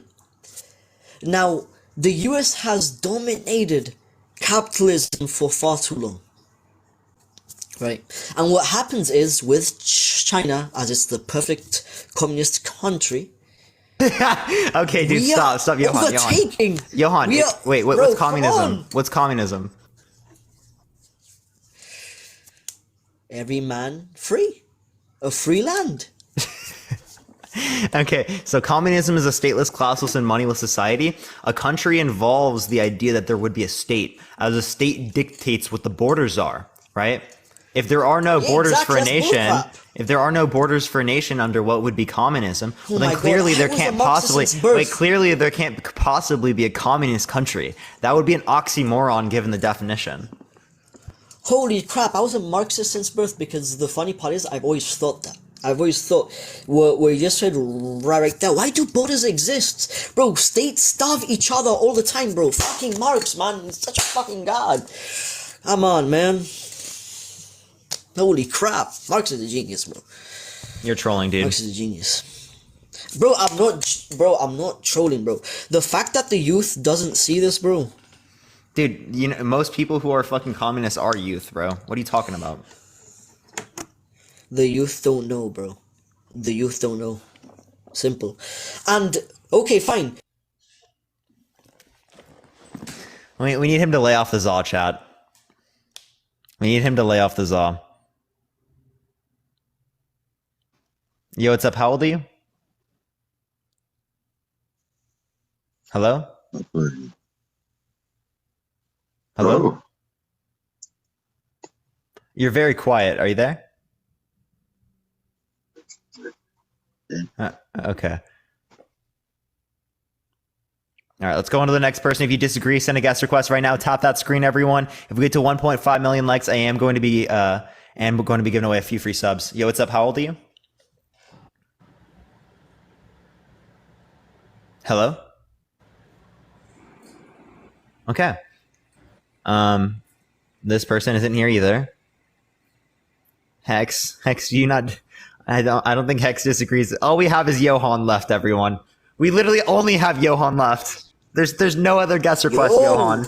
Don't avoid me, bro. Bro, I thought that I respected you and you respected me. Johan, you're Zod up, bro. Come on, bro. You're like Zod up. Bro. Thank you, I appreciate the good evening. Thank you very much. From now on, listen, I know that you wanted to become friends and now we're kind of friends, right? But this is where I draw the line in our friendship and I say, look.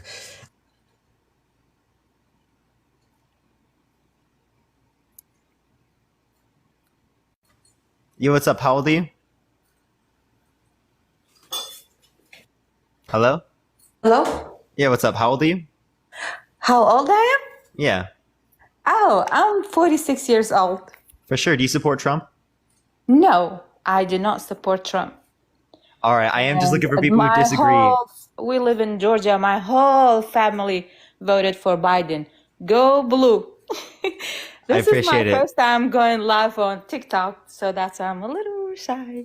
No, don't worry. I am just looking for people who disagree, but I do appreciate you coming on. Thank you very much. Yeah, but I'm so impressed by your intelligence, like for your age and everything. Thank you very much, saw my Tara. comments.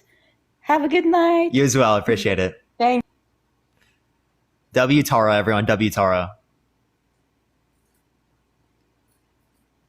Yo, what's up? How old are you? Hey, what's up, Parker? How are you? Yeah, I'm doing good. How old are you? 37. For sure. Do you support Trump? Of course. The Why one so? and only. Huh? Why so? Personal preference is just, it's not too crazy. I just think that right now we have very little candidates that are worth even considering. And I feel like he's the only one that would probably bring a little bit of better politics to our country. That's all. I think that anyone that considers anybody else needs to really think about what's going on. Sure, yeah. So what particularly about Trump do you like that's better than every other possible candidate? The fact that he's not too persuaded by the powers that be who really control the United States. Okay, neither is Vivek. I wouldn't say that. Okay, so why is Vivek controlled but Trump isn't? Again, it's more like a personal preference, right? So a lot of this that we see in relations to politics is kind of like personal beliefs, right? So according to our tradition, it's a free country and everyone, the presidents help out and they have their own agendas or whatever. But in reality, the country is ran by corporations. And those corporations sort of put pressure on whoever is the president. That's what I found to believe as the older I get. So based on that, it makes me feel like, either we need really young professionals as president. And right now, no one is a good candidate, in my opinion. And Trump, since he already has all the money. Wait, young professionals. That's literally Vivek. Vivek is against the establishment. He's a young professional. Entrepreneur. Right now, because Trump already has the experience of 4 years, I think he'll be the best candidate regardless. Oh, so just because he had 4 years of, so even though he's an insider now. Yeah, he already knows. So you prefer an insider over an outsider. You prefer someone that has experience in politics versus someone who does not have experience in politics. No. Wait, but that's what you just said, right? Normally, I would prefer someone young to. You prefer someone young to someone old, so why don't we prefer Vivek? Right now, because Trump already has the experience. Again, so it really... Yeah, but like you prefer someone younger. You don't want the experience. You said younger is better, right? That means less experience. But we're in a shit. I mean, we're in a poo-poo hole right now, right? The U.S. kind of sucks right now. Where there are cities in the U.S. that are being compared to third world countries. This never happened before. So right now we need. I think that's due to the fact that we don't have access to universal health care, which Trump and Republicans are against. The fact that we don't have broader access to college, which Trump and Republicans are against. The fact that we don't have broader social safety net services to ensure that people aren't homeless is also something that Republicans are against. Thank you for that, Mustache. Appreciate. Those are the characteristics that people compare to other countries than which you would consider to be third world, right? In all honesty, the problems are so big that it takes. The solution is very radical. It has to be very, very radical, and it's never going to be the same, and it's never going to be something that we're all going to like.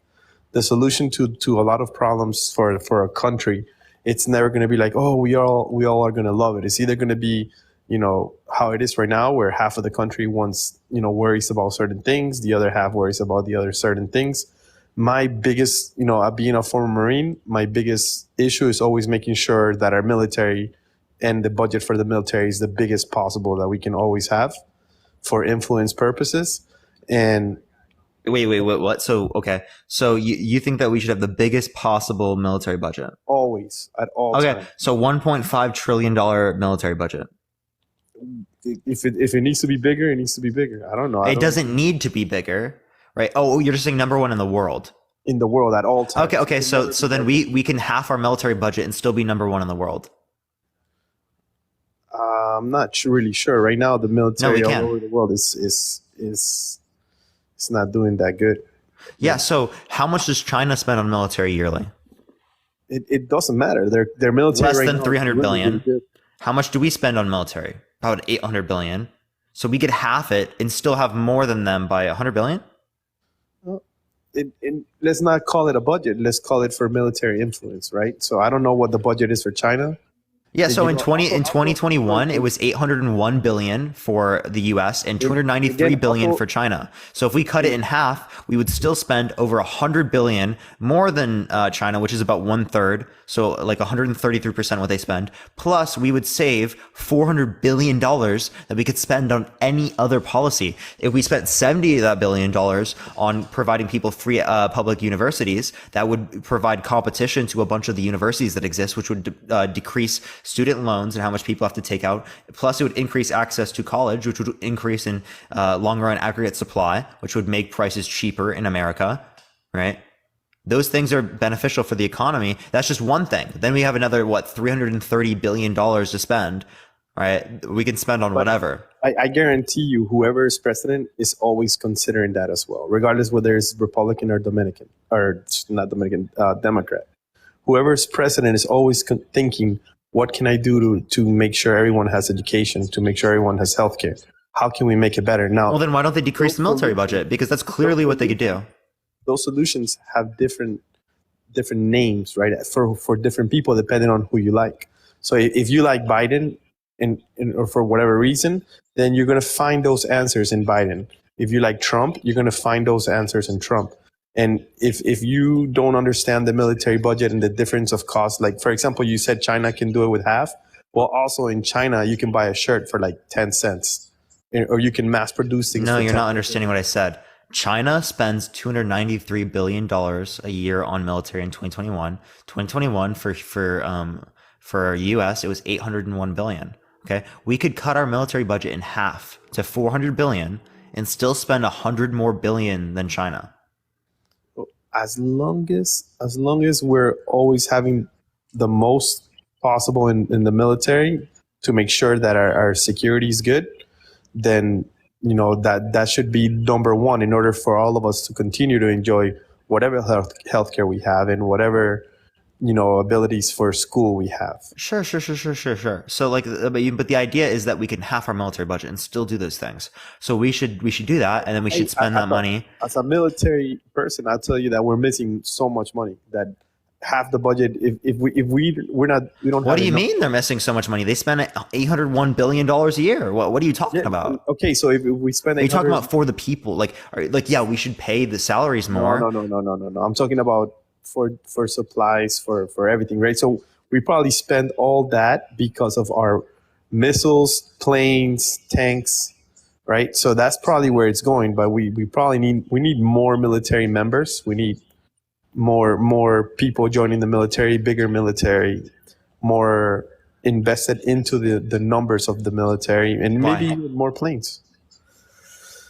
Who knows? We just need to make it bigger in order to make sure that when we say something, we don't. It's sort of like a deteriorator to try to avoid war. Yeah, we already have that. We literally already have that. Even if we didn't have all of these new missiles and these new planes and stuff like that, we would still have that. Okay. The idea is that we don't have to cut it all out, right? But if we heavily reduce it, we can still be the biggest military in the world by far, and we can still pay more money into social services, making sure that people are taken care of, basic necessities, right? That's ultimately what would matter more. So if you want to stop spending money on Ukraine and bring it back to the United States, how about we stop spending money on the military and we bring it back to the United States? My biggest concern really is not necessarily the money, it would be how the other governments see us, right? So right now, other governments are taking advantage of everything that we're doing, and whoever is in actual control of the United States is letting stuff happen and getting away with murder because we don't have an actual president. We have a puppet, and that's it. So that's the biggest problem. Yeah, maybe we can cut the budget in half, but if we are going to cut the budget in half... Wait, what do you mean we have a puppet? We have a face. Joe Biden is nothing. He's just a cast. Trump's a face too. The difference is Trump actually does what he wants to do. Joe Biden is. So does Joe Biden. No, he does not. He can barely go to the bathroom on his own. Joe Biden he is mentally degraded from what he was, but he clearly he's can. He's never been like 20 years ago. He was something, but and even then, I don't even know how he got into the presidency. To be honest, like it's very, you are just watching particular clips of him meant to make him look dumb, meant to make him look like he doesn't know what's going on. He doesn't in many scenarios. I agree. Dantes, I appreciate the subscription. Thank you very much. But he can clearly take care of himself. He can clearly do basic shit, right, that he needs to do. He clearly can. I strongly disagree. Then you have no clue what's going on. What are you talking about, dude? I feel the same way about you in relations to the U.S. and the military and governments. It makes no sense why anyone wouldn't want to vote for Trump. It really doesn't make any sense. I can give you many reasons. Trump, 83% of the tax policies or tax cuts went to the top 1%, targeted towards the wealthiest individuals in our country, rather than targeting it towards the middle class, the people that need the money, right? The tax policy was specifically constructed to make people in blue states pay more in taxes, as they got rid of the idea that you could get rid of your state income taxes on your taxes, right? That made people in blue states who pay state income taxes more than the rest of the other country, just based upon the proportions due to this particular policies. So he's constructing policies to get people to vote Republican, like by increasing taxes on democratic countries or counties and stuff. Not counties, states, sorry. So when it comes to problems of the economy, when it comes to anything that's in relations to the economy, if it benefits the rich, short term, it will benefit the poor. If it benefits the poor and it doesn't benefit the rich, then long term is going to always affect the poor.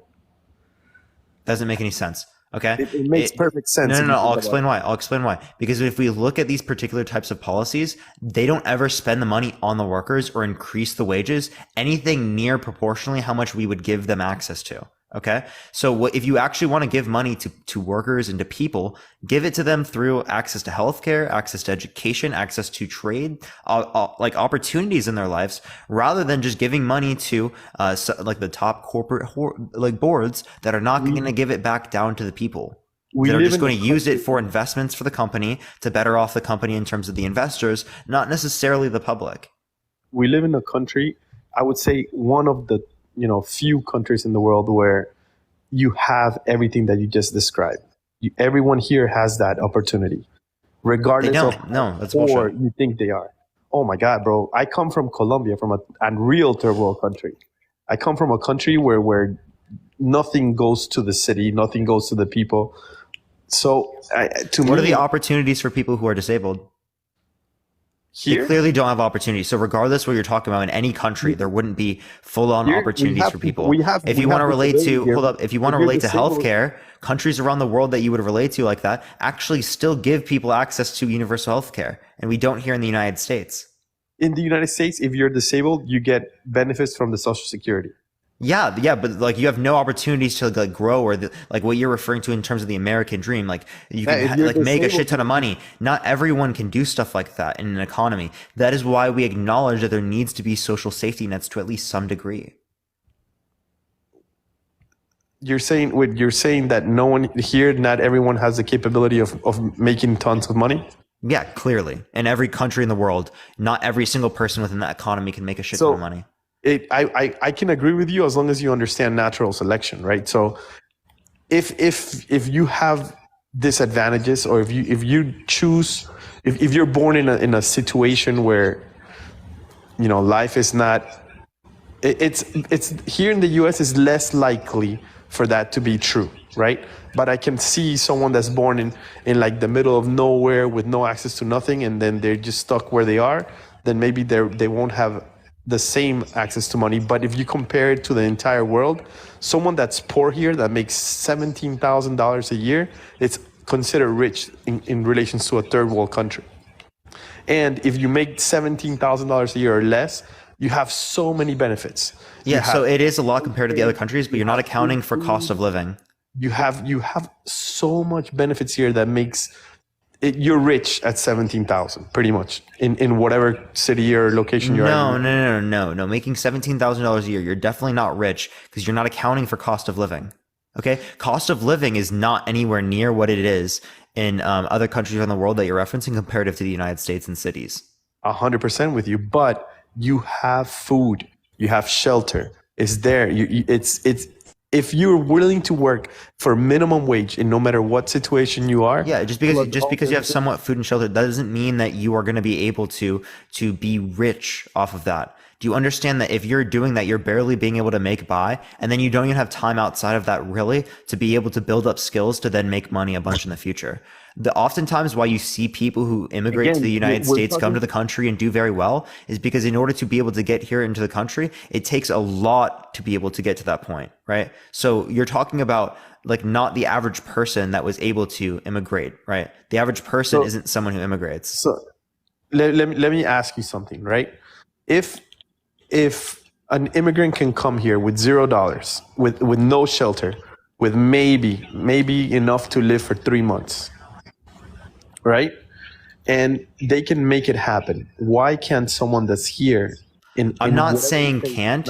I'm saying they're less likely to be able to, given the upbringing. So because people who are coming into the country, right, oftentimes they might not have money at the time, but in order to get to the country, they required skill sets, right, that were not seen by other people within the country they came from. Okay. Does that make sense? Oftentimes when the US gets immigrants, it is particularly looking for high skilled labor, right? Well, that's not what's happening. I mean, I'll tell you, as a Marine, I met a lot of immigrants, right, that eventually joined the military. No, what I'm trying to here, let me myself, I had, my family had no skills, nothing that when we came here. No skills, zero. We learned them all here.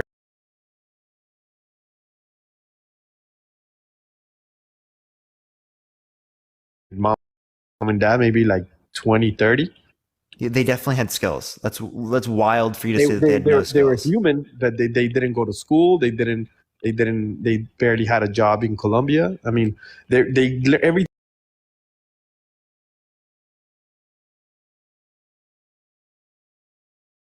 One just takes advantage of the United States already fruitful.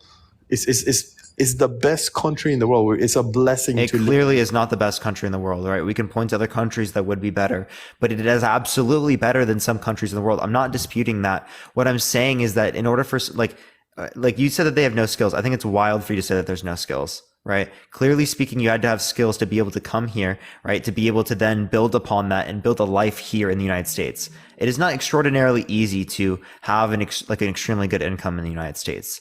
Yes, you can do it. It is possible to do, especially if you are given access to different types of opportunities, but it is not something that's easy. I mean, as long as you're willing to work hard, it's going. It's Wait, hard is the opposite of easy. Do you agree? Yeah, I agree. Yeah, so it is not easy. Do you agree? To make 100,000 or more, it's not. No, but to make $17,000 is super easy. In the United States, it would be relatively that would be most people, right? Again, then that would be natural selection. If you live in a state, in a country that not necessarily. Well, I mean, city that's not something you want to hold to, though. You know why we have social safety nets?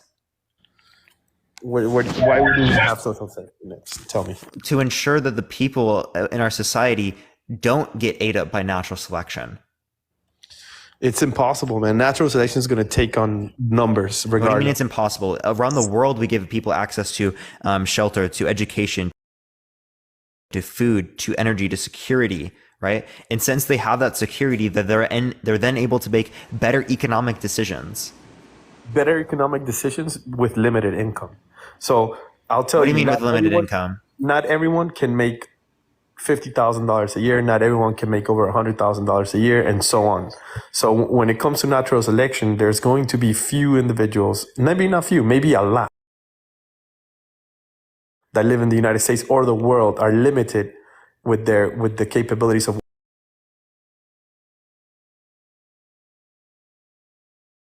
Hearing news this. Y'all don't think it's weird that only in West. Yeah, or in Africa or wherever, you're the chances of you succeeding to the level of whatever you call success, or let's just hypothetically determine someone's success. Like that is a huge determinant. Okay, so that's what I'm saying. That is that oftentimes.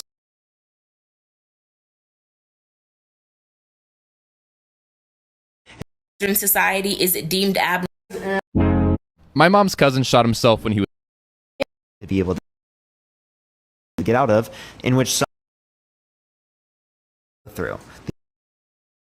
The opportunities that I have are extensive, right? Extraordinarily extensive. Okay, so the opportunities that I have, I'm saying, should also exist for every single other person in the United States in terms of being able to go to college, right? Being able to have the access to be able to do that, right? And having it be like free at the point of service. That's wild, right? That's something that should absolutely happen. If we're talking about access to healthcare, there's never going to be a circumstance where I am going to have to worry about not being able to pay my medical bills. Never in my life am I going to have to ever worry about that, right? My loans, right? The other types of stuff that I have to do to take care of like my family. If it were to be the case that they need to be taken care of, there would be systems in place for that to be the case. My family can do so, right? Not everyone has that family to be able to sustain them, right? So the conditions that are true for me aren't true for everyone else. With that said, that's why I'm telling you, like people here in the United States, I'll use my parents as an example. They grew up here making under $17,000 a year for 25 years, which makes no sense to me. And somehow with that, thanks to all the systems in place now, thanks to free food, I don't know what it's called, when they get the food stamps. So social safety nets, thanks to social safety nets, that ensured that we're able to take care of these people. Yeah, they were able to buy a house, they were able to travel around the world and somehow have savings. It makes no sense to me mathematically, but they made it work. And this already happens in the United States. This is not something that's being taken away. This is not something that there's a huge team that's focused on that, that's always trying to make sure that that's always there and that's everyone has access to it, right? Wait, what's your point though? I'm confused. That's why I like Trump, because regardless of what happens in the United States, this was true without Trump. Again, there you go. It's true without Trump. So whether Trump is president or not, this is always going to be true, God willing, right? As long as the United States is the United States. It's not the best country in the world, but it is going to be true that you have a lot more opportunity here than in many other countries around the world. Right. Again, I can point to other countries in Europe that have significantly broader access to education, healthcare. Like they have access to like shelter, right? Like these are like very good economic indicators for you to be able to determine whether or not a population is secure, stable, healthy, doing well, right? Increasing quality of life, right? Based upon a lot of these characteristics, these countries are doing way better than us because they have better social safety nets than we do. And then thinking, okay, so regardless of those other countries, we focus back on the United States. If we already know that we have this social nets and we already know that these structures are going to be there, whether Trump is president or not, whether Biden is president or not, those structures are there and there are leaders in place in the country to make sure those continue to be there, right?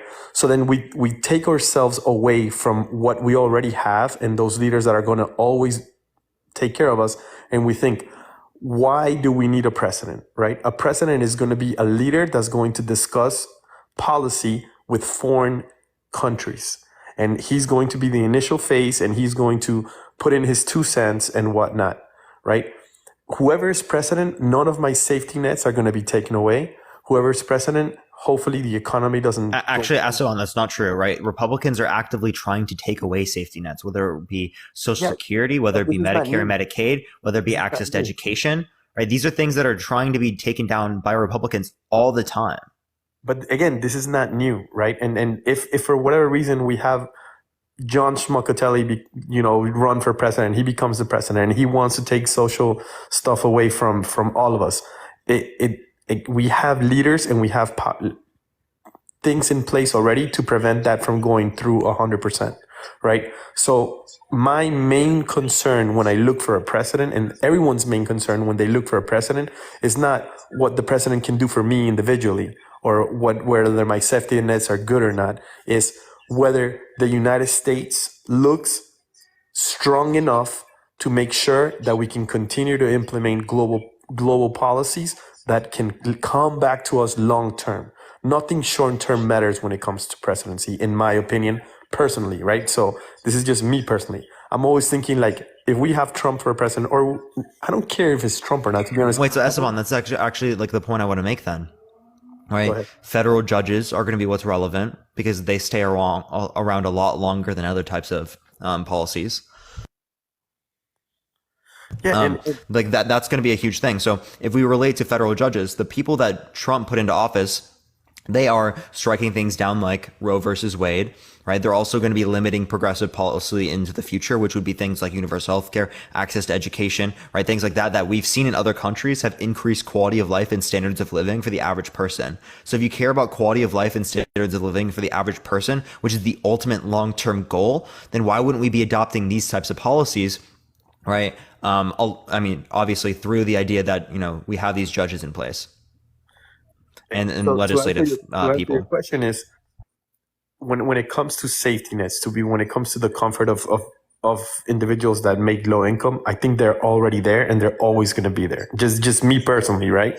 I think that no matter who's president is going to be there. And then when we think of the word Trump or the individual Trump, it's not like whoever likes Trump, no one that really truly likes Trump is saying Trump is the absolute best human being in the world. It's just saying that we have such a horrible pool of individuals that are running for president that it's insane to know that having the United States where, I can imagine that we have incredible amounts of individuals that are smart in every aspect and maybe should be president. The people that actually make it so that when we are going wait. Are you looking at the Republican primaries right now? No, I'm just thinking out loud of experiences. No. Okay, so if you're looking at the Republican primaries, would you support a younger candidate than Trump? Because there are other people in the race right now. India that I liked. I can't remember his name. Vivek? It could be Vivek. But just I'm afraid if Republicans or whoever likes Trump starts dividing the votes and then we stop fighting. I don't know. When it comes to A, B, or C, right? When it comes to choose either this guy or this guy, if Trump is there, I'm going to vote for him. But if Trump is not there and we have Vivek there, then I'm going to vote for Vivek. I'm going to definitely vote Republican because I lost 100% of trust in Democrats. That Democrat Party to me in the United States right now seems extremely socialist, and I compare it to Colombia. And Whoa, what do you mean by socialist? I mean that I believe that the Democrat Party right now is talking a lot of good stuff. It's saying, hey, this is what we're gonna do, but nothing that they do is actually honored, and they have a back agenda. Everything that's what you mean by socialist? Yeah, that's socialist means you don't do what you say you're gonna do. Well, Colombia has a democratic, the same exact system that America has, right? And in Colombia, we have no. Are you saying that socialist means you don't do what you say you're going to do? Because then Trump is socialist. I'm not saying that. Okay, so what is socialism? To me, socialism is an individual that wants to have absolute power and start changing the power system so he can stay in power longer. When it comes to that's clearly not socialism. Socialism is an economic system in which the workers control the means of production. A method that can be done is through worker cooperatives or democratically owned workplaces, or it can be done through government being an arm of the people, right? And democratically voted in, right? Like that, right? So that's a socialist system, right?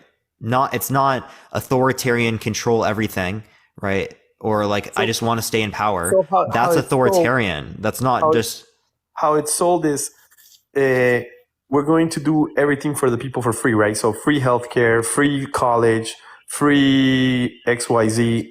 That's how it's sold. Typically. Free healthcare, free college. Yeah, that's a W. That's not socialism. That's social democracy. Right? No, they have that in these other countries. No, it's not social. Socialism is the workers control the means of production. You told me yourself you were born in a well-off family, right? So when you're that rich and when you have that, you live in the United States where everything is beautiful and pretty, there's no way to even understand what it is for real on a third world country, no matter how much you read. I'm not I used to be a socialist. I'm not a socialist now. All right, what I'm talking about is social democracy, which we see in Scandinavian countries around the world. Right. I am judging their economic systems. I'm not just like looking at something about, oh my gosh, I decided to support this. I've studied the economic, bro, I don't care to relate to that. The point I'm getting to is that it's not just like a feeling that I have here, right? I'm literally pointing towards the data, things that actually happen in reality. I don't know, man. So when it comes to voting for president, it's one of the hardest subjects to discuss because two people can be right and they can feel completely different, right? So you know how everybody says, don't talk politics, right? So let's say if I have a brother or a cousin and he can like something and I can like something else, and we can both go in and do as much research as possible, and we can both, create beautiful papers and presentations, and we'll both be right. That's politics. We'll both be right. So then whoever articulates the argument best can persuade other people. That's politics right there. Again, the other part about being in the United States. What do you mean by right? Because that doesn't make any sense to me, right? Are you just saying that you both have opinions? Yeah, if I like Trump for whatever opinions and you like anybody else for whatever opinions, at the end of the day, we can both be right. And then the awesome thing that I do in your own views, right? So you can be right in your view, and then I can be right in my view. But that's just in relation to what our preference is. That's what right means. It just means that's your preference. Okay, and also when it comes to it's always gonna be preferences, right? Because if I worry about how other countries see our leader and the capabilities that we have in the military, and you worry about healthcare and college, then. And that to me is not that big, that's not as important because I feel that it's already taken care of, but you feel that it needs more attention, just like you feel the military is already taken care of, and I feel that it needs more attention. Then it's two different points, both very valid points, but you're going to stay with the side that supports your side more, and I'm going to stay with the side that supports my side more. The beauty of dude, I'm not just doing this because I'm biased, dude. I'm doing this because I've actually looked at both of the sides, and I think that this is the best possible argument. That's my view. I'm open to other arguments. I'm open to other reasons. I'm not just saying things because I'm biased. I was a Trump supporter in 2018, right? I was a conservative Christian throughout my entire life. So, and then the last thing is that I wanted to mention about this whole thing is that regardless of who wins, Once they win, they have my absolute support. So I don't like Biden, but he's already our president. So regardless of how I feel about him or whatever, he's the president. So now because he's the leader, everyone, whoever is opposed to him, should also embrace it. It's too late. He already won. We should all focus on making the country good through his views for the next 4 years. So regardless of how I feel about Trump or any Republican, whoever wins, I hope that through your debates and through your everything that you're doing for everybody online, when somebody wins, we should also relax, step back a moment, acknowledge that they won, and do what we can as citizens to make sure that that goes smoothly as well. Wait, acknowledge that they won. So like what Trump didn't do?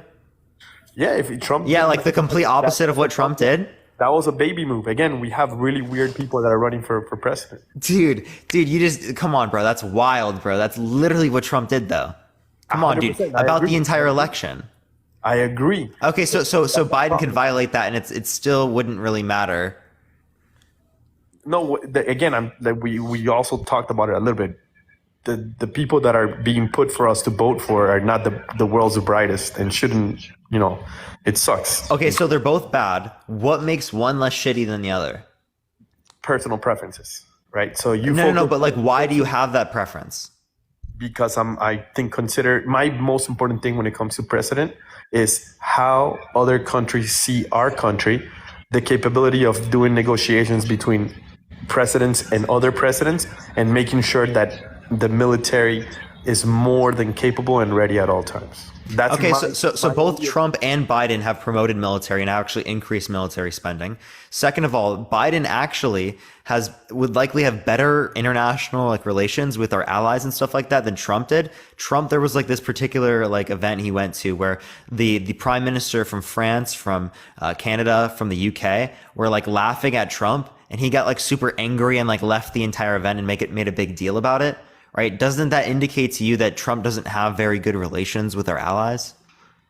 Again, so I wouldn't be concerned with relations with our allies. I would be concerned with the relations with possible enemies. That's our allies are who we make trade deals with. So let's put it this way.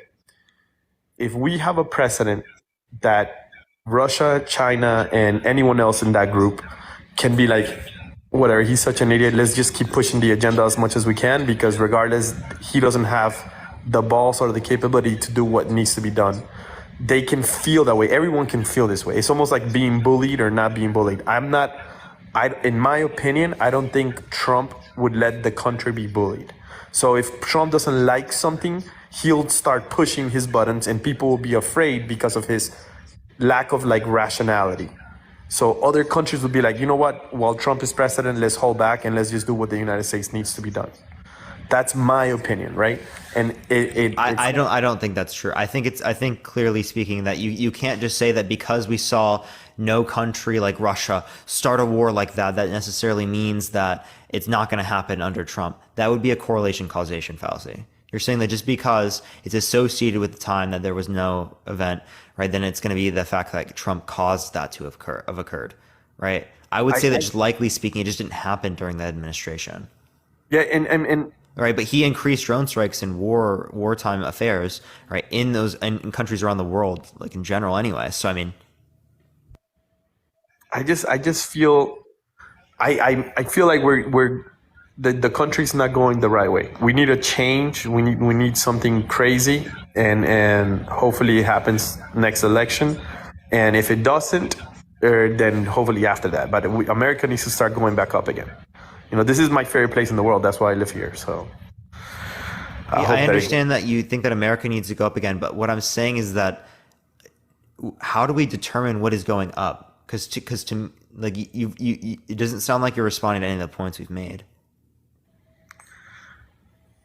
I just feel the economy needs to be better. Our international, how people view us internationally needs to be better.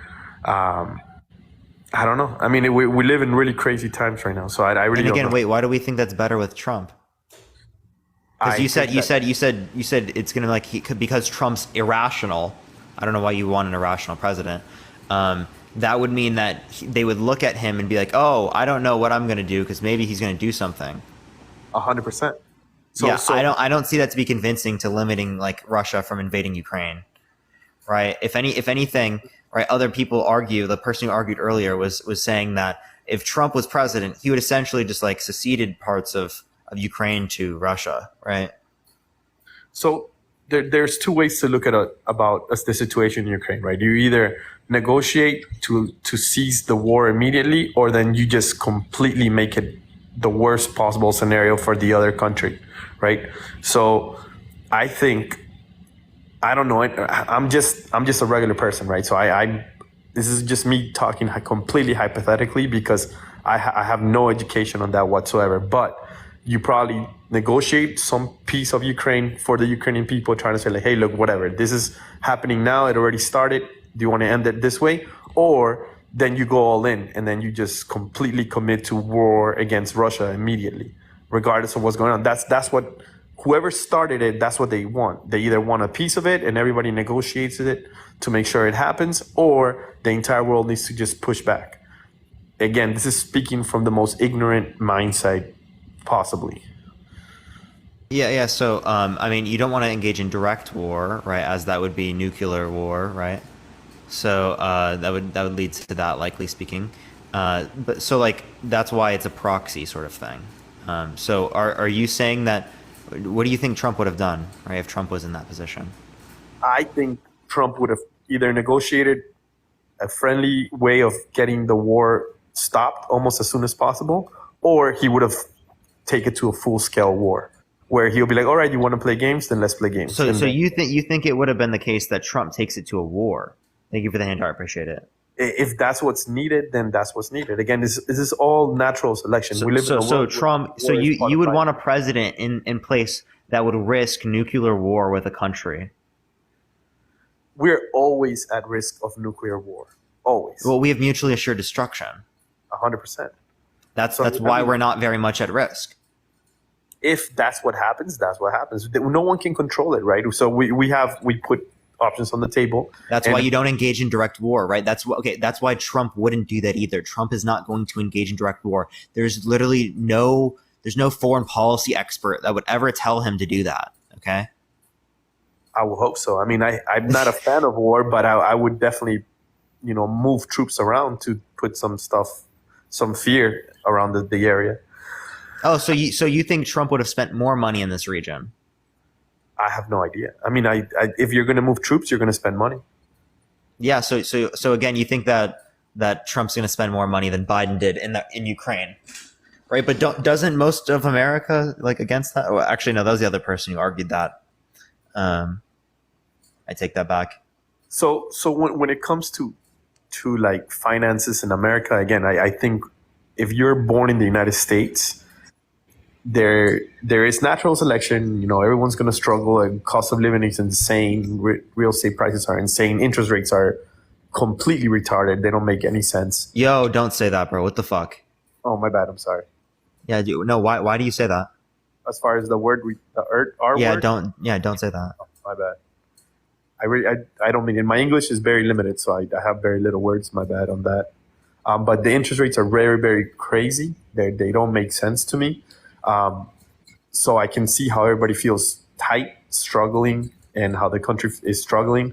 And again, yeah, maybe I have a biased opinion because I come from a third world country where no matter how bad it is here, to me personally, it's amazing and it's great.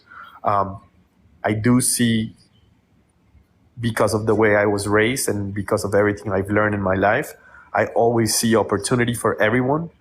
It's just depending on whether you want to work for it or not, and then making sacrifices along the way to make sure that it works for you. But I don't think that's necessarily true. Like, you can work hard and you'll be able to establish a basis for you, but you're not going to necessarily be able to be rich.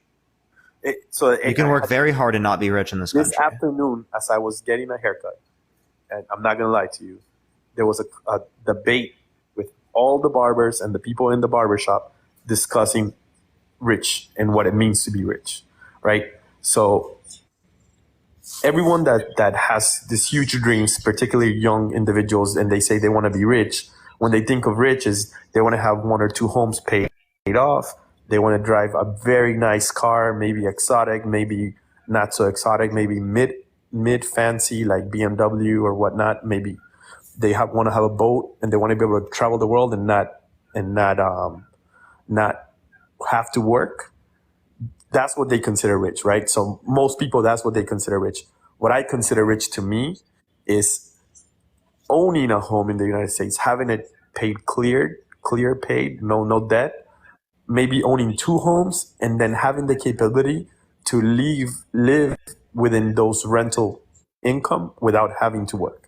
Maybe driving a regular Toyota, maybe, living my life. That's like no one in the United. Yeah, that's probably like less than 15% of the population. Less so than that to me is rich. Having free time. Way less than that. So like, okay, so again, most people are never going to get to that position.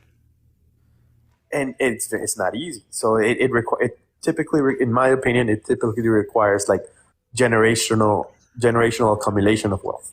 So if you're starting so that's environmentally determined. So there are people in the United States that have nowhere near the same level of opportunity as people that are like in other positions, and that's why that I argue for access to trade, access to free public universities. Right, that's meant to provide a greater level of opportunities to people because that increases social mobility. If you want this idea that people can increase right where they are just by working hard, this would be the way to do it. So the way I saw it was with my parents, right? They lived for 25 years under 17K, which to me again makes no sense, and they were able to pay off a home, have 2 cars completely paid off, and retire at the age of 60.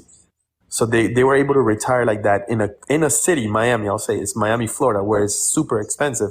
They figured out a way to do it.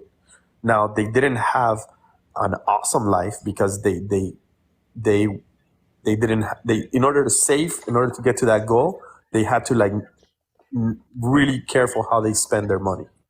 Right? Thank you, Scott, your boy. I appreciate the super scooper swims. I appreciate it.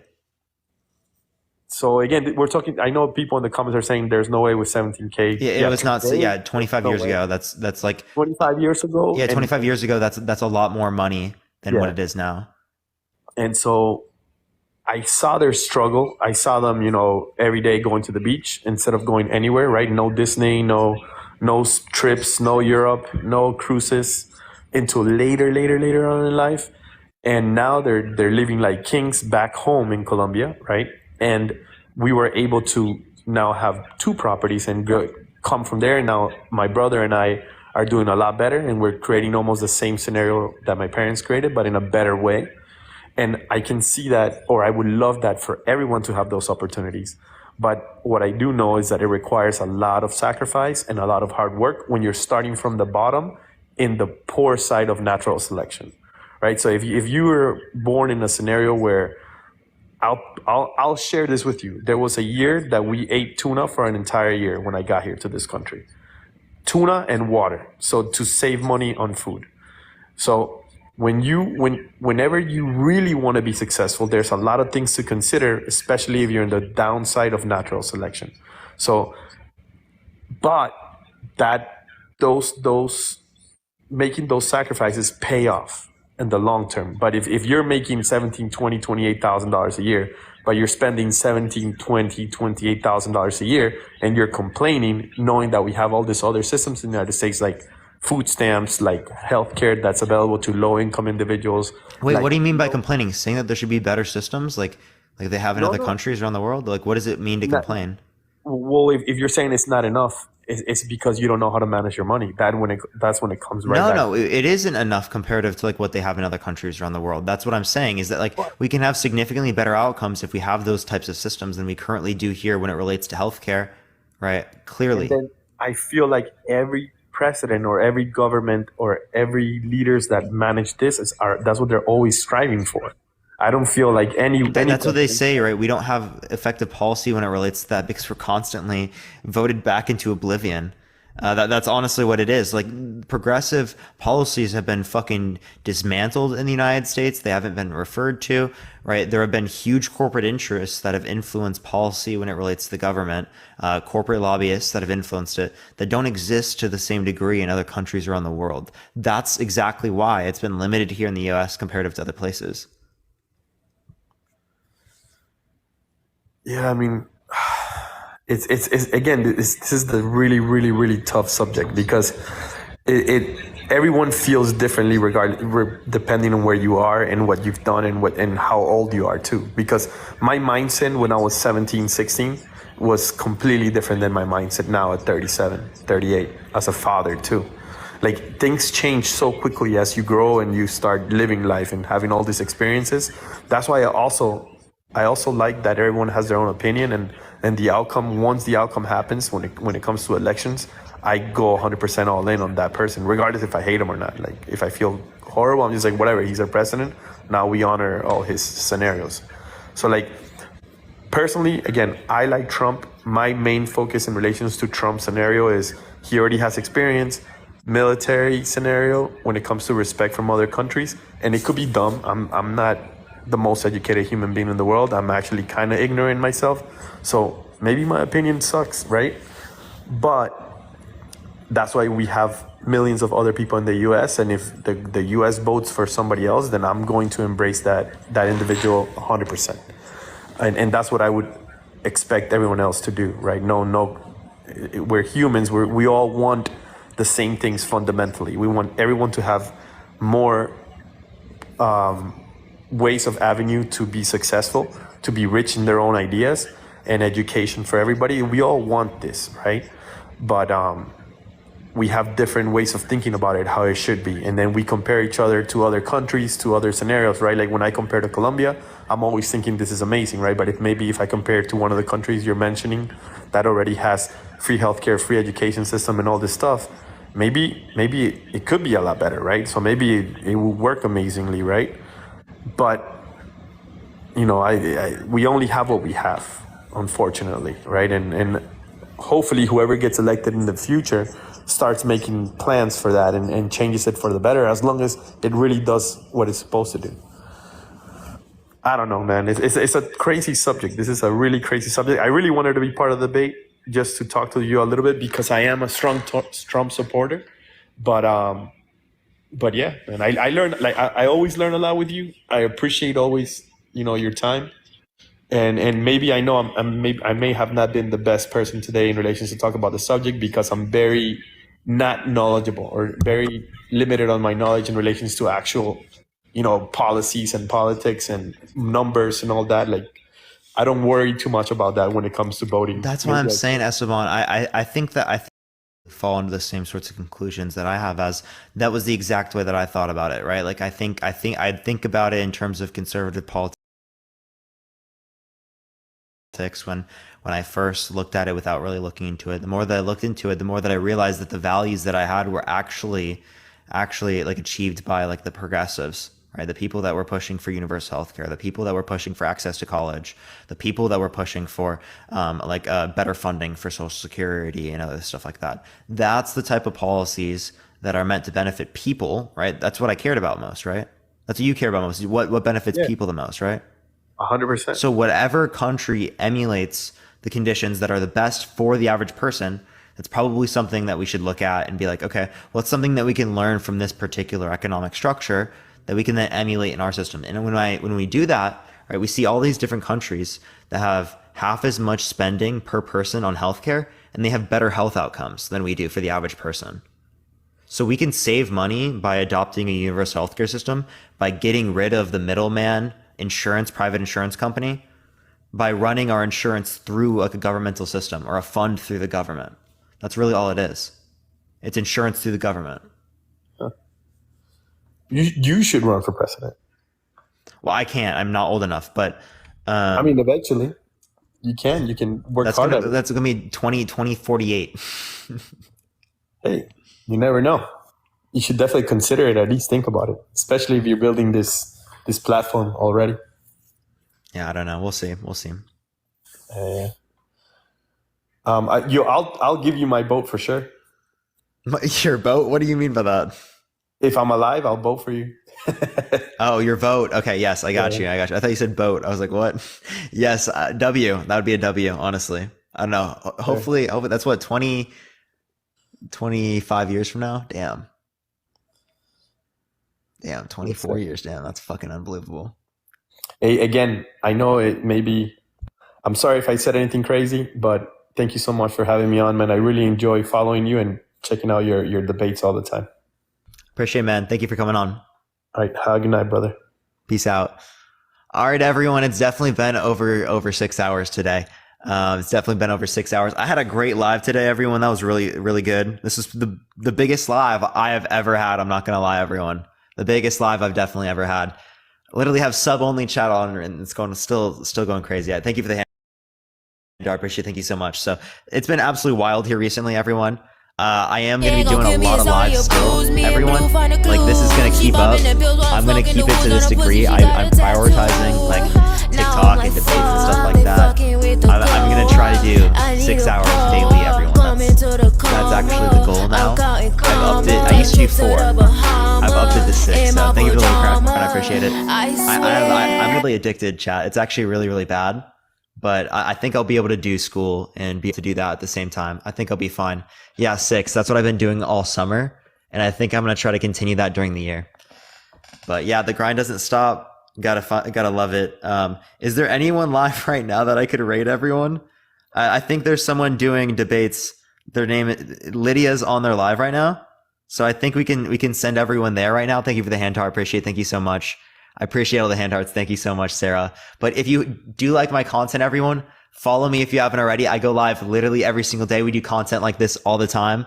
So if you do like this type of content, follow me. Subscribe if you do like it. It's one of the best ways to support me. Sarah, I appreciate all the hand hearts. You don't have to do this. I really appreciate it. Thank you very much.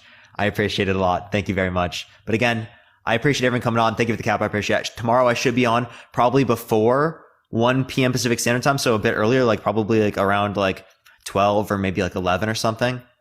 So I'll see everyone then. Love everyone so much. See everyone tomorrow. Everyone go to, I've never seen this person live before, so I don't know what their debates are like, but we're going to send everyone there. I apologize if I don't know anything, but everyone look up Nate Debates. It's Nate, and then Debates is with like an 8.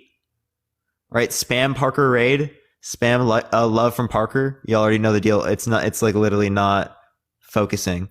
Lydia's in there right now. You can see Lydia in there, but everyone spam Parker Raid, spam love from Parker. I'll see everyone later. Have a fantastic night, everyone. Peace out, y'all. Good night.